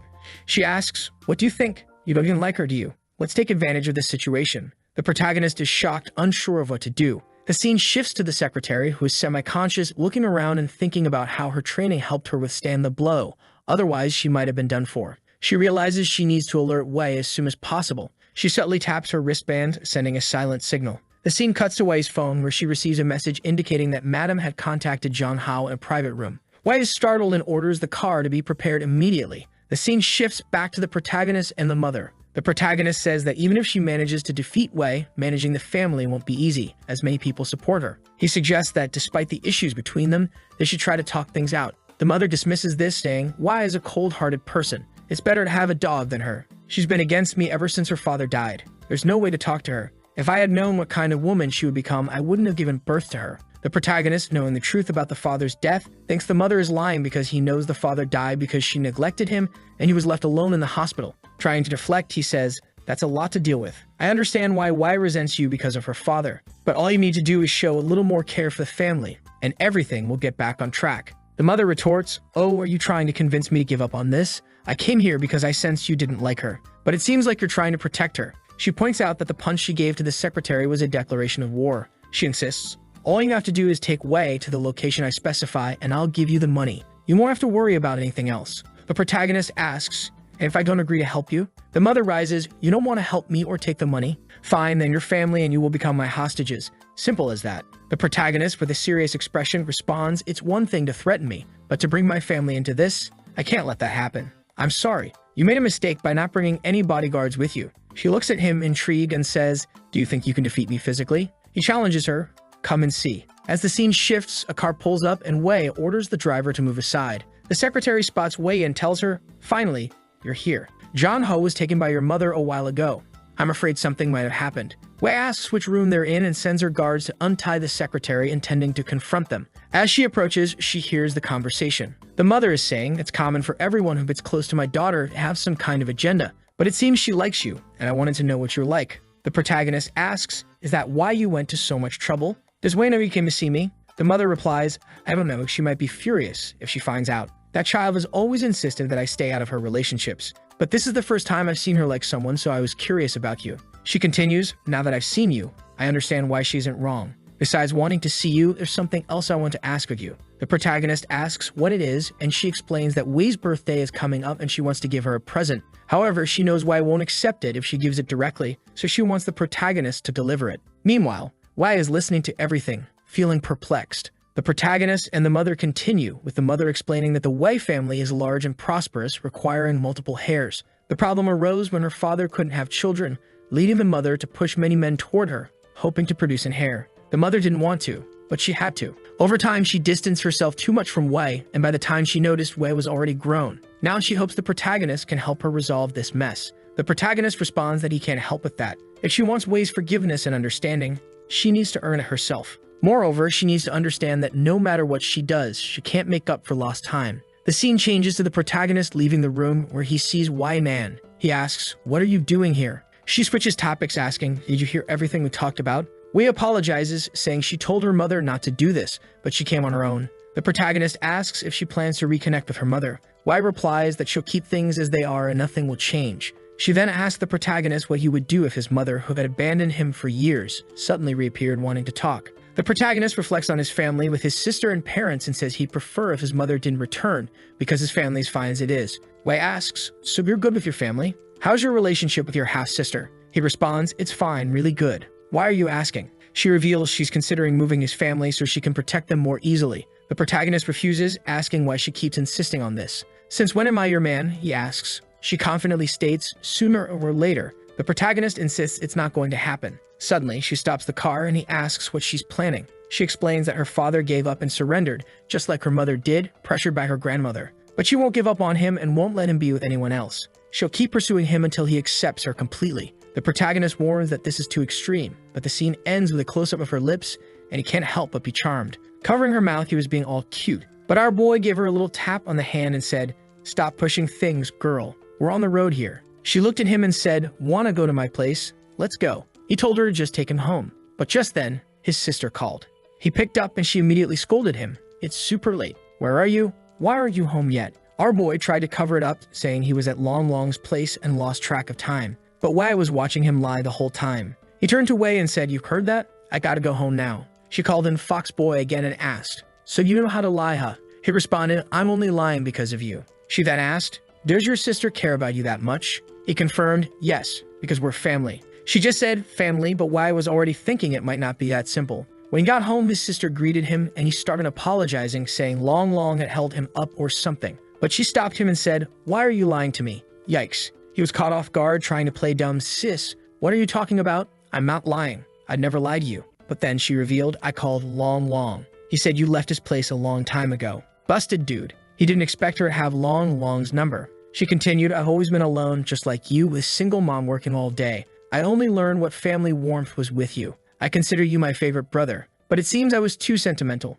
To you, I'm just a stranger. Ouch, bro. You screwed." She shed a tear and said, "If you don't want me involved in your life, fine. I won't bother you anymore." She turned to leave. The protagonist tried to grab her arm, asking her to listen, apologizing and explaining that he had gone out to dinner with a friend, but was afraid she'd worry. He reassured her it was just a friend and nothing more. Desperately, he continued apologizing. But she shook off his hand and said, "You just need to understand that I care about you." And then she walked away, leaving him defeated. Our boy collapsed, lamenting that he was a terrible person, feeling awful for disappointing her despite all her kindness. Back in her room, obviously in shock, she thought, "Oh my god, I can't believe I had the courage to slap his hand. What if he's really mad?" But then she told herself she needed to be confident. She couldn't just let him walk all over her. Maybe slapping his hand was too much though. Should she apologize on her knees? She fell to the floor, lost, unsure of what to do. But then she regained her composure, thinking, "Wait a minute. He said you went out to dinner with a girl. Who is this girl he felt the need to lie to me about?" She's ready to investigate. Is there going to be an honest showdown between the two? Cut to the night and she's sniffing his clothes in the laundry, trying to detect a perfume. She remembered it was the same perfume she had smelled before. Could it be the perfume of that girl, Yuya? She's left pondering. The next day it seems they're going out. She offers him a chance to rest and sleep in the car if he wants. But he's just thinking he needs to find a chance to talk to her and explain the situation. They're apparently going to his father's cousin's house, and he's curious about what it's going to be like since he remembers the guy being pretty cool and handsome. However, his father suddenly says, "Who's that kid staring at us?" When the protagonist looks, it's Yuha, looking all cute in her outfit. His dad asks, "Who's that bold girl here, son?" He responds, "A classmate." He goes to greet her and asks if something's wrong, why she's there. She says she came to invite him to an art exhibition together. Meanwhile, his parents are thinking she's probably a potential girlfriend, impressed by her boldness to come to the door like that. And Big Sister is watching, ready to kill Yuha. The protagonist introduces his mom and dad to Yuha, who is visibly happy, apologizing for the inconvenience and introducing herself. She seems delighted to meet everyone, feeling that things are going well. Then the protagonist's sister steps up and bluntly asks, "Are you trying to date Zhang Hao?" Without hesitation, Yuha says yes and admits she likes him a lot. This shocks everyone. The sister starts to explain something but gets cut off by their dad, who advises Zhang Hao not to fall in love because he's too young. The protagonist tries to clarify that Yuha is just a friend from school. The father then turns to Yuha and insists that his son is too young to fall in love and that she should not come around anymore or follow him. The protagonist tells her that they have some family coming over and suggests they discuss this later. Yuha, pretending to be naive, asks, "So I can't fall in love with him?" The protagonist's mother responds that she can fall in love, just not with Zhang Hao. The protagonist is unsure how to end this situation. His sister steps in, saying she'll handle it. She gets close to Yuha, making the protagonist's mother worried, thinking she might be hitting on Yuha. But the sister is just trying to smell Yuha's perfume to see if it's the same as the one on the clothes. To cover it up, she puts her hand over Yuha's mouth, saying, "It's okay, you can still love me, please." At this point, the protagonist's mother pulls the sister away, alarmed. The protagonist asks Yuha to leave, promising they will talk later. She apologizes and leaves. The sister is left thinking, if it isn't the same perfume, then who is this other woman constantly around my Zhang Hao? The scene shifts to the protagonist's father greeting the cousins. When they arrive, the cousin, who used to be quite a player, now was in short shorts, looking very dainty. The protagonist, despite all the chapters, still isn't used to it. Later, during a conversation in the garage, the topic shifts to the situation with Yuha. They talk about understanding how Zhang Hao, being so attractive, is likely pursued by many. The cousin then comments on how beautiful the protagonist's sister is, and the protagonist's mother agrees, saying Qin is also very beautiful. The protagonist, looking somewhat disappointed, tries to escape the conversation by offering to help his dad in the kitchen. However, his cousin stops him, saying Zhang Hao is so good-looking that he should just take care of himself like a flower and everything will work out for him. He advises Zhang Hao to find a rich woman and relax. The protagonist insists he likes helping his dad when needed, but his cousin keeps insisting that women nowadays are learning to cook just to please men, so he doesn't need to worry about that. Realizing his cousin won't stop bothering him, the protagonist suggests they go to his room to continue talking. In his room, the cousin notices how plain it is and asks if they're sure it's not his sister's room. The protagonist explains he likes his simple lifestyle, but the cousin says he needs to learn more about cosmetics and beauty. Immediately, the cousin asks if he has a girlfriend, to which the protagonist replies that he doesn't. The cousin then stands up and says, "See this outfit I'm wearing? My girlfriend bought everything." The protagonist seems unimpressed, obviously recognizing that his cousin is someone who sells out for easy money. The cousin then asks if his sister has a boyfriend. The protagonist replies that she doesn't, but a lot of people are after her, mentioning that she even had a stalker following her at one point. The cousin comments that he's heard she's not only very smart, but also quite attractive. The protagonist is shocked considering the cousin just mentioned having a girlfriend. At that moment, his sister enters the room and tells them that lunch is ready, so they should come down. The cousin winks at her, trying to be charming,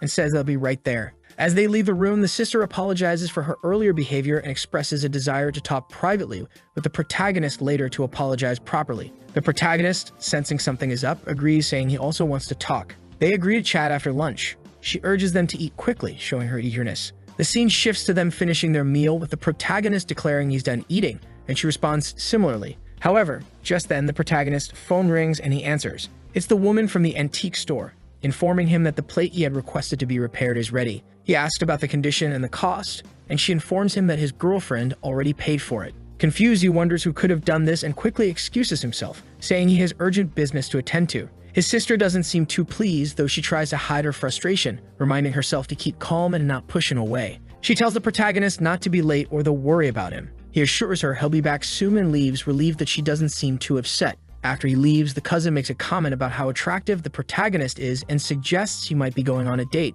This only irritates the sister, who stands up with a murderous look, agreeing that she needs to keep a closer watch on him. At the antique store, the protagonist receives the plate with a note on it saying, "I paid for your repairs, so come see me when you get this." It's from Wai Nan. Clearly, she's the one who paid for it, and the protagonist doesn't look pleased. Back at Feng Hong, the company, Wai Nan is looking stunning as the protagonist walks in, asking for permission to enter. She immediately questions why he didn't knock before coming in. He starts to leave, but she stops him, saying he's staying because once she finishes her work, they're going out for dinner. The protagonist tries to decline, saying he's not available, and then pulls out the repaired relic, asking her how much she would deduct from his debt for it. He suggests that if it's not much, he could sell it elsewhere and bring her the money. However, she seems uninterested in the monetary value and more concerned about where they'll eat. The protagonist finds it challenging to deal with her as she always has a response that he doesn't want to hear. Trying to change the subject, he suggests taking the relic to an auction and informing her of the amount it fetches. But she walks over, grabs the plate, and smashes it. The protagonist is left speechless, as the item was worth millions and involved so much trouble, including death, just to repair. Even though she didn't want it, he asked for it because it was worth a lot of money. Apparently, it fell into the trash can, and he ran to retrieve it. She told him to stay away from it because it was dirty and broken antiques weren't worth much. At that moment, she grabbed his wrist to lift him up and ended up breaking it. His wrist literally snapped. The protagonist and Wai are both confused by the situation. The next scene shows him wondering why he has such a fragile body. Wai examines him and says there's no major damage. It was just a tendon strain and he'll be fine soon. However, she advises him to see a doctor. Out of nowhere, the protagonist asks her, "You retired from the military and you're still so strong. Did you really see combat? She confirms she did and almost died. She offers to tell him the whole story if he stays the night. The protagonist declines, saying he wasn't that interested, he was just curious. He starts to leave, but she insists he stay for dinner. He retorts that she's too persistent. She mentions that she read all the novels he wrote and they seemed too real. She wants to talk about them over dinner. The protagonist wonders about her connection to the girl from the moon and flops onto the couch, surprised that his novels had such an impact. He considers staying since he hadn't eaten much earlier with his sister and was still hungry. White quickly orders dinner for two and teasingly asks what made him decide to stay the night. The protagonist, embarrassed, clarifies they only agreed to dinner, not the whole night. She then teases him about looking at her legs and accuses him of being dishonest with his eyes. He awkwardly explains that he was just admiring her expensive-looking clothes since he's from a poor background. But she quickly moves in and pins him to the couch. The protagonist, shocked, asks if she can't control herself. She insists she doesn't need to, as he's destined to be hers. He tries to laugh it off, saying she's reading too many novels and playfully squats her behind. She gets annoyed, accusing him of teasing her without following through. She questions if he's afraid. The protagonist, offended, retorts that he's not afraid of anyone and threatens to teach her a lesson. However, when he tries to push her off, she doesn't budge. He then notices the significant size difference between them. She relents, telling him not to get angry as he might hurt his hand again. As she stands up, the protagonist grabs her by the shoulder, throws her onto the couch, and tells her to stop annoying him, saying they don't match. She suddenly changes the subject, saying she's studying the reason behind the red moon and will explain it to him. The next chapter shifts to the protagonist's house, where his cousin wonders why the protagonist's sister doesn't like him. At that moment, Yuba shows up at the protagonist's house, and his cousin is contemplating making a move on her.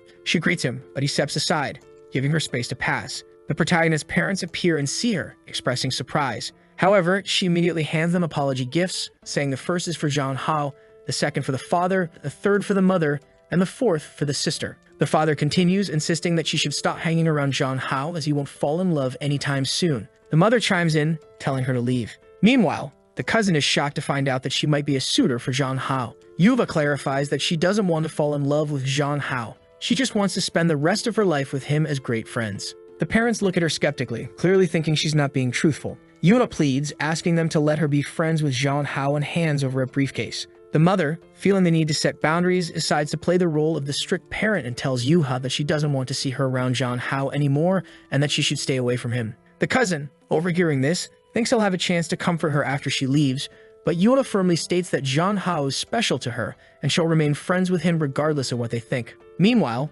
back with the protagonist and Wei, she's recounting a story about being on a mission and receiving a fatal injury. Just as she was about to die, she saw the red moon and somehow survived. The protagonist is puzzled, noting that her experience seems entirely different from his. He asks if she might have been hallucinating due to her severe injuries, but she insists that wasn't the case. She explains that her wounds were beyond modern medicine's ability to heal, and that's why she's been studying the phenomenon of the red moon ever since. She mentions that during the second appearance of the red moon, she noticed the protagonist whose behavior didn't match anything she'd seen before. She found his novels similar to some dreams she had, leading her to believe that he might have some connection to the red moon. The protagonist, surprised by her experiences, watches as she begins to unbutton her clothes, stunned and asking why she's undressing. She points to her abdomen, explaining that it was there she received the fatal wound which destroyed all her internal organs. However, as you can see, she has no scars. She wonders why so many died that day, yet she survived, and asks him if the world in his novel truly exists. Realizing the only way to handle her is to cooperate, the protagonist agrees but sets conditions. He must be free to contact his family whenever he wants, and she can't isolate him for her studies. She gets upset at the suggestion she might imprison him, but he retorts that capitalists have a cold heart. With a sigh, he resigns himself to the fact that he'll have to deal with her for now and reveals, "I'm not from this world. When I saw the red moon, I woke up in this body." The scene shifts back to Yuha, standing under the sun, waiting for Zhang Hao's parents to accept the gift. It seems she's determined not to leave until they do. The father finally relents, saying, "Okay, since you seem to have no bad intentions, I will allow you to be friends." She responds that Zhang Hao is her best friend and she would never have any ill intentions. He observes that she appears sincere and accepts the gift, then tells her to return to her family. Later in the living room, the family examines the gifts she brought, gorgeous jewelry. Naturally, they suspect it's fake because nobody gives such expensive gifts. They're trying on the pieces, commenting on how realistic they look, almost like the real thing. The sister then enters and asks who gave them the jewelry. The mother explains that it was a friend of Hao Hao's who came by and they didn't know what to do, so they accepted the gifts. But they all believe it's probably fake. The cousin agrees, but the sister picks up a sapphire and upon examining it, says it doesn't seem fake. Judging by the cuts and details, it likely is a genuine sapphire worth tens of millions. As everyone stood in shock, especially the cousin with ulterior motives, the scene shifted back to the office. It seemed the protagonist had finished explaining to Wei everything that happened with the Red Moon and how he ended up in this world. Wei was lost in thought, contemplating the existence of parallel worlds. She asked, "So, in your world, do men chase after women, and is it normal for them to walk around shirtless, showing off their chests?" This led to the protagonist wondering what would happen if he went to the beach here. Would it be strange? He didn't dwell on it much, but thought about it briefly. He confirmed that everything she said was true, and that he's a normal man. When he sees a beautiful woman, he can't help but look a little longer. In his world, he wears shorts to the beach. Here, he's considered a wild man, so he's probably not a good match for her. Moreover, he might return to his world at any moment, and since she's a great woman, he doesn't want to hurt her. He suggests she finds a normal man. Ignoring his concerns, she asked if it would be normal for him to take off his shirt now and show everything since he's from that world. The protagonist replied, "Of course, in my world, if it's hot, guys take off their shirts." We imagined the sight, seemingly stunned, thinking about men walking around shirtless and how daring they must be. She then challenged him, "If that's the case, take off your shirt now. I want to see how it is. If you're telling the truth, you won't feel anything about it." Reluctantly, he started taking off his shirt, thinking he'd show her what a man from his world is like. But as he did, he noticed her intense, almost soul-sucking gaze, making him hesitant. At that moment, he recalled the goddess and wondered if he was assimilating into this world's norms and if his thoughts and behavior were changing accordingly. Meanwhile, Wei was clearly flustered, her hand between her legs, hearts in her eyes, trembling as she urged him. "Well, are you going to take it off or not? What's wrong? You said it was easy. Why are you hesitating?" The protagonist, wanting to prove his manliness, pulled off his shirt, revealing his chest to her. She trembled even more, thinking it was too much for her, and awkwardly asked him to put his shirt back on, admitting she couldn't control herself. The protagonist felt defeated by the situation, especially by his hesitation to take off his shirt, which should have been a normal thing. Wei, wiping her face, stated that from now on, they would work together and express pleasure in getting to know him. However, the protagonist, firm in his decision, told her not to contact him unless necessary as he was busy and got up to leave, insisting that next time if there's any meal involved, he would be the one to invite her. He had things to take care of, so he bid her farewell. Wei, still flustered, asked if he really couldn't stay, offering anything he wanted as long as he stayed. The protagonist firmly refused, saying not to even think about it, as he wouldn't agree to anything. Upon returning home, his sister was staring at the sapphire, thinking about how sapphires symbolize loyalty and perseverance. She pondered whether Wei had the financial means to give such a valuable gift to her brother. In that moment, she eyed the protagonist's cousin and thought, if that's the case, I'll have to use this guy. Sometime later, Zhang He was back home. His father, all worried, asked why the hell he took so long. That's when he mentioned all the jewelry Yua had left for our boy. Ken Qin commented that besides being very wealthy, the girl seemed to come from a rich family. The father made a serious face and told the protagonist that he couldn't like the girl just because she was a millionaire. Meanwhile, the cousin was fuming because he wanted to have received that necklace himself. Thinking about Yua, he swore to himself that he would win her over after all. She was his ticket to wealth. However, he was already imagining the wrath of someone and thought that at least he had her waiting for him. The boy was daydreaming, thinking he had options to choose from, even though he believed that Zhang Hao, despite being handsome, wasn't very seductive. Sometime later, someone said they were arriving. Zhang Hao apologized, saying they couldn't accept the gift because it was too expensive. Suddenly, his cousin appeared, saying they had met again. Zhang Hao remarked that it was quite a coincidence that they had already seen each other. In the cousin's mind, all he had to do now was create a little physical contact and stumble like an idiot. Yuva seemed scared as he approached and promptly kicked him in the chest. She apologized, saying she acted instinctively while the boy was coughing. She asked if he was okay as his legs seemed wobbly. Zhang Hao suggested they should be more concerned about others for now, while the cousin realized his plan had completely backfired. Zhang Hao once again stated that he didn't need those gifts, and Yuha asked if he didn't like them. The father intervened, saying that such gifts were too expensive and somewhat intimidating. Zhang Hao replied that he didn't need such things to improve their relationship, returning the gifts and stating he would accept a kindness, but she could keep those things. She asked if he hated her because of this. The parents, embarrassed, reassured her that she didn't need to worry about it and that their relationship hadn't changed. The sister stepped in, saying they were just friends, so there was no reason for him to hate her, and suggested she return the gift if she wanted to remain friends with him. Ken Qin was furious that the damn cousin hadn't accomplished anything. Then Ken Qin turned to Yuha and said it was getting late, so she would take her home. However, the mother insisted that she would take the girl, already suspecting that the daughter was trying to hit on the girl in the car. In the end, Ken Qin's plan to have a conversation with Yuha failed. Everyone was leaving together, and she couldn't do anything about it. At that moment, Zhang Hao's cousin asked to add Yuha to his contacts. However, Zhang Hao, feeling possessive, quickly said that she wasn't that casual and wouldn't give out her number. The cousin realized he didn't stand much of a chance, and Yuha agreed with what Zhang Hao had said. Ken Qin, upset, told them not to get too close because it was dangerous. Zhang Hao noticed that his sister wasn't hiding anything anymore. However, the fool thought his sister was also in love with Yuha, already imagining that the girl was amazing for winning everyone over around her. Now he was motivated to make peace with his sister because she seemed very angry. The next day, his sister woke him up for breakfast. He arrived all sleepy, saying good morning. When he asked where everyone was, since it was just the two of them, she told him that the cousin and the others had left, so it was just them there. Our boy already knew that life at home wouldn't be easy. Embarrassed, she asks what he's doing, and he apologizes for lying lately. Meanwhile, the sister thinks her plan was to make peace, but she didn't expect it to be so easy. Now, feeling completely better, she says it's even better when he takes the initiative. She acknowledges that something sad happened, but emphasizes that the future is more important. She asks Zhang Hao never to hide anything again. He hesitates for a second, knowing he's hiding a lot of things, but simply says okay because he's not about to reveal any of it. He thinks to himself that after everything is resolved, he will confess the secrets. With that, the poor girl feels completely relieved,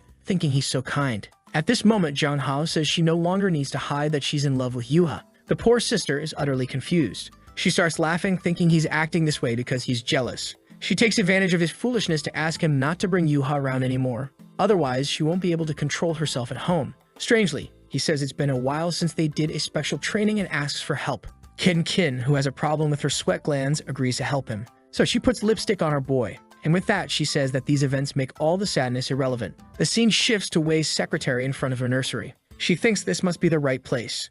Inside, a woman is on the phone and tells her to come in. As soon as she appears, she introduces herself and says she has some questions. The woman welcomes her and tells her to sit down. The secretary hands over a sheet of paper and says she wants to know everything that happened with these two people during their time there. She's trying to find out if the girl abducted the boy, and more importantly, what she did to make everyone in that place cover up the events. The woman starts trembling when she sees the photos of Zhang Hao and Kin. Hesitantly, she asks the secretary how she found out about this. The secretary responds that she doesn't have to explain anything and demands to know everything that happened. The woman, frightened, seems to hesitate but explains that she will never forget this person in her life. She recalls once asking Kin where she had taken Zhang Hao and, more importantly, what she had done with him. Kin replied that they were just playing together and questioned if that was a problem. The teacher said it was indeed a problem because she couldn't just take other students out of there as she pleased. She warned that she would have to speak with Kin's family to take action. But Kin asked if that was really the best option. The teacher was a bit confused, but the girl advised her that it might not be wise to escalate the situation. She explained that no one saw them return, and no one knew she had taken the boy. So she suggested that everyone would probably believe her if she said the teacher was just making it up, or worse, that everyone would blame the teacher for letting it happen. If it were proven that something happened as a teacher, she would be held most responsible. Kin then asked the teacher if she really wanted that to happen. The poor woman stood there frozen while Kin urged her to answer quickly. Back in the present, the secretary asks if she really gave in to that. The woman responds that she contacted the family to ask how the boy was. That's when the family said the boy would never return there, and they were moving away. The secretary asks if that resolved the situation, and the woman says yes, since no one returned. She then asks if the woman knows what Kin did when she took Zhang Hao. The woman says she doesn't know but discovered how Kin referred to Zhang Hao. Curious, the secretary asks her to explain quickly. The woman explains that Kin called Zhang Hao her little toy. Back in the moment, Zhang Hao says he will show the strength of a man.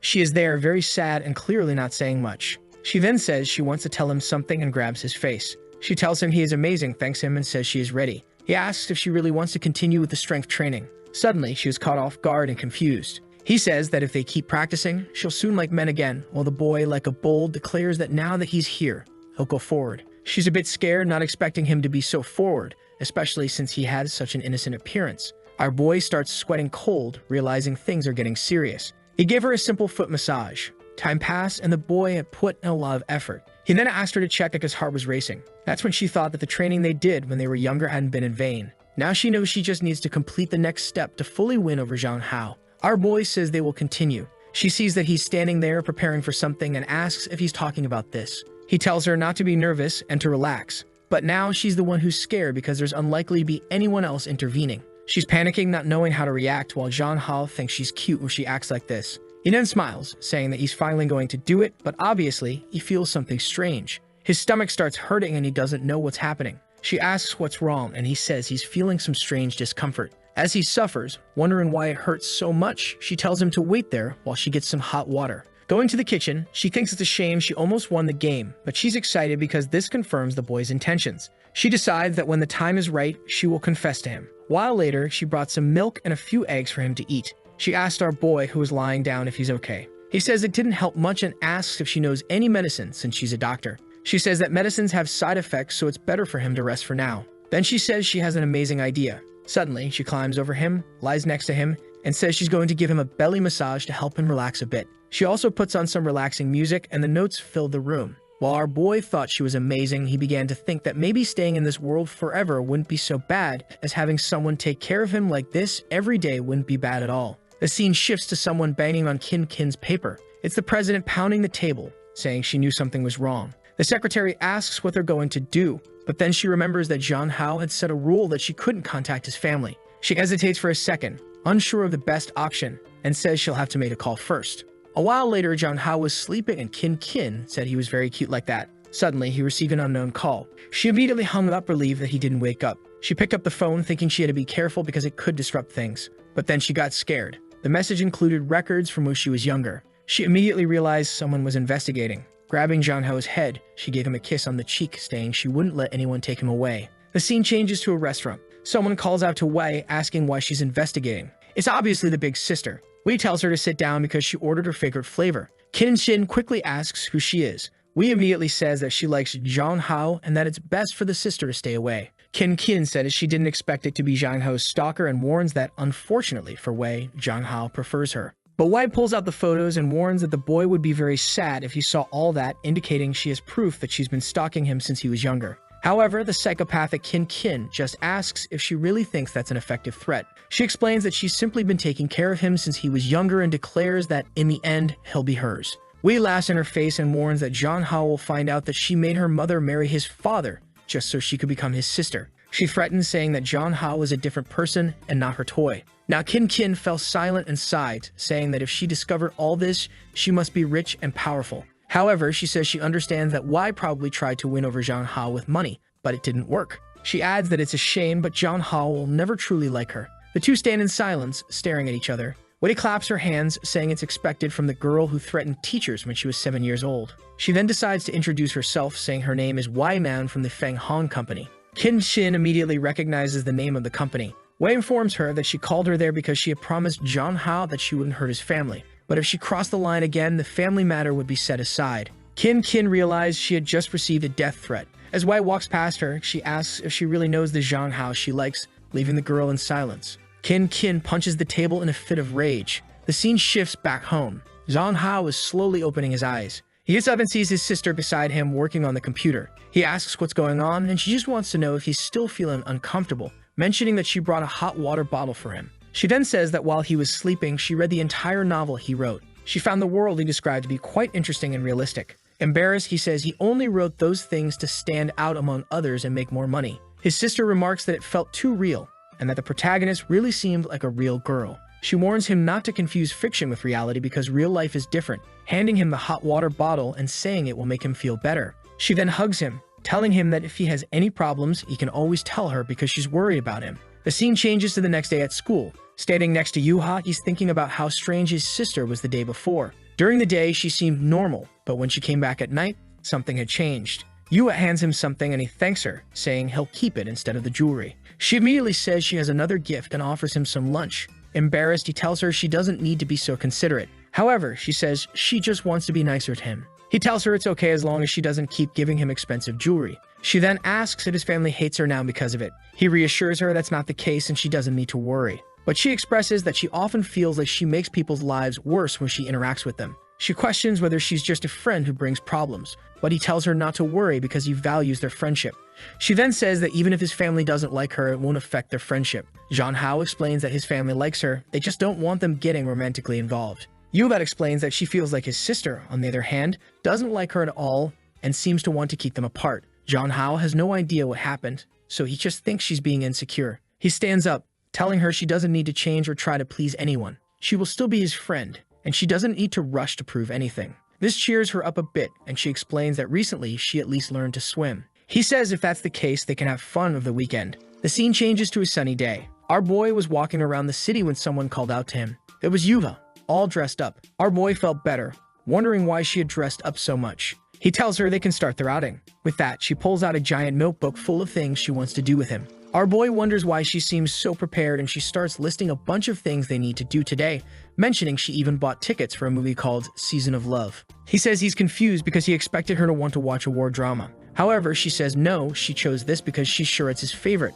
With that, he takes her hand, saying it's okay, and that he'll be happy no matter what she chooses, thanking her for being so thoughtful. She just holds his hand in agreement. With that, they head to the cinema. Yuva stands there, a bit lost. Jang Hao asks what's wrong and tells her to snap out of it. She brings the popcorn, looking a bit awkward, saying she didn't expect there to be so many people there. The scene then cuts to the two of them watching the movie. Our boy hands her a juice. Jang Hao comments that she seems happy, and she explains that despite the crowd, there's plenty of space. As she enjoys the juice, he receives a call. That's something, huh? Our boy makes a face, clearly not pleased, and without a doubt, he declines the call. Yua asks what's going on, and he says it's nothing important, thinking that since she's so happy, he'll make the most of his time with her. Our boy is just watching, thinking the movie is awful because it's clearly upside down. Then a little hand grabs his. He asks if she wants popcorn. She says no, so he hands her the juice, saying that must be it. But the girl is nearly exploding with embarrassment. She says she saw in a guide that this is the step before a kiss and asks if he agrees. Jang Hao plays it cool, asking if she learned this strategy from Yuan Yuan. She says no, it's just that they haven't done this in a while. And now our boy is about to explode. She says she likes him a lot and that they could be a couple. Our boy tries to explain that he likes her too, but not in a romantic way, and she can't be so dependent. She explains that she's just following the guide she read, which said girls needed to take more initiative. With that, she pulled his face, while he was worried because it was a public place. She said she would save money and leaned in to whisper something to him, who was about to explode, unsure of what to do.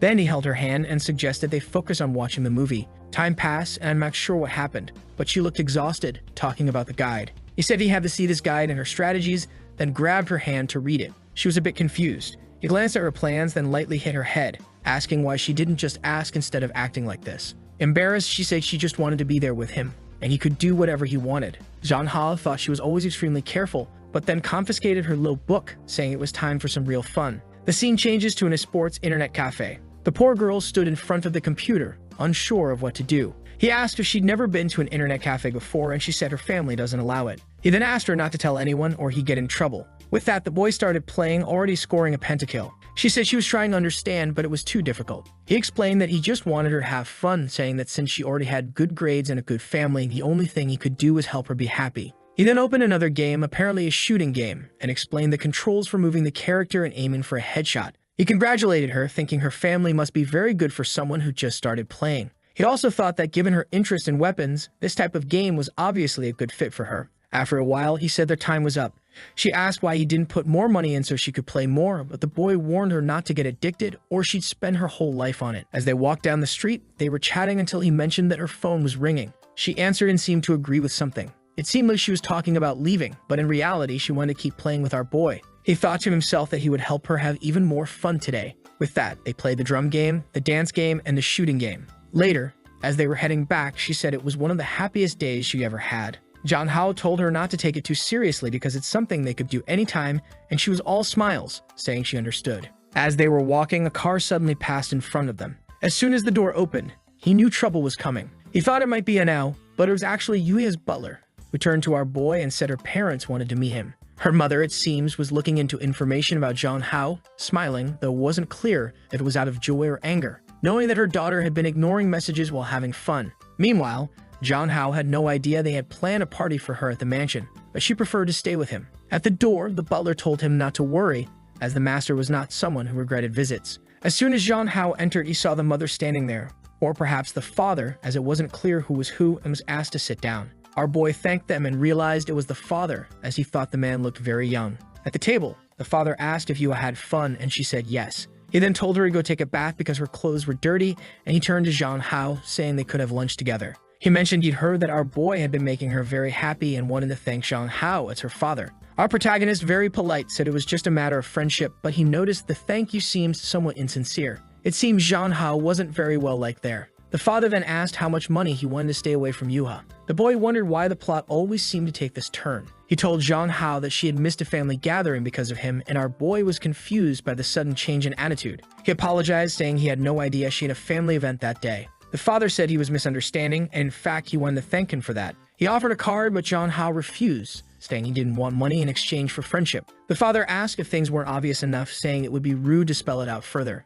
Zhang Hao, now at a loss for words but growing angry, explained that everyone seemed to think he only cared about money. He told her father that he was mistaken, saying that he was getting to know Yuha gradually and realized she was a good person, just not good at expressing herself. He became friends with her because of her honesty and kindness, not because of money. He acknowledged the difference between their families but insisted he was only interested in being her friend, returning the card to her father, who gave a small smile. The man placed his teacup on the table, saying it was good to be young, and mentioned he'd heard that Yuha had brought Zhang Hao over for a night. He assumed the boy was selling himself. Our boy felt devastated, knowing that if he revealed who wanted to destroy whom, the father would go crazy. At that moment, the father, slightly crazy, commented that the boy had a face that could destroy countries. Embarrassed, Zhang Hao complimented him back, saying he was very handsome. The father thanked him, saying he was an interesting boy, and then asked him to continue being a good friend to Yuha. Zhang Hao agreed, saying it would be easy. A scene changed to the exit as the father was leaving. He mentioned that he would prepare another banquet for his daughter, but advised her to be more careful.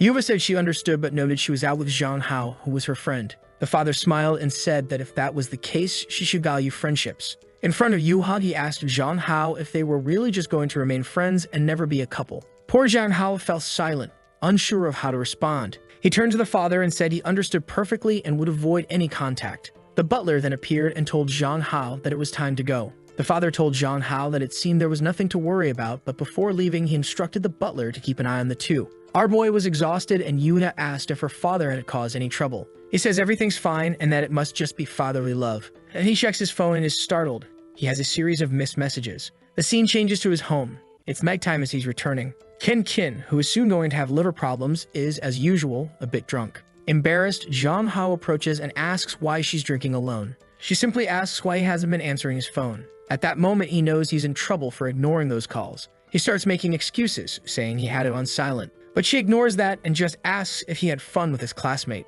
Embarrassed, he says he did but shouldn't have ignored the calls. Kin says it's fine, but he'll have to make up for today by spending time with her tomorrow. She tells him that he has to talk to the platform people tomorrow. She says it's perfect because they can go to the mall together and can sort out that issue. She tells him to take a shower and just agrees, while Kin thinks that with these two competitors, she'll have to be more aggressive. The scene shifts to the next day. Someone says they're embarrassed to have asked to meet him on the weekend. Our boy responds to Song, saying it's no problem. She says that his fan base isn't small anymore and that he needs to appeal to his new fans. She hands him a tablet with a streaming auction for him. As soon as he sees that it's for him to act like a fool in a kimono, he says he's not that type of streamer. She then shares a second photo of a night cosplay, saying he won't have to show much skin. He agrees, saying the second auction is more acceptable. But he's shocked when she says that, in that case, they're doing it now. Before he can react, she's already got the camera in hand, telling him to take a look. With no other option, he's soon dressed as a knight, posing for the photo. What he didn't expect was a crowd watching, and apparently, this video was already recorded and shown to someone. During a meeting, the girl comments that it's a great place to invest because that cosplayer alone attracted a lot of people. However, people are thinking that the cosplayer is very handsome until he realizes he's being filmed by a drone sending footage to the meeting. At that moment, the signal is disconnected. She apologizes, saying she'll send someone to investigate, but someone in the meeting says they'll handle it themselves. It's Wainan, who says that since he destroyed the drone, he'll have to pay the price. Later, our boy is exhausted because it took forever to take all those photos. He hears someone knocking on the door and asks if it's his sister. But when he opens the door, it's Wainan, arms crossed. He tries to close the door, but she blocks it, saying it seems like he's really trying to ignore her. She glares at him, asking if she has to break into the house. He reluctantly invites her in. Sitting on the couch in business attire, she asks why he hasn't been responding to her for the past 2 days. Embarrassed and trying to cover it up, he says the day was very busy and offers her some tea. She just laughs in his face, asking why he's dressed like that, and if he really thinks it's good to earn money this way. He says she wouldn't understand, thinking to himself that she once wanted him to be a streamer for her company. She asks why he wants to continue streaming if she already told him she'd pay much more. But our boy, tearing up, says a man has to earn his own money. She just laughs, saying she agrees with that, and pulling him by the collar, says they need to resolve the drone issue. He's flustered, asking if that was her company's drone. As he's about to talk about money, she says she knows a better way to compensate. Before he can respond, she kisses him.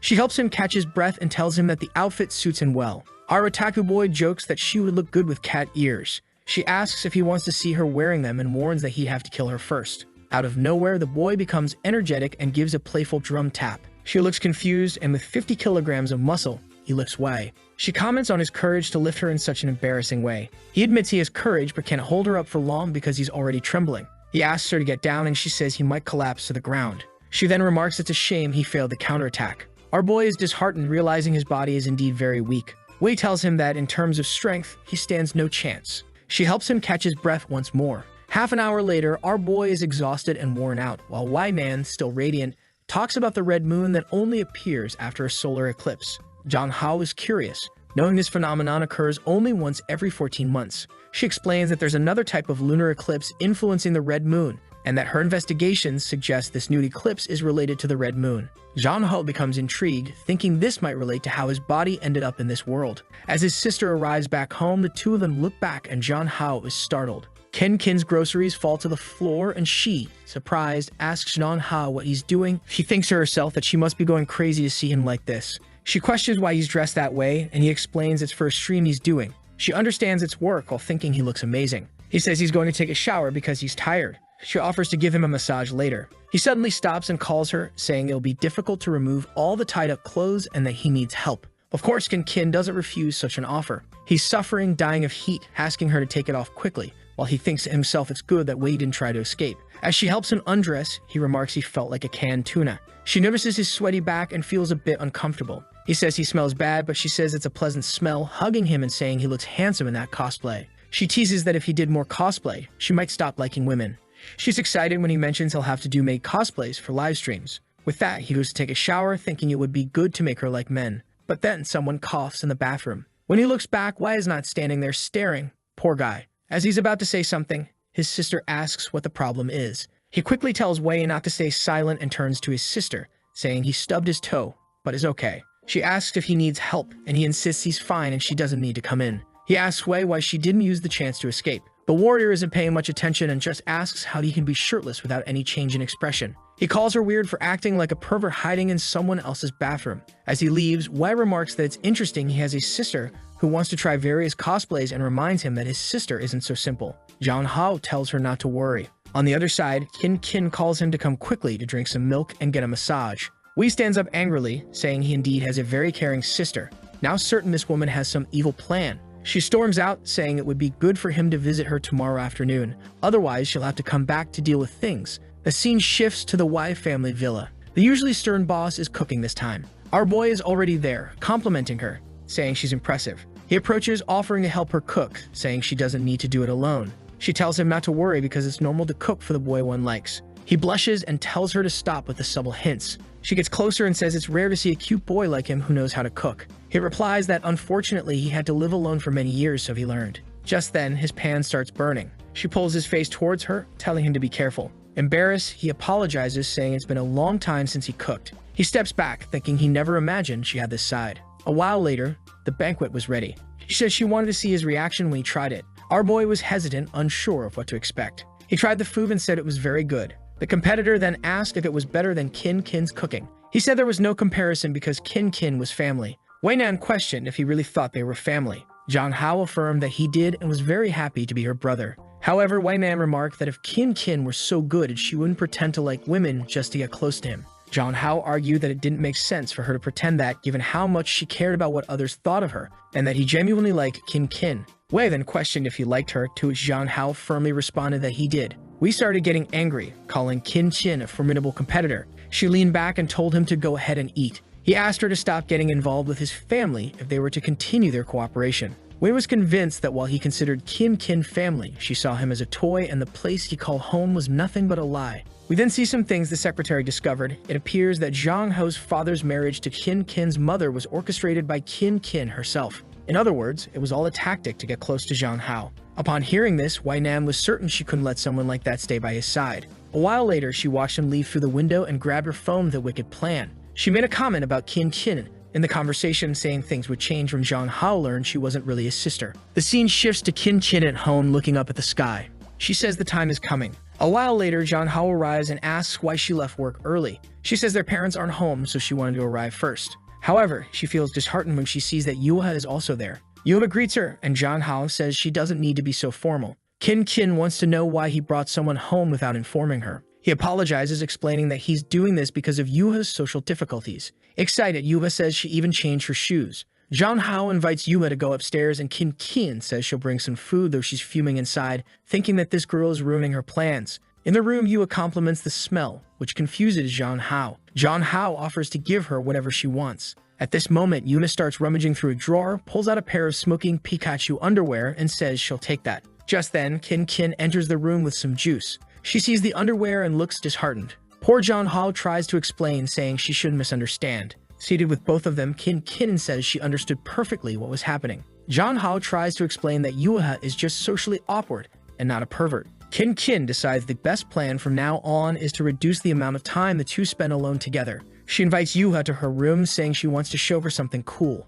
Yuha thanks her, saying she's very kind. But when Kin suggests watching a movie that girls love, John Hao gets a bit confused. He pulls Yuha aside, saying it's not a good idea to teach her those things. Kin reassures him, saying she will only talk about girl stuff, then tries to pull Yuha along, saying she will teach her what a girl needs to do. John Hao, confused, asks if Kin is interested in Yuha. Suddenly, Kin falls silent and insists that she definitely isn't. John Hao was a bit confused, and suddenly, Kin threw herself onto him, putting her hand on the back of his neck. She noticed he was out of breath and gave him some air, while Yuha was almost crushed. A moment later, he pushed Kin away and asked what she was doing. Poor Yuha had nearly suffocated. Then Kin suddenly admitted that she lied to him. The scene shifts to a taxi in front of the house. John Hao says goodbye to Yuha and apologizes for his sister. Yuha says she just felt a bit breathless. A little embarrassed, John Hao explains that it's his sister's way of showing she cares and considers mentioning what she had seen. However, Yuha doesn't seem to fully understand the situation. He dismisses it and tells her to be careful on the way home. As the taxi drives off, Yuma rummages through her bag, finds the gift John Hao gave her, and wonders if he really prefers Kin, who is now standing at the door, just staring at him. John Hao, a bit startled, turns and calls out to her, but then he remembers that Yuma didn't say anything and realizes she might not have lied. He asks Kin if she really doesn't like women. She stands there in silence without responding until, a bit embarrassed, she admits she doesn't. She then shockingly confesses that she lied because she likes him too much. She tries to explain that she likes him so much that she knew no one would understand, so she acted this way. Now that he's discovered the truth, he's a bit confused, saying it's a bit strange. She steps out into the rain, saying she understands it's weird, but just wanted to be close to him, and reveals that she doesn't want to lose him again. John Hao tells her to calm down or she'll catch a cold, and asks if she's referring to their childhood. She says yes, but knows he doesn't remember much, while thinking to herself that she'll do anything to stay with him. She then reveals to him that she has secretly always been close to him, from elementary school to now, and has never left his side. She admits she likes him so much that she has been doing foolish things. Just then, White Nan appears, saying she arrived at the right time. She calls Kin and informs John Hao that, as he can see, Kin was never really his family. John Hao is shocked to learn that White Nan knew about this and had this conversation with him. He feels downcast as White Nan says Kin has been lying from the beginning and urges him to come with her, warning that he might forget who he was in the past. Kin yells at White Nan to get away from their house, but John Hao calls out to his sister. Kin turns and tells him not to worry, assuring him she'll handle it. However, John Hao hands her the umbrella, looking disheartened, and tells her to go inside first. He says he'll leave for now and give her an answer later. Kin stands there, confused and unsure of what just happened. The scene changes to White Nan's apartment, where she tells John Hao not to catch a cold. She hands him a towel, but he's just standing there in silence. The two stand quietly for a while before he asks if she really needs to reveal his true identity to his sister. She dries his hair and asks if he truly believes his sister is innocent. White Nan goes to a book and says if he really wants to know the truth, he should take a look at it. John Hao looks at all the records they gathered on Kin and starts to get scared by what he finds. When they were younger, she would get any girl who talked to him. This behavior continued as they got older. Even though she was accepted into a much better university, she chose to stay in the city to stay close to him. It turns out that her mother's marriage to his father was orchestrated by Kin to get closer to him. Sun Hao asks how this is possible. Wei Nan, a bit unhinged, comments that she admires how far Kin's love has gone. The poor boy sweats coldly, not understanding what this crazy woman is saying either. Wei Nan approaches and says that normally those being pursued never really understand. She takes out a cigarette and says she'll try to explain clearly, noting that in his world, it's usually men who pursue women. In this case, all she did was try her best, going to great lengths to follow and interfere in his life, affecting his social status and even his family. Wei Nan asks if what she's done is perverse or not. Sun Hao stands there, poor thing, unable to say anything. Wei Nan extends her hand, saying that if he comes with her, he can forget these problems and study the red moon. Sun Hao, scared, says he can't think straight and needs to go home first. She offers to take him, but he insists that it's okay and he can manage on his own. With that, he leaves without saying anything more. On his way home, he keeps thinking about how strange and frightening his sister is, having done all those things. What he finds odd is that fragments of his memory suggest she's not that kind of person. He has no idea which version of himself she likes, and this kind of thing can only be discussed face to face. The boy returns home to find her standing in the rain. She is desolate, still unable to recover from the shock. Even when he approaches, she can't understand anything until he offers her an umbrella. Confused, she looks up, and the boy, all cute, says he's back. Her expression changes, and she welcomes him back warmly. Once inside, she says she'll warm up some tea for him. She starts talking about a lot of things she wants to do, but he tells her she doesn't need to try so hard and says there's something he wants to ask. She trembles, asking if there's a problem and if Wainan said something about her. He mentions that it seems like in her childhood, what she did was more than just staying close to him. Kin realizes her past has been revealed and turns away, startled, saying it seems he knows everything. Zhang Hao explains that even though Wainan might not be unscrupulous, all the evidence seemed too real. Kin starts trembling, unable to speak, and collapses to the floor, not knowing what to do. She calls his name and says she needs to tell a story. She talks about a girl who was happy until one day her parents divorced and all the joy disappeared. The father soon found another family, and she lived with her mother for a while. But life in that new family wasn't enjoyable, and her former family couldn't complain about anything. The girl had to live on the streets for 2 weeks before her mother came to pick her up again. Since then, she began isolating herself from everyone until a boy invited her to play. She ignored him, but he kept following her, suggesting they have lunch together. She remembers the other boys telling him not to talk to her, but whenever he saw her alone, he approached and invited her to play, always cheerful and smiling. That's how the boy entered her heart. But then an accident happened, and the girl made a mistake that caused the boy to lose his memory and be sent to another school. The light in her life disappeared again. However, instead of giving up, she decided to secretly protect his life. Eventually, she realized that the distance wasn't enough, and that's when she began the plan of using her mother to become his sister. Crying, she admits she knows it was wrong and that the plan was a disaster. Zhang Hao wonders if this is how she feels about the real owner of this body. She apologizes, calling herself possessive, and reveals that she is, of course, the girl in the story. She says she expects him to hate her for this, but all she ever wanted was to have him to herself and not share him with anyone else. The boy starts to think that even though they aren't related by blood, she really takes good care of him, and he also likes Kin. She says if he really thinks she's disgusting, she'll stay away and never bother him again. But then the boy says she doesn't need to apologize. He understands how valuable she is, and that's enough for him. He tells her they can be together because he likes her too. What a thing for him to say. Now she's going to go crazy. She hugs him, saying that no matter what happens, she still loves him. And our boy, awkwardly, tells her she's getting snot all over his shirt. With that, she gives him a UFC-style hug. She threw the boy to the ground and, as always, helped him catch his breath. As he lay there, he thought to himself that this felt like a first love. The time they spent together was sweet. Being around her always made him happy. She always wanted the best for him. She mentioned that her life felt like a dream, and she was incredibly happy. Meanwhile, he felt increasingly guilty, knowing that her connection was with the past Zhang Hao, not with him. She then said she would go downstairs to prepare dinner and call him when it was ready. He was left deep in thought, realizing that he was taking advantage of her feelings. He wondered how she would react when he told her the truth. He called out to her, and she turned around to ask what it was. He hesitated, especially when she smiled and asked if the baby was having a problem. Feeling foolish, he said it was nothing important and told her she could go make dinner. Obviously, he lacked the courage to tell her the truth. The scene changes to Fenghong Enterprises. Zhang Hao is there again, and Wainan comments that their meeting was very good. Zhang Hao doesn't seem very enthusiastic and asks her to get to the point. She crosses her leg and says she wants to ask him something. She asks how the conversation with his sister went. Zhang Hao uncrosses his leg and says they're doing fine. Wainan questions what he means by fine and accuses him of deceiving her since she knows the person his sister likes isn't the current Zhang Hao. She suggests that eventually Kin will discover he isn't the person she truly fell in love with, and who knows what she'll do then. Hesitant, Zhang Hao says he can't predict the future. Wainan, observing his troubled mental state, thinks that if things continue this way, she'll have to take matters into her own hands. She changes the subject and talks about his career as a streamer, presenting a proposal. She mentions that he's in the top 3 on the platform and should realize there's a limit to being an internet celebrity. She hands him a paper, suggesting that if he really wants to make money, he should have his own products. It's a clothing brand idea. He asks if this is just her idea. She says she doesn't care about other investors, but she has never lost money. She explains that her research on the Red Moon has been costing her, so this is the least he can do to help her recoup some losses.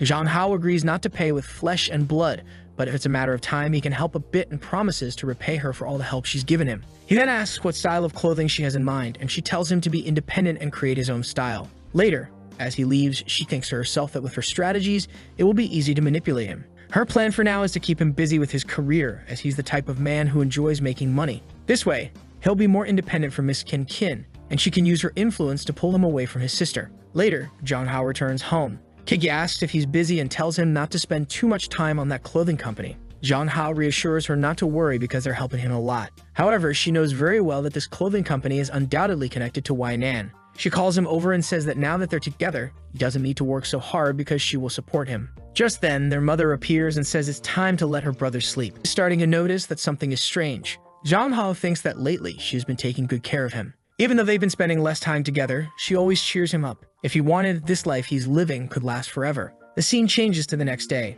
Jong Hao is exhausted, sitting in his school chair, when Yuna comes over to ask what's wrong. He says he's fine but seems down. He explains that he's just tired because he's been working on creating a clothing brand. As he was about to mention needing a professional model, he sees her standing there and gets a perfect idea. He tells her he'll need a favor after school. The scene changes to a photo shoot session where they're taking pictures of Yua for the clothing catalog. Someone comments that the girl has potential and could even join the company. Suddenly, Kin shows up, complimenting Jong Hao on his good work. He asks her what she's doing there, and she says she brought some treats for her favorite person. The people around think she's very beautiful and friendly. Then someone else arrives, questioning why there are so many people there. Kin wants to know who invited this person. It's obviously Wai Nan, who claims she's there as an investor to supervise. Kin retorts, calling Wai a capitalist here to oversee her slave. Wai Nan retorts, saying it's better to be a boss than a fake family member. Jong Hao watches from afar as the two bicker. He tries to calm them down, but Yua invites him to eat something. At that moment, both women stop and turn angrily,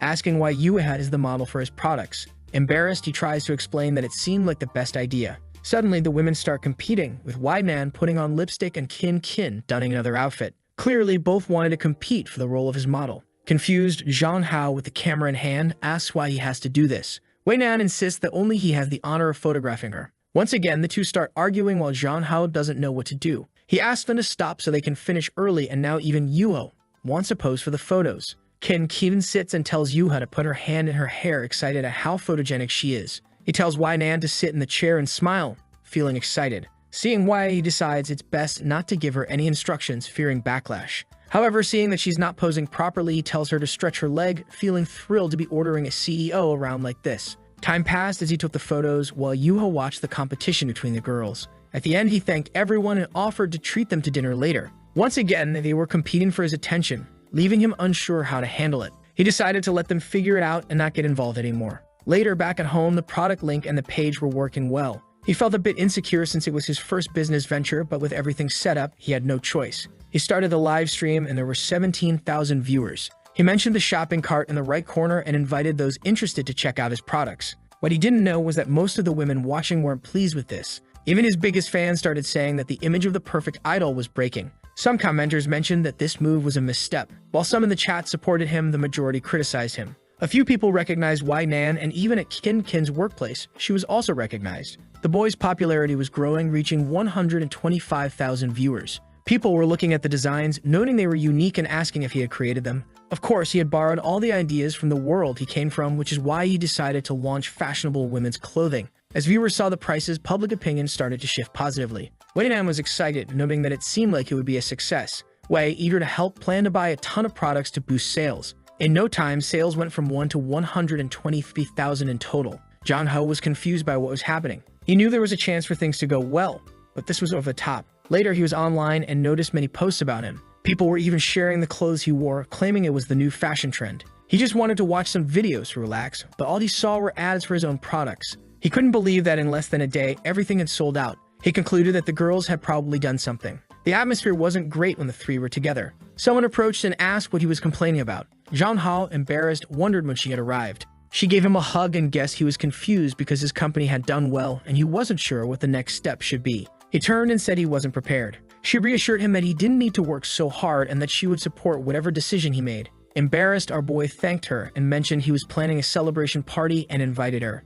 She accepted but said she would take a bath first. In the bath, she pondered why he was throwing a party to celebrate. She was sure that Wai Nan and Yuha would definitely be there. She realized she needed to clarify her relationship with Jong Hao to keep the others away. She knew this would make things harder for Jong Hao and decided she might follow a more aggressive plan. The scene changes to the celebration banquet. The girls are all there waiting for our boy, who arrives with his sister, saying they didn't need to dress up so much. The three women immediately start to dislike each other, and he suggests they find a table. Even while serving food, they compete, likely to see who would serve him first, leaving Jong Hao unsure of what to do. He decides to drink a bit while the two are at each other's throats. Eventually, he was outside to throw up, realizing his body is weak and sensitive to alcohol. Someone brings him a towel. He thanks them while wiping his mouth, only to be shocked when he sees the girl from the Red Moon, who says it's been a while since they've seen each other and calls him Dear Zhang Hao. Surprised, he asks if she is the goddess of the Red Moon. She confirms and pulls him by the chin, commenting on how well he's adapted to life in this world. She praises his successful business and a partner who loves him dearly.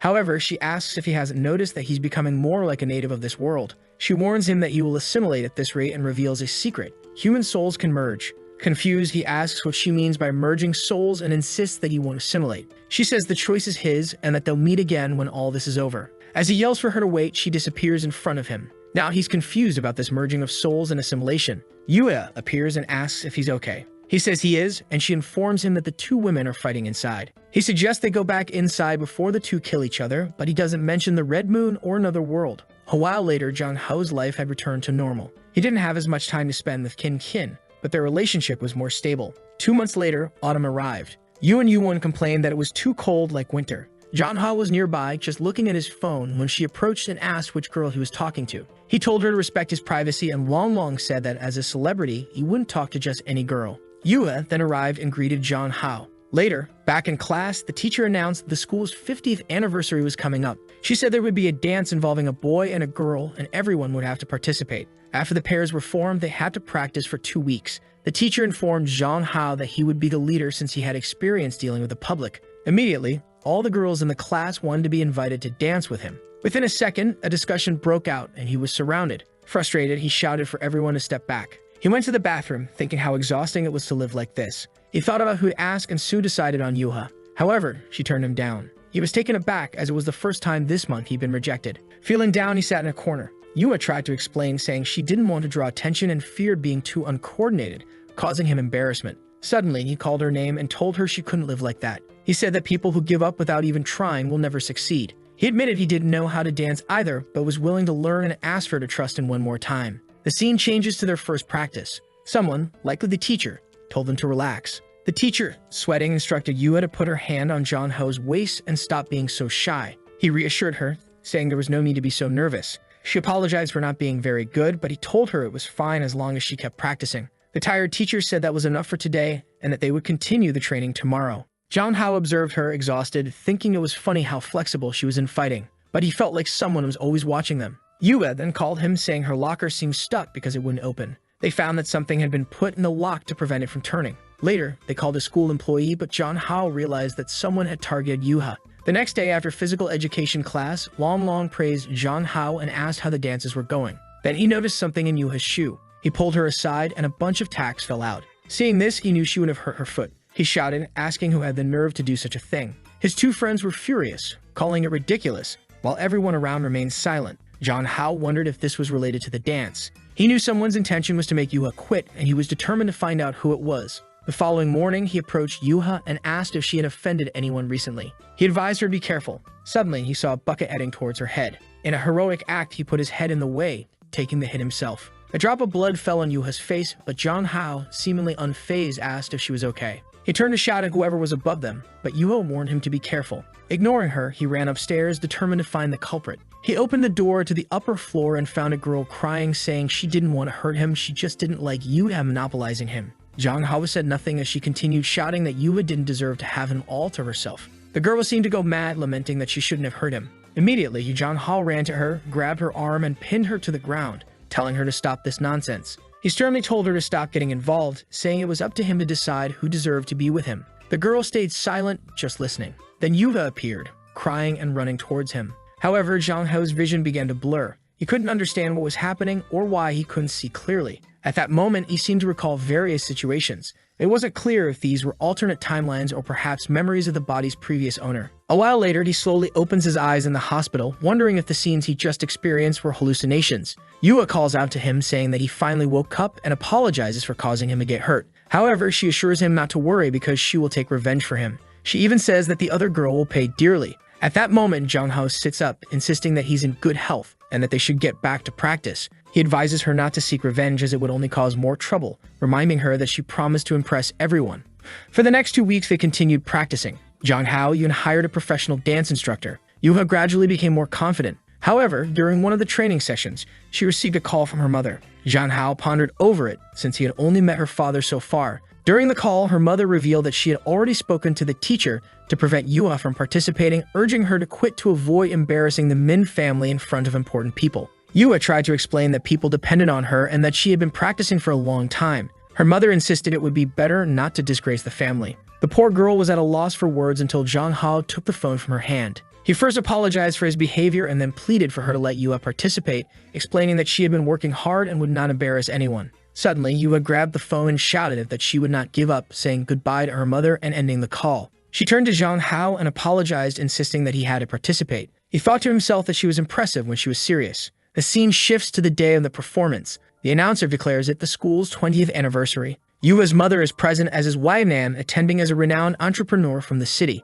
The school representative announces the start of the event. The curtains open and a tango tune plays. The two participants exchange a quick glance and start their dance. Yua's mother watches while Zhang Hao feels confident about her performance. The audience praises them, and Wei Nan looks displeased. Yua's mother begins to wonder what caused such a change in her daughter, who she remembered as not being so confident. Suddenly, the stage lights go out. Zhang Hao is confused because this wasn't part of the plan. The audience questions if this is part of the performance. The school representative calls out to Zhang Hao. He asks what happened, and she explains that there was a problem with the circuits, which would take 20 minutes to fix. He protests, saying it would be foolish to leave the audience with nothing to do for 20 minutes. They would all leave. He worried that Yua would lose the chance to impress her mother. A friend next to her mother remarked that her daughter seemed lost in this emergency, while the mother just watched to see what would happen. The teacher was about to announce a 20-minute intermission, but Zhang Hao grabbed her megaphone and confidently declared that they were always prepared for anything. Meanwhile, backstage, Long was trying to come up with a solution. Then Wei Nan appeared, asking if they needed help.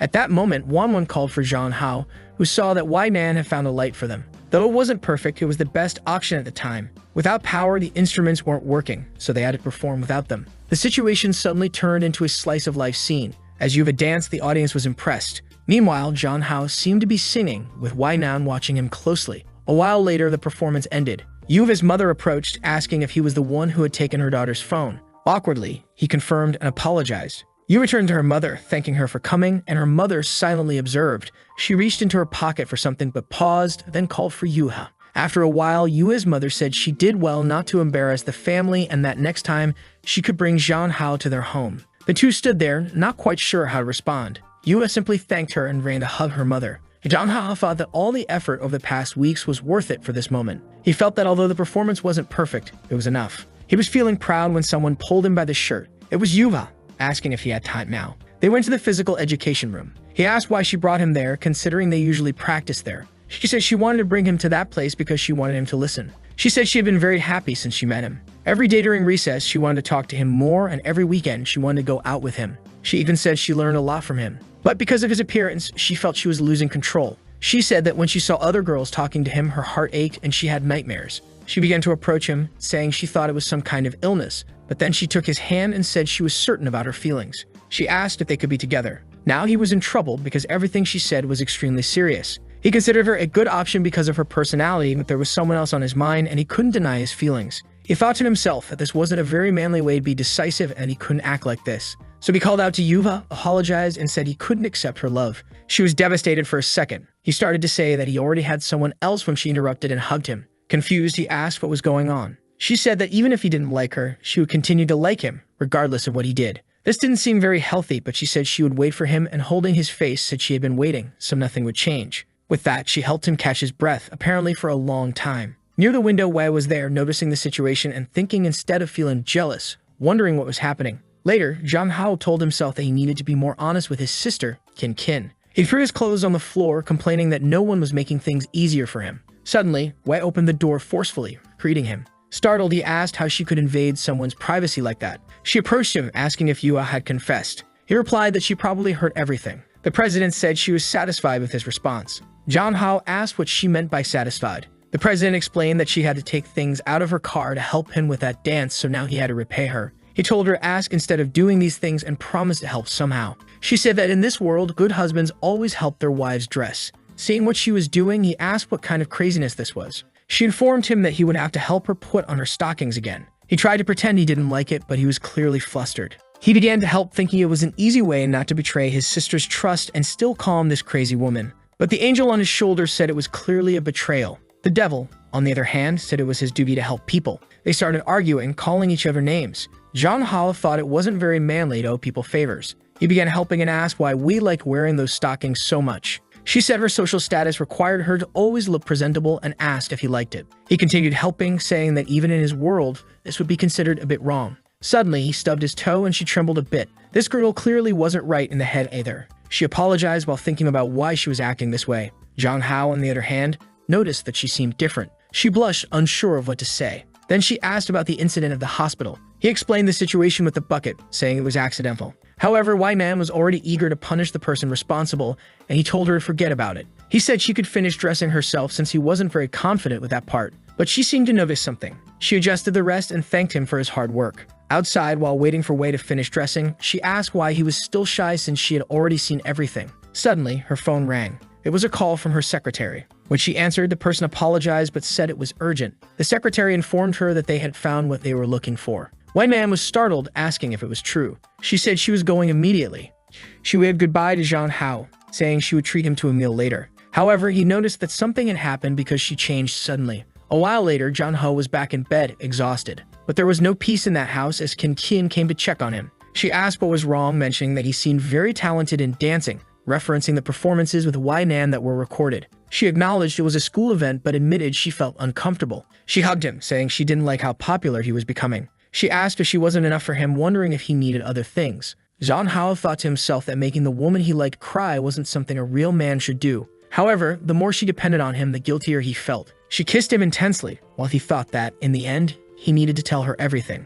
After she had metaphorically sucked his blood, he asked what the problem was. She told him not to worry, saying it wouldn't happen again, but this time she wanted him to remember it clearly. Just then, a plate crashed to the floor. John Ho's father entered, asking what was going on. Both of them suddenly became nervous. They tried to explain, but it was clearly difficult to get out of the situation. A while later, someone demanded they speak up. It was Qin Qin's mother, saying she wanted to know what was going on. Qin Qin tried to downplay it, saying they were just playing around. But her mother slammed the table, saying family doesn't play like that, asking if Qin Qin had forgotten she became John Ho's sister when she moved in. Both stood with their heads down, unable to respond. The mother called their behavior disgraceful. Qin Qin remained silent, unsure of what to say. John Ho's father suggested they might not need to take it so seriously, but the mother insisted that Qin Qin had always been peculiar and never spoke up when things happened. She regretted letting Qin Qin live with her loser of a father. At this, Qin Qin's expression changed and she said she would tell everything. But John Hao interrupted, saying they were practicing for a vampire play coming up at school. He was going to be the lead actor and asked his sister for help. Their mother looked confused, asking what this was about.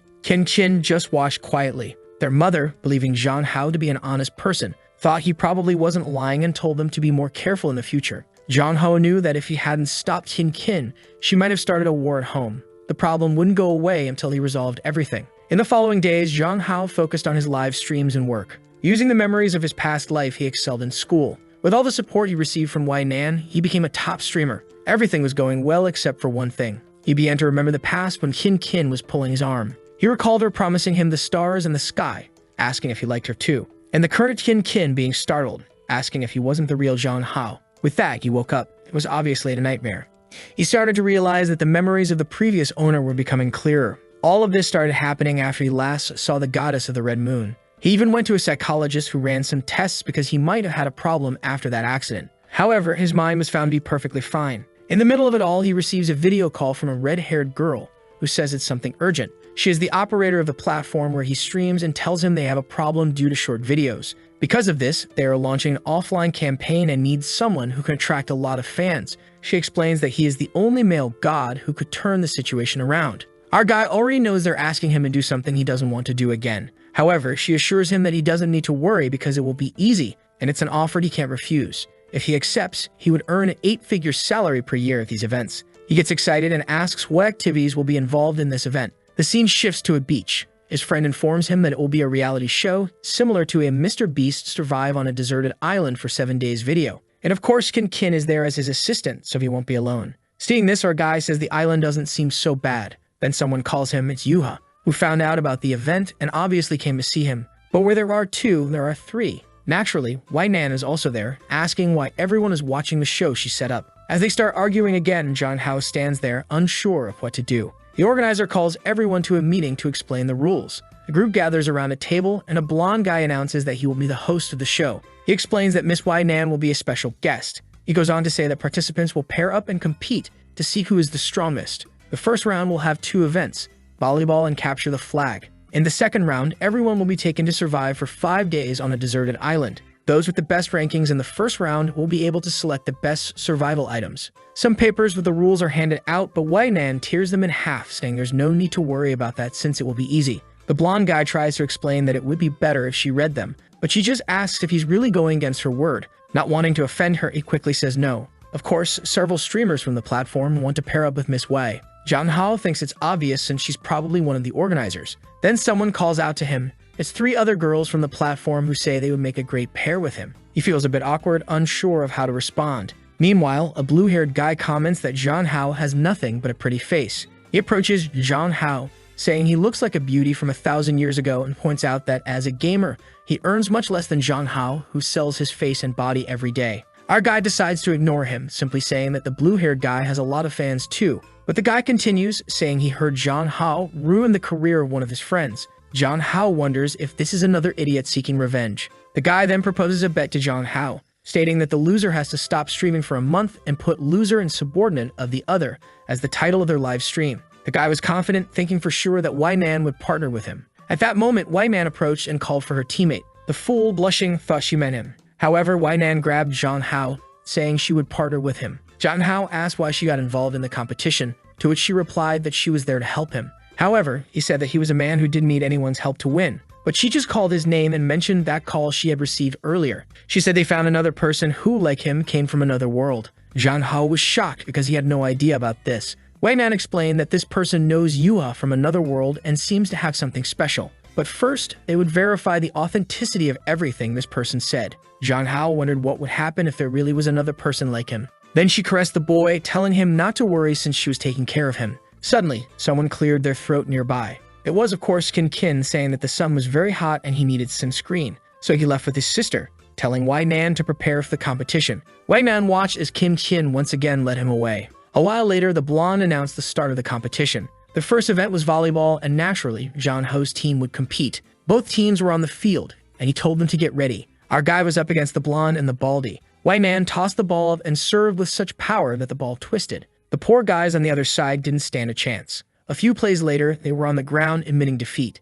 The blue-haired guy from earlier, who had also made it to the final, commented that Zhang Hao had been carried by his team. He approached asking if Zhang Hao even knew what volleyball was and warned him that now he would learn the difference between them. With everyone on the field, the match began. The blue-haired guy threw the ball up and jumped about 30 meters to serve. Zhang Hao was shocked, and Y Nan realized it was almost professional-level skill. The ball came crashing down, and Y Nan told Zhang Hao not to try anything. However, the ball hit him square in the face. The announcer remarked that it seemed the blue team's strategy was to injure Zhang Hao. Y Man asked if he was okay. The guy on the other side was laughing, saying accidents happen. Of course, Y Nan told him to shut up, but he responded that he would show them what cruelty really was. The game continued with the scores staying close. Y Nan tossed the ball up, and this was their chance to win. She aimed at the exhausted guy on the other side, who accidentally managed to block it with his arm. Both teams jumped to intercept. Suddenly, Zhang Hao, channeling a scene from Haikyuu, told her to trust him. Instead of spiking, she gave the ball a light tap, and Zhang Hao awkwardly jumped 30 meters.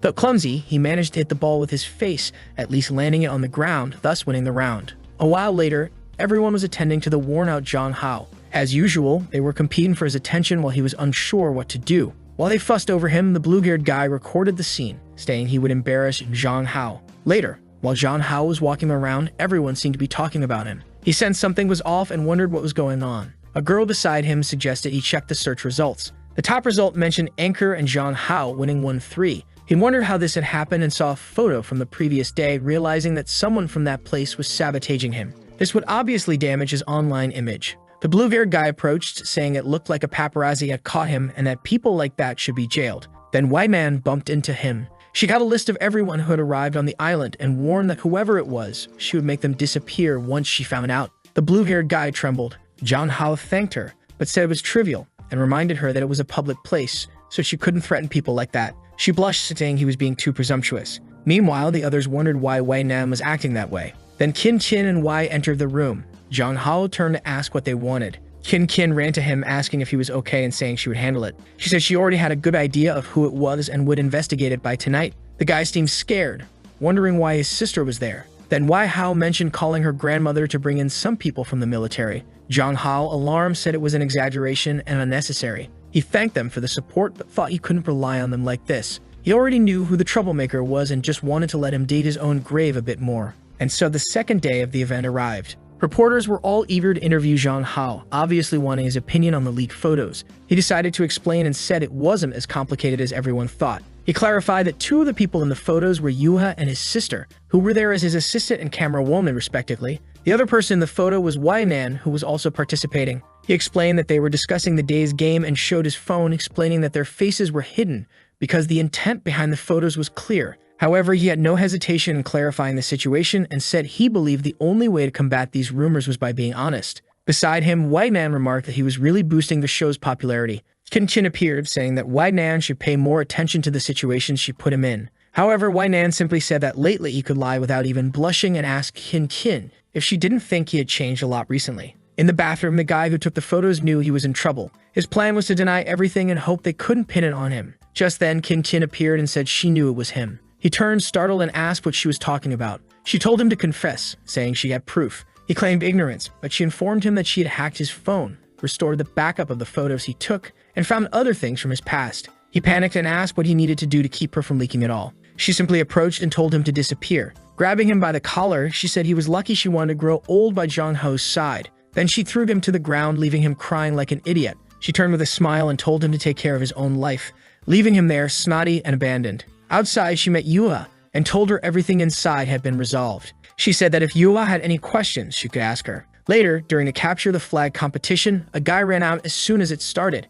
Zhang Hao, surprised, told Wei Nan to be careful. But the guy slid on his knees to Zhang Hao, grabbed his foot, and said he was quitting the competition, praising him. Zhang Hao was confused and asked if the guy had some other trick up his sleeve. But the guy just begged Zhang Hao to forget everything that happened. The organizer tried to explain that the event had already started and asked what the guy was doing. The guy then revealed to everyone that he was the one who took and posted the photos of Zhang Hao. Wei Nan simply watched and the guy cried, saying he just wanted to go home. In the end, his team quit and Zhang Hao's group advanced. But Zhang Hao knew the guy must have been threatened somehow to quit like that. When Zhang Hao opened the door to his room, he saw something unexpected. His sister was there, waiting for him as usual. He asked why she was there, and she immediately hugged him, saying she came to this place to take care of him. Embarrassed, he said he understood and asked what she wanted to do. She was silent for a moment, remembering when Wei Nan had said he seemed different. She laughed, thinking that apparently Wei Nan was losing to his sister. Yuha, who was nearby, said that no matter how much he changed, she still wanted him. But Wei Nan told her to shut up. Qin Qin thought to herself that even if he changed, she still liked him and that no one was better for him than her.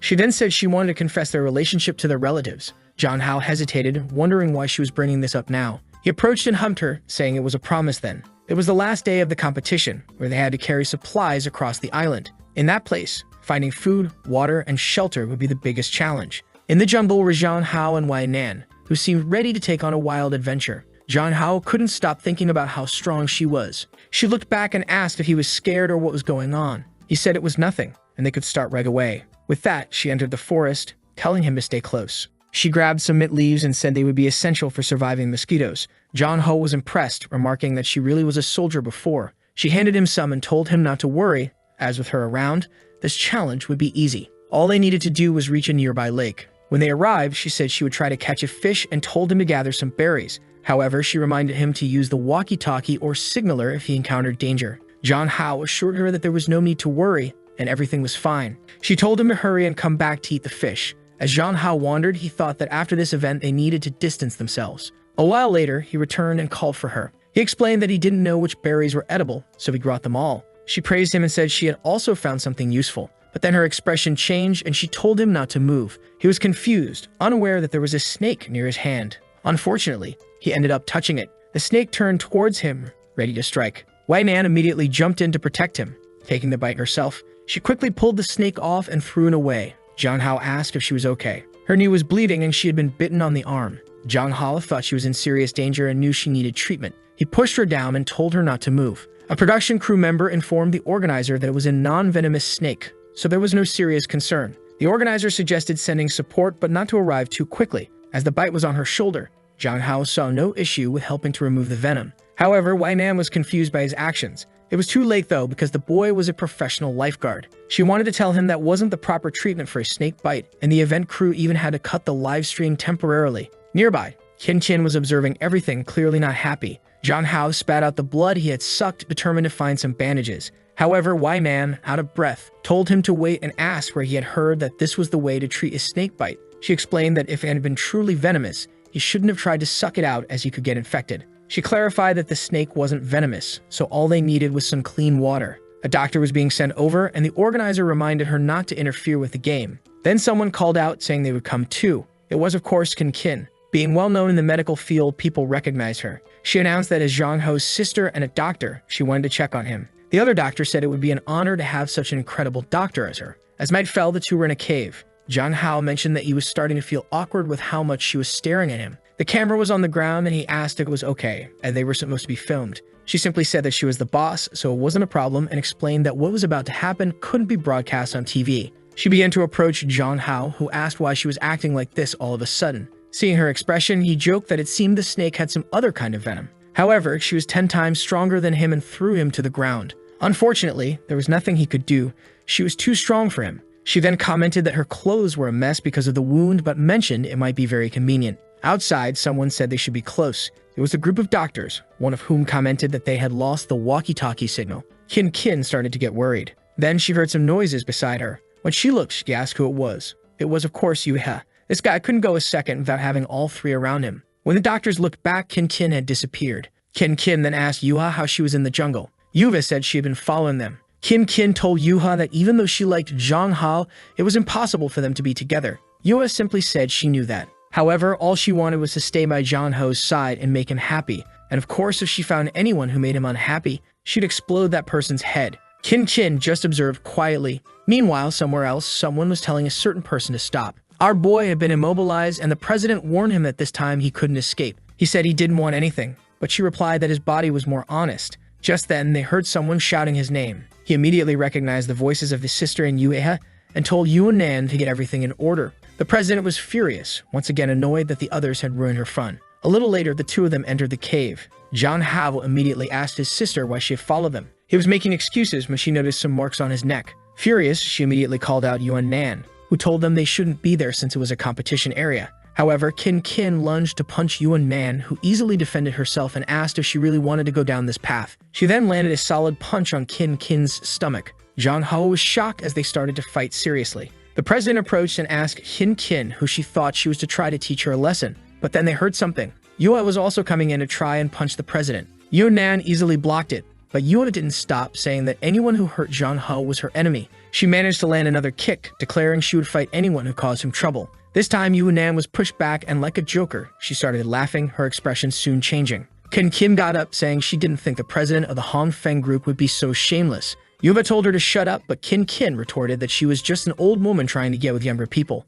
Enraged, Yuan approached, saying she would make Kin shut up, and slapped her across the face. Zhang Hao couldn't believe what was happening. He stepped forward and apologized for his sister, asking Yuan to control herself because no one there could match her. She only replied that his sister did everything to satisfy her desires with him. From the ground, Kin told Hao that he didn't need to apologize. Slowly getting up, she said it was all Yuan's fault. Zhang Hao noticed that his sister's mouth was bleeding and was alarmed. But Kin declared that woman would never touch Zhang Hao again. Yuan, feeling provoked, said it seemed Kin wanted to die. But just then, Zhang Hao told her not to do anything because he was already Kin's boyfriend. The two women were shocked, and Kin, of course, gave a little smile. He explained that this event was just a farewell and that he would never speak to Yuan again after this. He added that they were never compatible, and now that he was with Kin, it was all over. The scene shifts to the doctors walking through the forest. They discuss among themselves why Kin seems to be acting alone, but the blue-haired guy notes that from the tracks on the ground, she isn't alone. They see a fire in the cave ahead and assume that's where the group is. Back with Zhang Hao, he told Yuan once more that he wanted her to stop interfering in his life, but Yuan just told him to shut up. She didn't care about the spells Kin had used on him. After dealing with Kin, they would talk. Zhang Hao tried to reason with her, saying this did make sense. Kin admitted that Yuan was strong, but insisted she wouldn't give up on Zhang Hao. Just then, they heard a sound behind them. When they looked, they saw two doctors hiding behind a pillar. Embarrassed, one of them awkwardly commented that they seemed to have arrived at a good time. Outside, she said that if Yuan was okay, they could take her back to the starting point of the island. but the president warned them not to talk about anything they had seen there. The doctor agreed, saying she wouldn't tell anyone about it. But at that moment, her expression changed. An arrow struck the back of the doctor, passing through and startling Wei Nan. Someone was approaching from the side, and she had no idea who it was. The person nearly slashed at her, but she dodged just in time. It was the blue-haired guy from earlier. Zhang Hao came in with a kick, telling Wei Nan to back off, and he sent the guy flying. At that moment, she sensed another arrow coming and threw herself to pull Zhang Hao aside. He was in shock, realizing he had almost died. From the shadows, someone emerged, saying that Miss Wei Nan had grown rusty. It was a woman in camouflage clothing with a tattoo on her waist. Wei Nan asked why they were alive, and Zhang Hao wanted to know if she knew them. She confirmed, saying they were a group of extremist terrorists and that the snake tattoo represented the Ouroboros organization. She mentioned having had fun with them once before. The woman replied that that wasn't the case, and that because of their past, they would have to fight to the death. She explained that they had been waiting for the perfect opportunity, and this event in the forest was just what they needed. Of course, they weren't going to miss this chance. Qin shouted, telling them to wait, and announced that she was surrendering. She said that if their issue was with Wei Nan, the rest should be let go, and she promised never to speak of this incident, even offering the large sum of money. The woman acknowledged Qin's intelligence in trying to remove herself from the situation, but said they were professionals and couldn't leave any witnesses behind. Wei Nan told them there was no negotiating with these people and said that when the fighting started, she would protect them, and they should try to escape. However, Zhang Hao thought that escaping wouldn't be easy. They had 4 people, but the attackers were well armed and might have others hidden. With that, the order was given to advance. Everyone rushed towards Wei Nan, and Qin threw herself at Zhang Hao, telling him to follow her. However, the blue-haired guy came up behind Qin, asking where she thought she was going. Zhang Hao jumped in front to protect her, punching the guy's hand before he could slash. Qin wondered how he had such skills, and Zhang Hao told everyone to stop fighting and flee with him. The woman seemed impressed.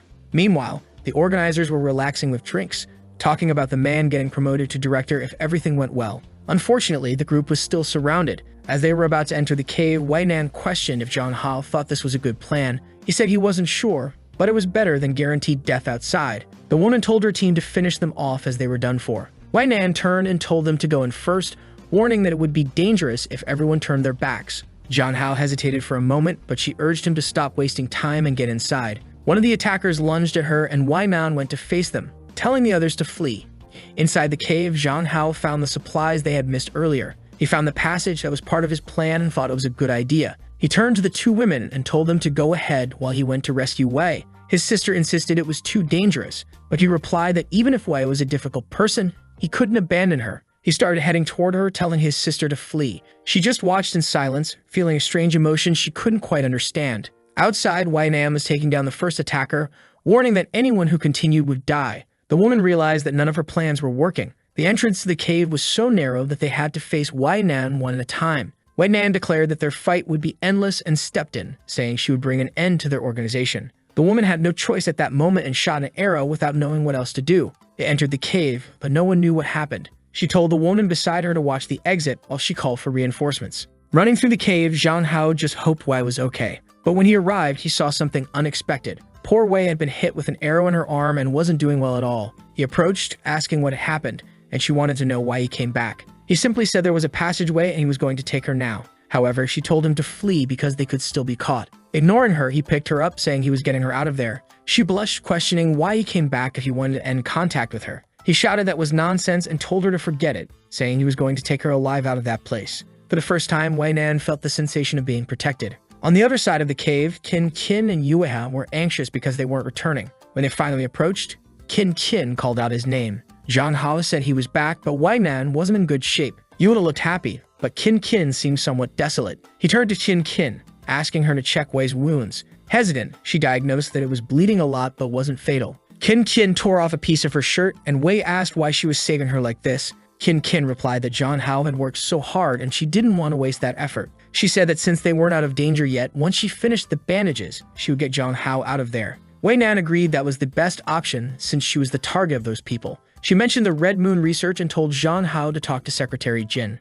Qin noticed something but said nothing. Zhang Hao insisted it wasn't time to talk about that and that they needed to escape. But Qin shouted his name, asking why he was willing to die for Wei Nan. She told him he should go back home and return to their life together. Zhang Hao simply replied that maybe he wouldn't be able to return. Wei Nan had saved him, and as a real man, he couldn't leave her alone. She thought to herself how amazing he was. He mentioned that he learned this from Brother Long, clearly from his other life. He told Qin Qin to return, saying that Yuho wanted to save Wai Nan. But Qin Qin didn't want to give up, saying he shouldn't leave the two of them alone. Zhang Hao apologized, saying he wasn't the Zhang Hao she knew, and if he had the chance in the future, he would explain everything. He asked his sister to be obedient and leave with Yuha. Qin Qin seemed to insist, saying she wanted to protect him, but Yuha said she wanted to be as masculine as he was, or maybe a masculine woman. She wasn't sure what to say. Zhang Hao thanked them for their kindness, but warned that everyone would die if they didn't escape soon. He told them to stop and flee. Qin Qin said she could go back alone, but life didn't make sense without him, so she didn't want to leave him there.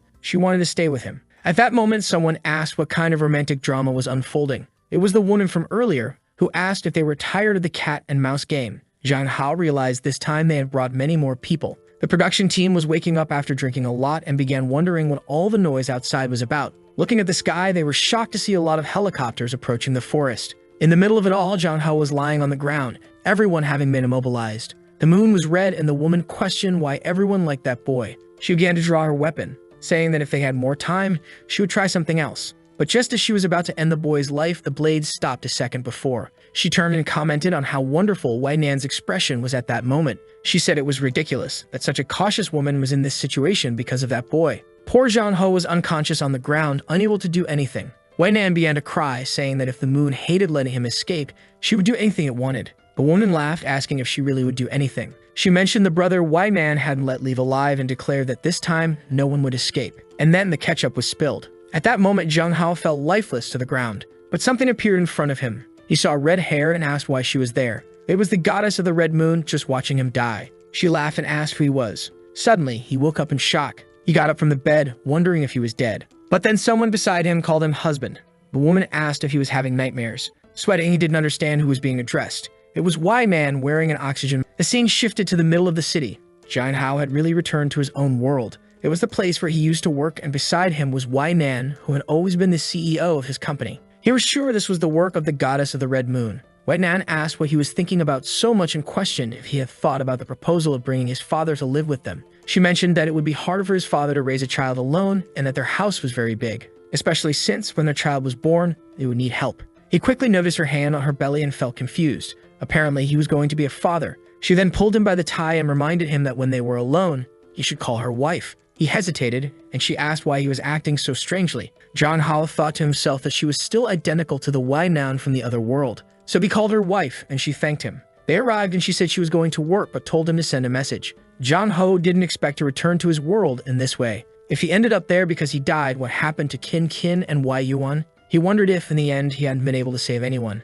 But then he asked himself the most important question. What were Qin Qin and Wai Yuan doing in this world? He knew that in the past life, Qin Qin was a famous doctor. He searched for her name on the internet but found nothing. This made him question if her entire life changed because she didn't meet Zhang Hao. He then decided to search for Wai Yuan. Strangely, instead of a military family, it now seemed like an entrepreneurial group. This made him realize that he no longer had any connection with either of them. And worst of all, he had no idea how they were living. The most inexplicable thing was that he returned to this world and became Wai Yuan's husband without any explanation. He then wondered how he had managed to seduce the CEO. After that, he left the office and wandered aimlessly. The world seemed familiar, but it was very strange at the same time. He went to where his house was in the past life. He didn't know how his father was living. And then Wai Yuan appeared and asked why he had returned before the end of the workday.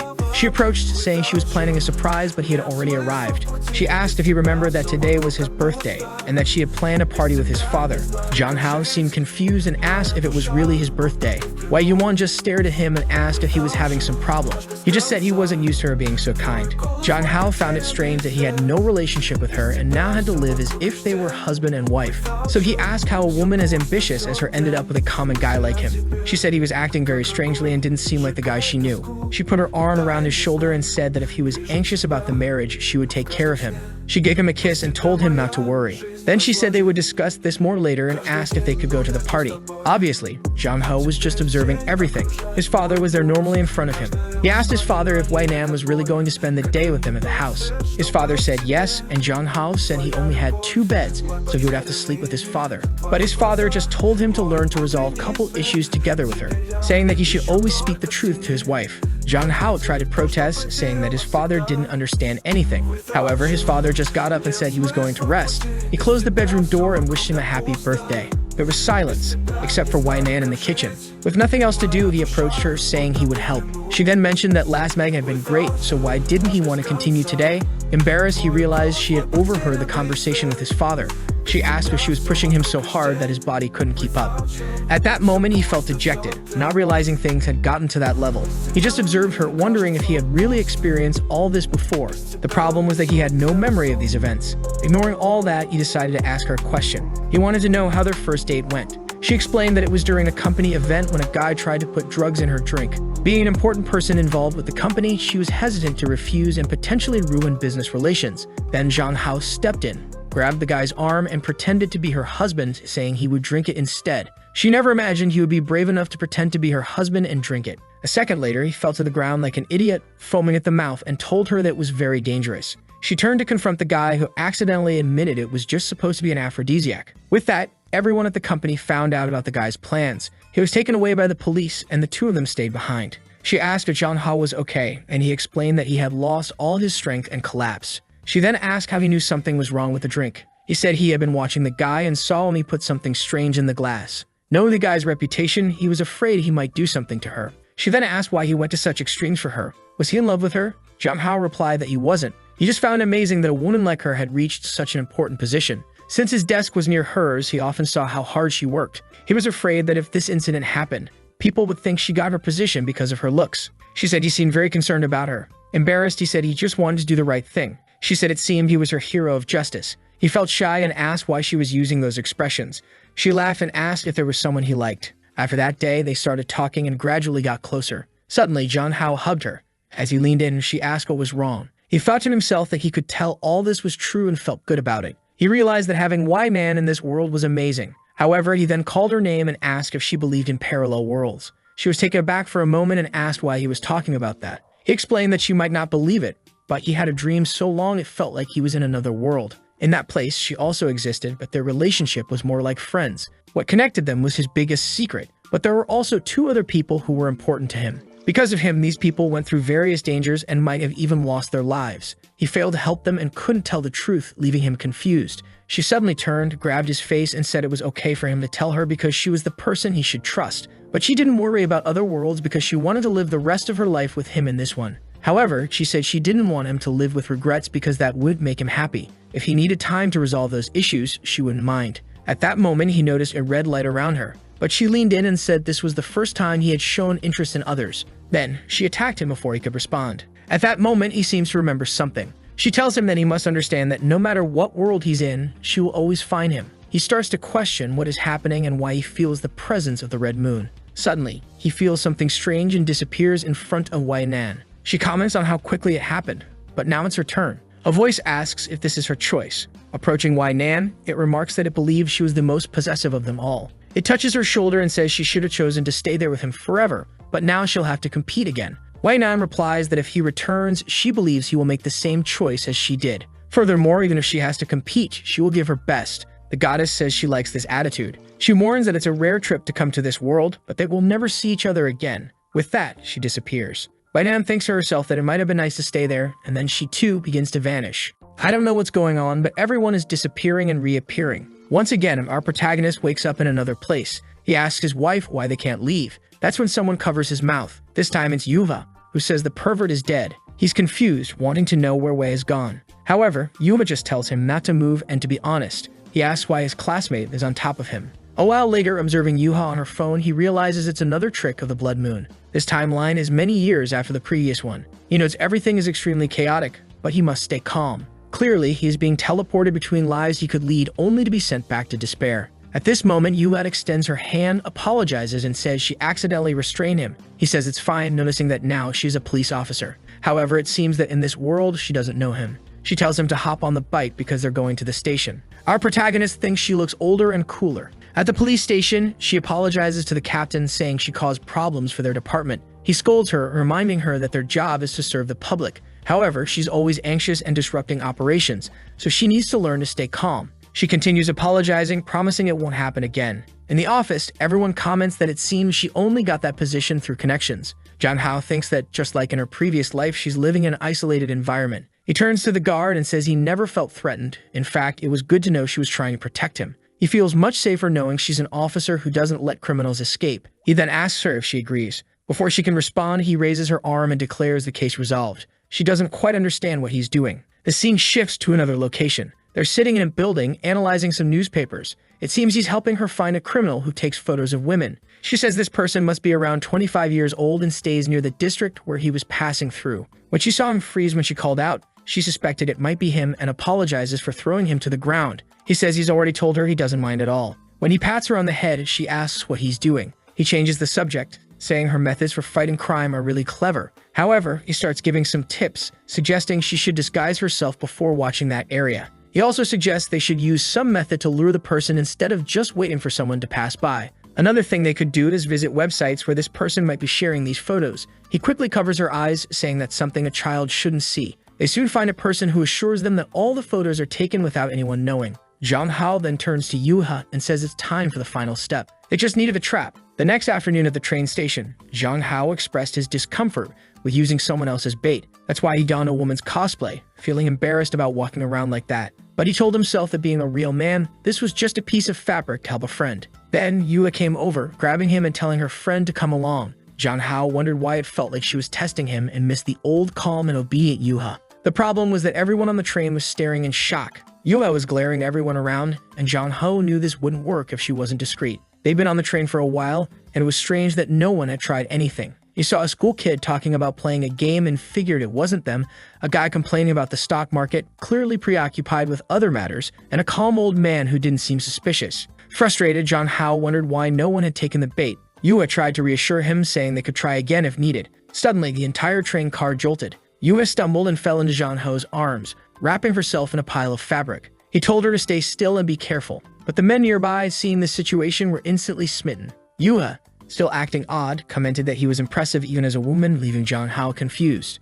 As people began commenting on the minor accident, Jong Hao felt someone touch him. Realizing there was a person behind him, he noticed a partially open suitcase underneath, suspecting there was a camera inside. He stepped on the person's foot, who yelped about his expensive shoes. Jong Hao turned and accused him of being overdressed for a pervert with a hidden camera. The man, realizing Jong Hao's voice was male, questioned the absurdity of the setup. Jong Hao demanded he open the suitcase, sure there was something incriminating inside. The man tried to leave, claiming they were crazy and attempting to walk away. But Yua grabbed him by the shoulder, threw him to the ground, and identified herself as the police. The man, stunned, was told he was under arrest. Jong Hao hoped this would at least work out. The scene shifted back to the police station. In the end, Jong Hao successfully helped her, and their work was acknowledged by the department. Later, they were at a shopping mall, where Jong Hao was frustrated that pictures of him dressed as a woman were spreading online. Yuva joked it was his fault for not being ugly and thanked him again, saying that as expected, she couldn't do anything without his help. Jong Hao tried to reassure her, saying she was smart and just needed to work on her social skills. But Yuya insisted that wasn't what she meant. She clarified that she couldn't do anything without him, moving closer to him to explain further. Jong Hao grabbed her cheek, asking if she was drunk. She denied it, and he told her to stop saying such things. She started crying, saying it was hard for her to suffer alone. She joined the police academy thinking she would like it if everyone kept their distance because they knew her grandmother's position. This caused problems with her family, who began pressuring her to find a partner and setting up blind dates. But she always refused because they weren't like him. Jong Hao was confused, not understanding what she was talking about, especially since they theoretically hadn't known each other long. Suddenly, she collapsed into his arms, her face turning pale. It seemed she was sick, and the protagonist apologized, saying he would make up to her. He carried her, saying he knew the perfect place. They headed to the beach, where Jong Hao remarked that it was the perfect place for her to sober up a bit. However, Yua complained that she didn't enjoy being carried. She mentioned that her feet hurt, prompting him to massage them. She complimented his skills, and he mentioned that he learned it all while working on his parents' farm. Suddenly, she called his name but remained silent. She thanked him, and he asked if she needed anything else. Yua stood up, stating she understood now. As the red moon shone above, she said she couldn't selfishly keep him there. Confused, Jong Hao asked what she was talking about. She referred to him as classmate Jong Hao, telling him he had somewhere else to be. He was at a loss for words, realizing she knew they were in the same class, something she shouldn't have known. It dawned on him that the red moon was at play again, and then he vanished. Yua reached into her pocket, pulled out the pendant he had given her, and said she would miss him. The goddess appeared, commenting that the girl from the Lin family seemed very fragile and not too smart in her decision. She warned that Yua would have to compete with the other two without any real advantage, especially considering that it wasn't guaranteed Jong Hao would return. Yuya insisted that as long as the goddess kept her promise, they would prevail. Meanwhile, Wei Nan stood beside a body in a hospital. She saw Yuva stand up and congratulated her on her success. She then turned to Kin Kin, saying it was now her turn, but asked her to understand that it was his life they were dealing with. Kin Kin hesitated for a moment, but then affirmed that she knew what she had to do. Zhang Hao felt like he was falling into an abyss and wondered what was happening again. He was puzzled as to why he had first gone to Wei Nan's world and then to Yuha's. The strangest part was that both seemed to know something, almost as if they were certain he was leaving. He questioned if they had also traveled through time. Considering the events, it seemed there was an agreement among the three and the goddess. The lingering question was what the purpose of all this was. Suddenly, he was blinded by a flash of light. He looked down at his hands and realized he had time traveled again. But now he didn't seem much older. In fact, he was back in primary school. He worried that changes in the past might affect everything that happened in the future. Lost in thought, he was hit by a ball, falling to the ground with a bloody nose. Later, he woke up to someone peeling an apple beside him. He looked up to see a much younger Kin Kin, who asked if he was awake. Confused, he asked if she was his sister, Kin Kin. She remained silent for a moment, then said she had been waiting for him for a long time and had a question. Zhang Hao was startled by her tone, recognizing it as his sister's. She asked if he was the real Zhang Hao. The protagonist hesitated for a moment, realizing she seemed to know the truth. He then confessed that he wasn't the old Zhang Hao she knew, explaining it was just a coincidence that he ended up in this body. He told her he was an ordinary man from another world who woke up in this body with some of the old Zhang Hao's memories but no idea how he got there. He admitted the only thing he was certain of was that he liked Kin Kin. Crying, she asked if the real Zhang Hao would ever return. The protagonist said he had no idea. The apple fell to the ground as she spoke of losing the meaning in her life. Seeing her holding a knife, Zhang Hao rushed toward her as she said that since he had disappeared from this life, everything was pointless. He grabbed the blade, telling her not to say such foolish things. He insisted that everything that had happened was his fault, so it was his responsibility to make things right. Since he had taken over Zhang Hao's body, it should be him who dies, perhaps allowing the real Zhang Hao to return. But Kin Kin said he knew that this wasn't the world where the other Zhang Hao existed. However, Zhang Hao insists that they can't know for sure unless they try. Maybe if he disappeared, this dream would end. But Kin Kin says she can't do it, even if he isn't the real Zhang Hao. She trembles as he asks what's wrong. Meanwhile, outside, the teachers are discussing Zhang Hao's well-being. One of them reassures the other that being young, he should recover well from the trauma. They decide to check on him, but when they open the door, they're shocked by what they see. They quickly intervene, asking what is happening. The teacher rushes over, grabbing Kin Kin's wrist, asking if she intended to hurt her classmate. Zhang Hao tries to explain the situation, but the teacher doesn't let him speak, insisting that he leaves immediately. As Zhang Hao is led away, he tries to defend Kin Kin, saying she didn't do anything wrong. However, the teacher is already on the phone reporting that a girl named Kin Kin appeared to have attempted to harm a classmate. Time passes and we see a man, apparently Kin Kin's stepfather, apologizing for her behavior and explaining that she's having some mental health issues. He presents a gift to the teachers, hoping they will understand. The teacher suggests he returns home as they'll need time to resolve the situation. At home, Kin Kin's stepfather praises her for being well-behaved but holds a belt, questioning why she's causing trouble at school. Her mother tries to intervene, but he, seemingly skilled in Muay Thai, intimidates her. He declares it's pointless to try to teach Kin Kin anything. Kin Kin warns him not to touch her mother. Her stepfather reminds her that he's the one supporting the household, calling them parasites. He then threatens her mother with a belt, but Kin Kin, in a sudden outburst, hits him on the head. He falls, shocked, asking if she's crazy, while Kin Kin prepares to strike again. Her mother screams for her to stop as Kin Kin holds a pencil close to his eye, warning him to ask for a divorce. He apologizes, saying he understands, but suddenly grabs her arm and throws her against the wall. Kin Kin, petite and light, crashes against the wall. The stepfather remarks that he always knew there was something wrong with her and starts kicking her, saying he's going to teach her a lesson. Outside, Zhang Hao searches for an address, remembering that Kin Kin's house should be around there. Later, we see Kin Kin on the floor, battered but conscious, contemplating the futility of everything. She believes she's a complete failure, unloved and unnoticed, with a dysfunctional family. She thinks maybe she never deserved to be loved and considers ending it all. Just as she contemplates her dark thoughts, Zhang Hao appears at the window, asking if she's okay. Startled, she questions why he's there and how he managed to climb up to the 6th floor. He tells her to forget about that, as window cleaners nearby wonder where the safety ropes have gone. Zhang Hao then asks if she's had trouble with her stepfather, mentioning he heard yelling. She tells him to mind his own business, saying if he's not the real Zhang Hao, he should stop saying useless things. However, Zhang Hao insists that he can't ignore it, stating that a real man always does what's right. Later, Kin Kin steps out of her room, seeing her stepfather with a swollen forehead. From a distance, she watches them. The man sarcastically comments on her impressive ability to pick the lock. He then extinguishes his cigarette, saying she needs to be disciplined again, and moves in to strike her with the belt. However, a hand interrupts. It's Zhang Hao apologizing for the sudden visit. The man recognizes him as the kid from the incident and asks what he's doing there. John Ha says he heard that his friend would be away from school for a while, so he came to visit. He didn't expect to find such an animated house. The stepfather claims that nothing is happening and questions how a kid like Zhang Hao has this kind of strength. The stepfather assumes Zhang Hao wants some form of compensation and asks what he wants. Zhang Hao simply asks that the man leave Qin Qin and her mother alone. If he doesn't, everything he's done in that house will be reported to the police. The man starts laughing, questioning if Zhang Hao came to play the justice messenger.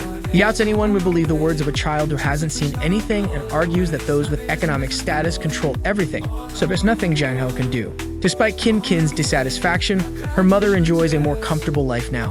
Zhang Hao retorts that the man is pitiful and points to a clock, revealing that everything has been recorded. With Qin Qin's bruises as evidence, everyone will believe him.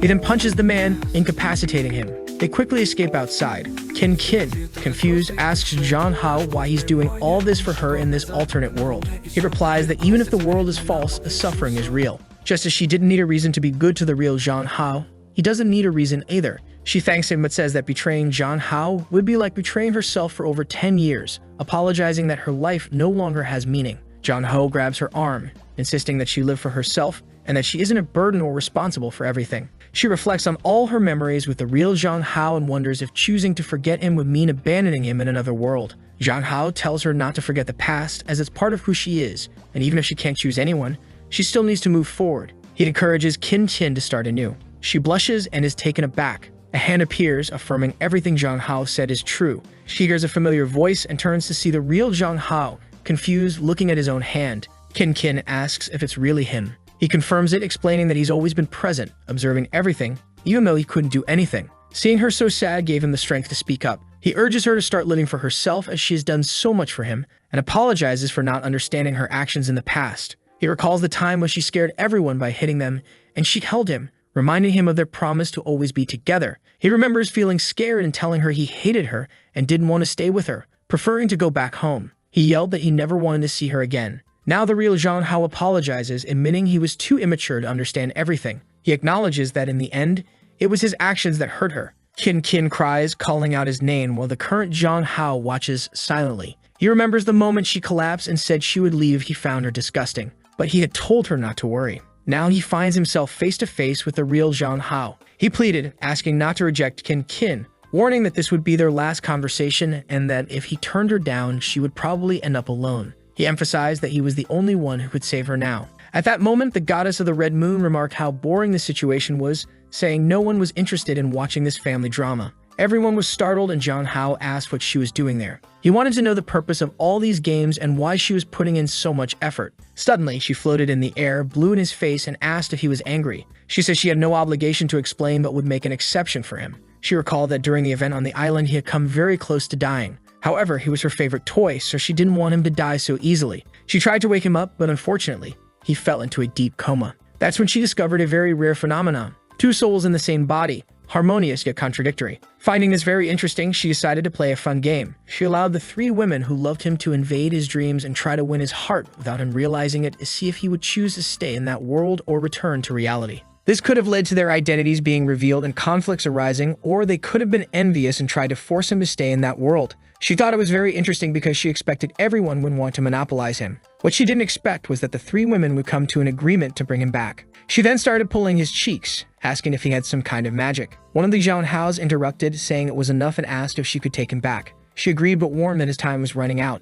They were startled and asked what she meant by that. She reminded him that she only had powers during the periods of the Red Moon. Just as she had brought him from another world to complete the first wish, she warned that he might die immediately upon returning since she was extending his lifespan. She questioned if he was finally experiencing hallucinations and headaches due to the shared memories. Confused, Zhang Hao asked her to explain what would happen. She said that probably the two souls would continue fighting until both disappeared. Qin Qin shouted, saying she wouldn't accept the real Zhang Hao disappearing again. The real Zhang Hao said that sending a soul to another world for that person to die was the same as murder. The goddess laughed at their mention of murder and said that when a toy breaks, she just replaces it. Zhang Hao wasn't sure if she lacked the energy to help or just didn't care. What he understood was that the longer he spent in this body, the more hesitant and indecisive he became. The truth was, if both souls stayed in this body for too long, he would go insane and lose his sanity. The problem was that the goddess was just toying with him, and he had nothing to negotiate with against her. To him, it felt like a dead-end situation. A crack appeared in the sky, and she said she was tired of explaining.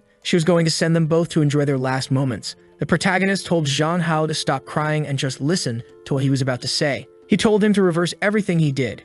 If he raised his left arm, Zhang Hao should raise his right. If he lifted his right foot, Zhang Hao should lift his left. Zhang Hao acknowledged, and they began to make movements reminiscent of Dragon Ball. The goddess wondered what kind of idiotic plan this was. Zhang Hao said that the reason for all this was love for Qin Qin. Both wanted to be good to her, so they couldn't fall into the abyss of guilt. The protagonist said they would have to merge, and Zhang Hao asked how. The protagonist told him not to hesitate and just shout at the right moment. With that, they performed a fusion move from Dragon Ball, saying they loved Qin Qin. The goddess laughed, finding it hilarious, but suddenly smoke appeared in front of her. The Zhang Haos had merged.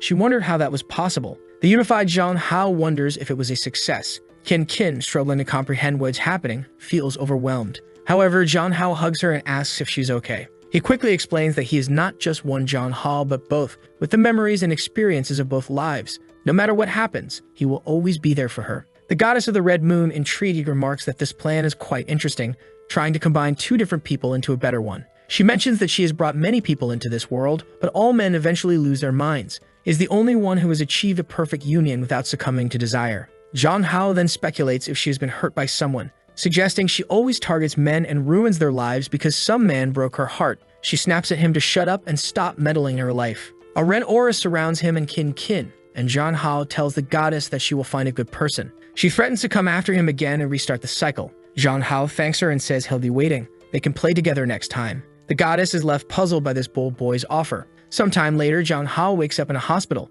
Slowly opening his eyes, the women around him ask if he has finally woken up and how he is feeling. Wei Man is excited, wondering if Qin Qin managed to resolve things. They explain that his hair suddenly turned black and his heart stopped for a few seconds. Zhang Hao assures them that the goddess did nothing and that everything is fine now. Wei Man vows to avenge everything the goddess made them go through and agrees, stating that whether for good or ill, they will take down that woman. Zhang Hao tells them not to worry, the goddess won't appear for a while since she is powerless until the next red moon, which will be in 7 years. Wei Nan promises to protect him to the best of her ability. At this moment, Qin Qin apologizes, admitting that everything almost went wrong because of her selfish desires. Zhang Hao reassures her, saying that it's all in the past and that he should be the one thanking them. Qin Qin then declares that from now on, Zhang Hao will have to live with her so she can protect him every day. However, Wei Man immediately asserts that he will clearly be living with her. Wei Nan presses Zhang Hao to choose among the three of them, knowing the competition will be tough. Feeling awkward and unsure of how to respond, Zhang Hao tells them they won't like his answer, but he can't lie.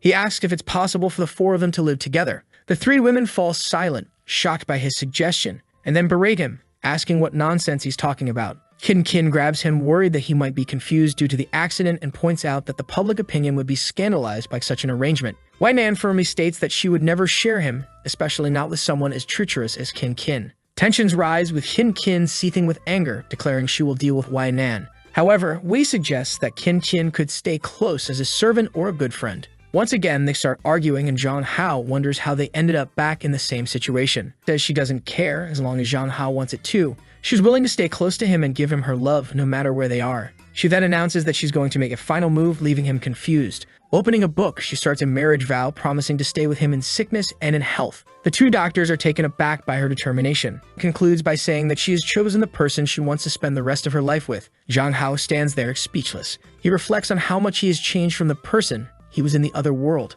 Whenever he was down, Qin Qin was always there to help him. Wei, on the other hand, taught him things and perspectives about this world that he never imagined. And Ayu has always been someone he could rely on and trust. To him, all three were like bright lights showing him the way. He understands that his request is wrong, but he wants them to consider it. He can no longer choose one and leave the other sad. They could be together, but the price would be that they would never be able to legally marry. Wei Nan narrows her eyes and asks if he thinks he's in an anime to be making a harem. She says that if it were any other man, he would have already been thrown into the river. However, she says it's not impossible as long as he agrees to one condition. In their private space, the other two cannot appear. She must be the first and also the first to have a child.